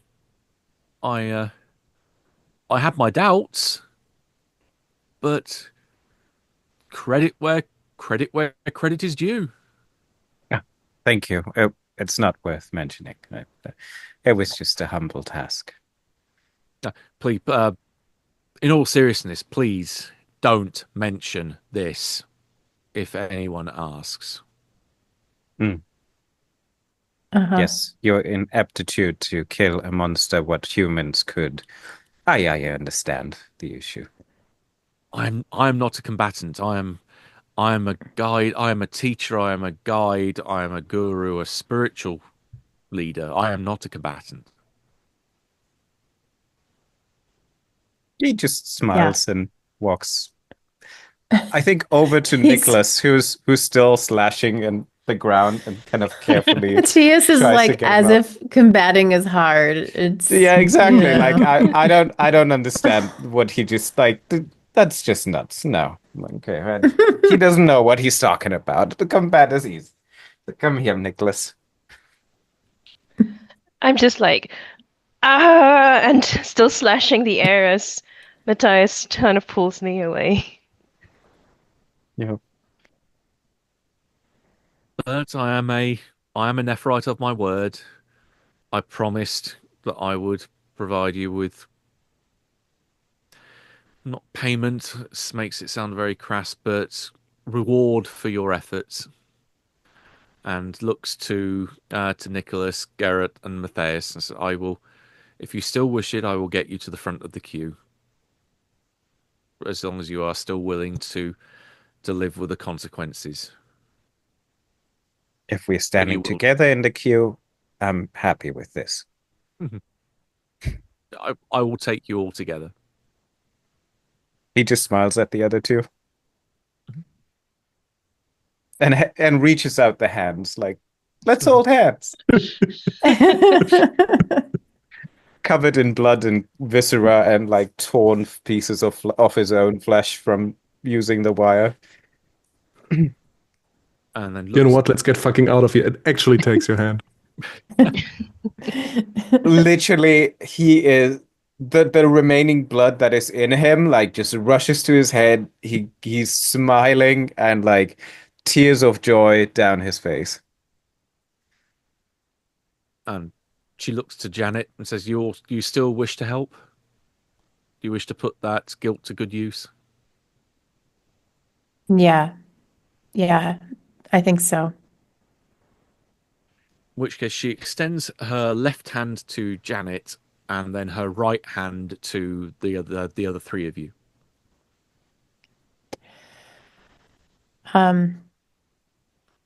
Ni nice to meet you all. See you on the other side someday, maybe. See you on the Again. other side. Dear Janet. And Usher smiles. And this could almost be, if this was the end of a film, this would be the rolling montage as the credits play. That the four of you walk through, almost walking through the wall, but the angle changes. It's a hard transition that maybe the CGI doesn't quite have the ability to manifest quite properly. Seeing a four-dimensional space within the confines of a two-dimensional screen. But you step through the dimensions, you step through the layers of reality, out of this purgatory and into Inferno, taking a long walk down that long highway where the pilgrims of the damned are lined going up to the horrible black edifice of Astaroth's citadel, leading up to a opening that may be miles wide at its base, that is then just a gradual sinking slope into darkness, where you pass by again, untold hundreds of thousands of these broken, empty shells waiting to be refilled with another life in Elysium again. And she leads you to the front of this queue of these broken people that are slowly walking one by one into this black sea that resides at the bottom of this citadel. And as the waters lap up against the soles of your feet, she still keeps a hand on Janet, or in her hand in yours. Lets go of the three on her right, and just gestures towards the water. Walk forward and find your next life. But like I say, we might see each other again someday.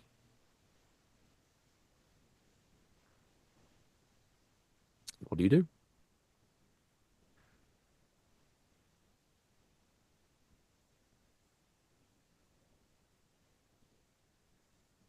Well, sorry, did you want to go? Sorry, I go ahead. I was muted. That's good. Oh, I was gonna say, I thought I might see mouth moving, but No, I walk forward. I guess I still have the hook for whatever. I wave it over to Janet before I guess I drop it and head on. okay. And off into the cool but comforting embrace of the waves. Next. Yeah, walk forward, drop the axe, take off the blue vest, and walk into the water. Okay. And head submerge below the waves. I think And Matthias is kind of looking after his new friends and is legitimately happy that, he helped somebody else and he could spend time with somebody else. But he's also sad because he sees that Janet is staying behind. And so he stops for a second, but then walks so quickly over and gives her a hug and basically just whispers something into her ear and then turns around and goes into the waves. okay. And that leaves, besides the untold masses that are slowly one by one following in their wake, that it is just Usher and Janet left on the edge of this black sea.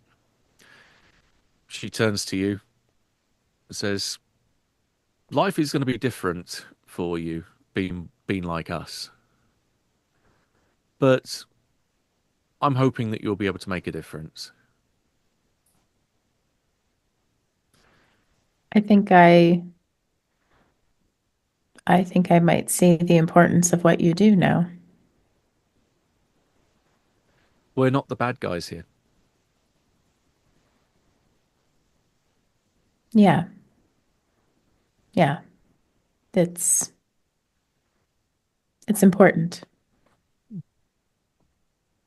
And admittedly, after a very painful transformation, but pain is just a temporary thing in the end, as you cast aside your human shell and are replaced by that which is the very being of Nephirite in service to Thaumiel.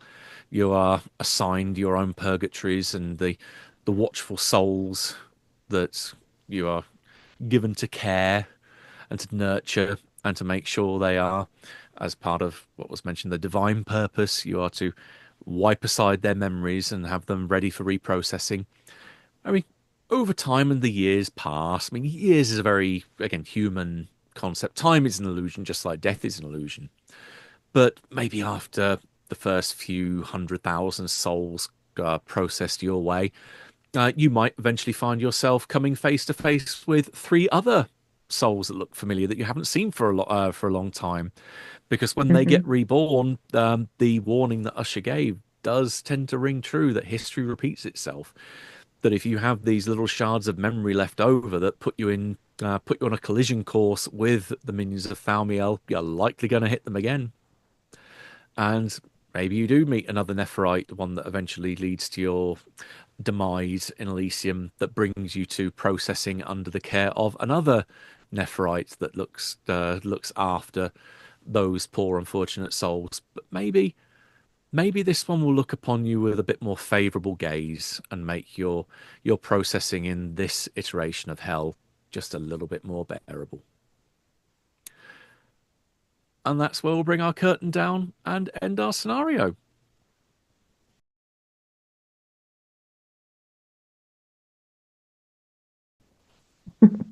Yay. Thank you. Thank you very Thank much. you. Thank you very much. Excellent.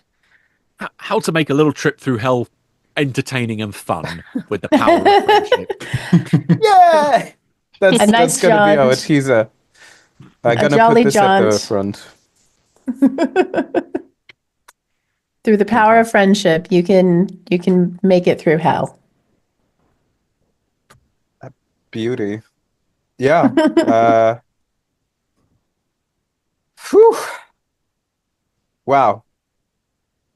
I feel Yeah. like I have a lot of questions, but I don't even know where to start. One of the questions that I definitely want to know is Mhm. what is the octahedron and Ah. how does it Mhm. work? That was one thing that it was a potential way out of there. That I refer to it in the manuscript as the heart chamber. That purgatories, in addition to wiping clean all of the memories of the humans that get dumped into them, they also channel power up to the death angel that overlooks them. So this was while it was still because your own purgatories individually would have each had a heart chamber that was kind of the back mechanism that you would never get to see normally. Mhm. But when I'm getting ahead of myself, I'll get to that bit later maybe. That chamber, it's the way that all that pain and suffering is channeled directly into Thaumiel. So the diamond being one of the symbols. If you look in the core rulebook, it says there are various different symbols of like as I described, like flags of their power. It's the thing that represents this is energy being channeled directly to Thaumiel, whereas bloody barbed wire is Golab. That's a metaphorical representation of the switching change of control. So going from a Thaumiel controlled purgatory to a Golab controlled Thaumater purgatory. Yeah, it's visual metaphor, but it does Yeah. actually serve a purpose. That Okay. your early soul roll using the all that channeled pain could have, if you'd got a success, being almost like putting a wedge in the outer door. You could have made a back door out of purgatory, out of the purgatory to get into Inferno. So it would have been a way to basically go, oh yeah, we've got the deals from these Nephrites. Nah, fuck that. We'll just go. We'll pull the escape cord that we've partially got and just got to blow the back door off and leg it. Which one group did do when I play tested this. Oh, really? Yeah. It's nuts. Nice. Excuse me. Cool. Okay. What is the what was the hotel the hotel scene in Mogadishu? Yeah. There are different versions of purgatories in the second Dead source book for Purgatory, the wonderful blue and black one that you have to read on its side and flip. There is a paragraph about group purgatories where the inner workings of hell have decided that it's just inefficient to be doing this one-on-one. That if you can have areas where multiple people are tortured at the same time that share the same weaknesses, that it makes it and do it on an industrial scale rather than a personalized one. So these are all victims that had been either killed in terrorist attacks, like reminiscent of maybe RAF or PFLP attacks in the 70s. And then also you've got like Soviet gulags, political prisoners, undesirables from the 50s that have all been thrown together. But this is a group purgatory that has been made by taking existing purgatories, say under Thaumiel's control originally, and then smashing them together. Hence the title. Agglutination is a biological term about cells being joined together. That meshing of multiple cells has not quite worked the way they want. You've got these disparate ideas which are all vying for control, and it's whichever one becomes dominant will eventually be the one that takes over the whole of this kind of gestalt mass. That it's representative of the fact you've got lots of conflict and not fully cohesive ideas all vying for the same space. But the two do, at their core, still represent torture that would be under Golab's banner. But again, at the minute, one hasn't become dominant yet. Yeah, it's So, I really like it. Sorry. Good. how was Golab's Nephrite typically dealt with? but a very direct approach definitely works. A couple of Okay. the playtest groups did something similar. The initial goal for him is that he's trying to play into the torture aspect by trying to pose as a victim. That he would try to either get you caught by having the purgatides that are walking around grab you, bring you here, and then throw you in the cell with him before you are taken to see the boss that's out on the pool side. In which time he tries to kind of ingratiate himself with you, saying, look, if I make a distraction or if I put myself in harm's way, that could give you the opportunity to try and break out of here or attack the guards. And it's lulling you into, if you do this, if I get hurt, that you can then hurt the people that are hurting me, that he can try and emotionally manipulate that so that you start to go into excess, that you become a torturer of the people that are doing this to you. And if you did go down that route and actively embrace that and start to really lay harm on the guards, and then ultimately try to kill the figurehead that he's put up there as the natural targets that you saw straight through. If you were to embrace that, you would then, if you were to die in the purgatory, you would become a purgatory yourself. It's a metaphysical trap you could fall into. But again, just going in there and performing a surgical strike when you could see straight through his illusion, that kind of puts pay to that plan.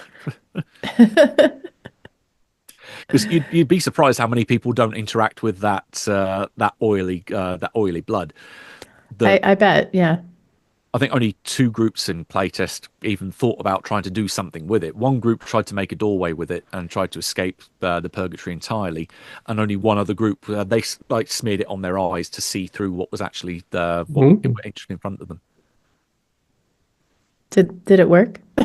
Oh yeah, they saw the similar thing. They saw this. They saw through the disguise. Suffering. They saw him straight there. Yeah. Okay. Cool. Although maybe not as effective on the combat front as you guys, because there's me thinking, 10 wounds is a lot to get through. Yeah. What combat? I don't know what you're talking about, Matt. It's pretty horrible. I remember in one particular one, it's like chains coming out, very much doing the pinhead movement of hooks and chains start flying out of the wall and start to rip people limb from limb. Yeah, that definitely didn't go down too well for a couple of groups. But no, you guys just took him out before he can even get a chance to lift his finger. So well, I felt we only had that chance. Yeah. Mm-hmm. If we wouldn't have done it before it acted, we'd been screwed. It could have got nasty. Yeah. But see, you have harmed me with, or you attacked me with 5 harm, and I got a critical wound too. So like, you did something, Matt. That's true. I got my my signature disembowel movement. Yeah. Yeah. I'm very curious. Like, how close was the constellation of players that we had to like others that you've ran? And like, I'm not. Yeah. No, I'll cut you off. Sorry. Oh, just like as a means of like, I guess they can be quite different in kind of their build initially, but like, is it still relatively coming to the same kind of playthrough?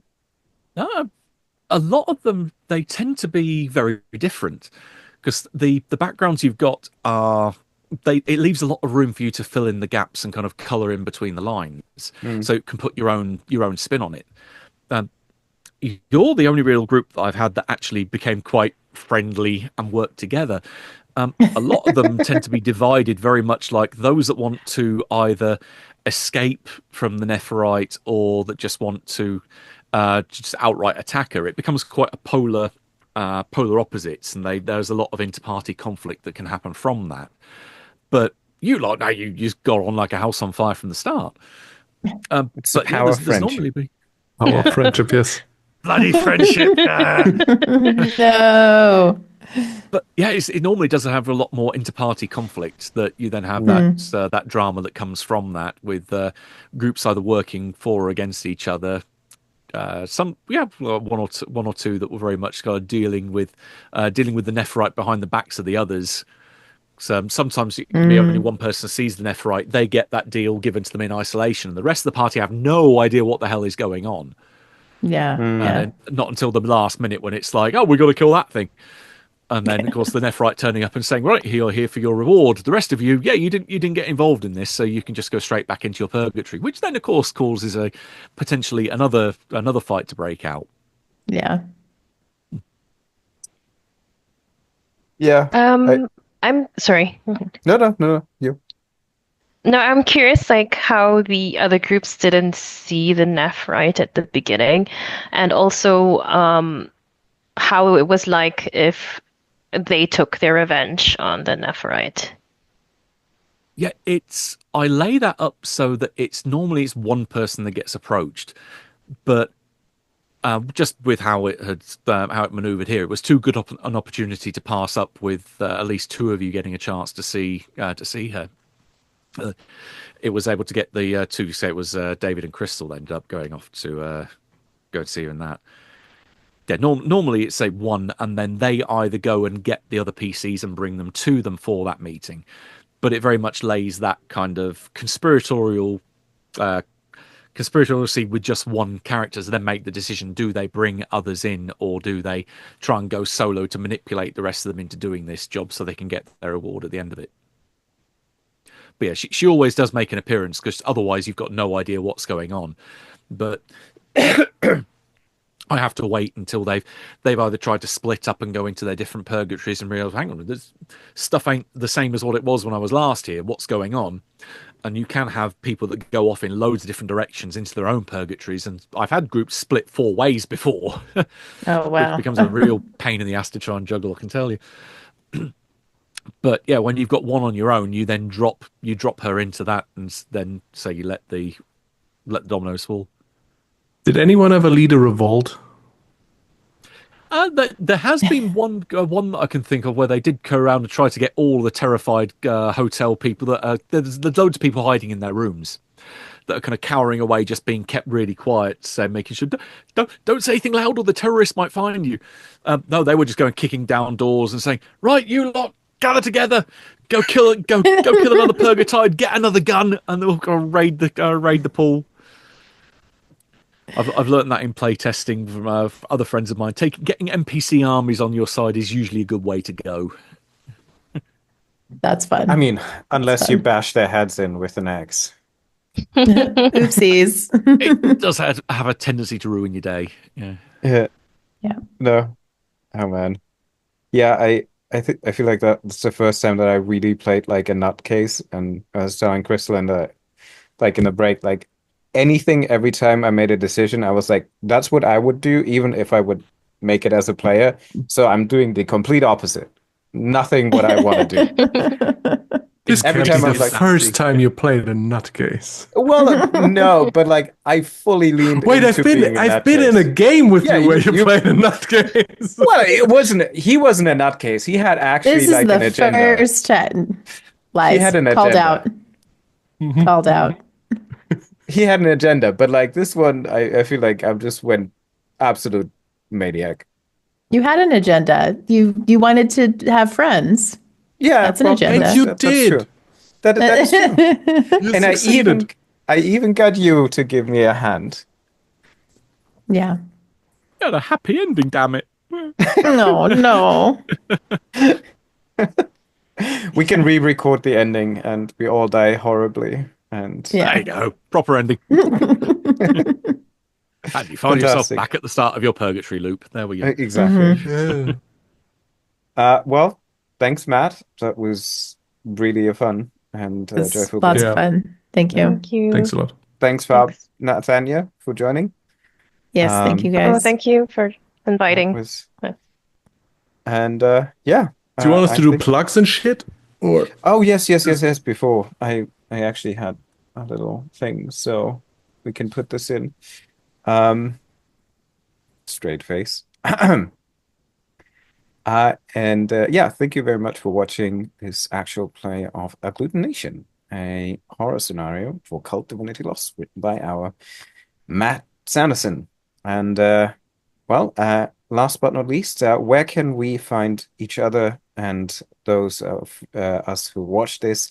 Matt, where can people find you? Normally, I can found over on Discord on my various channels over there. Either connected with good friends over at Into the Darkness. I'm over there quite a lot. Also on the Illusion HorrorCon Discord as well. And also for our podcast, The Good Friends of Jackson Elias, which if you want, so you can be found via blasphemoustomes.com. Fantastic.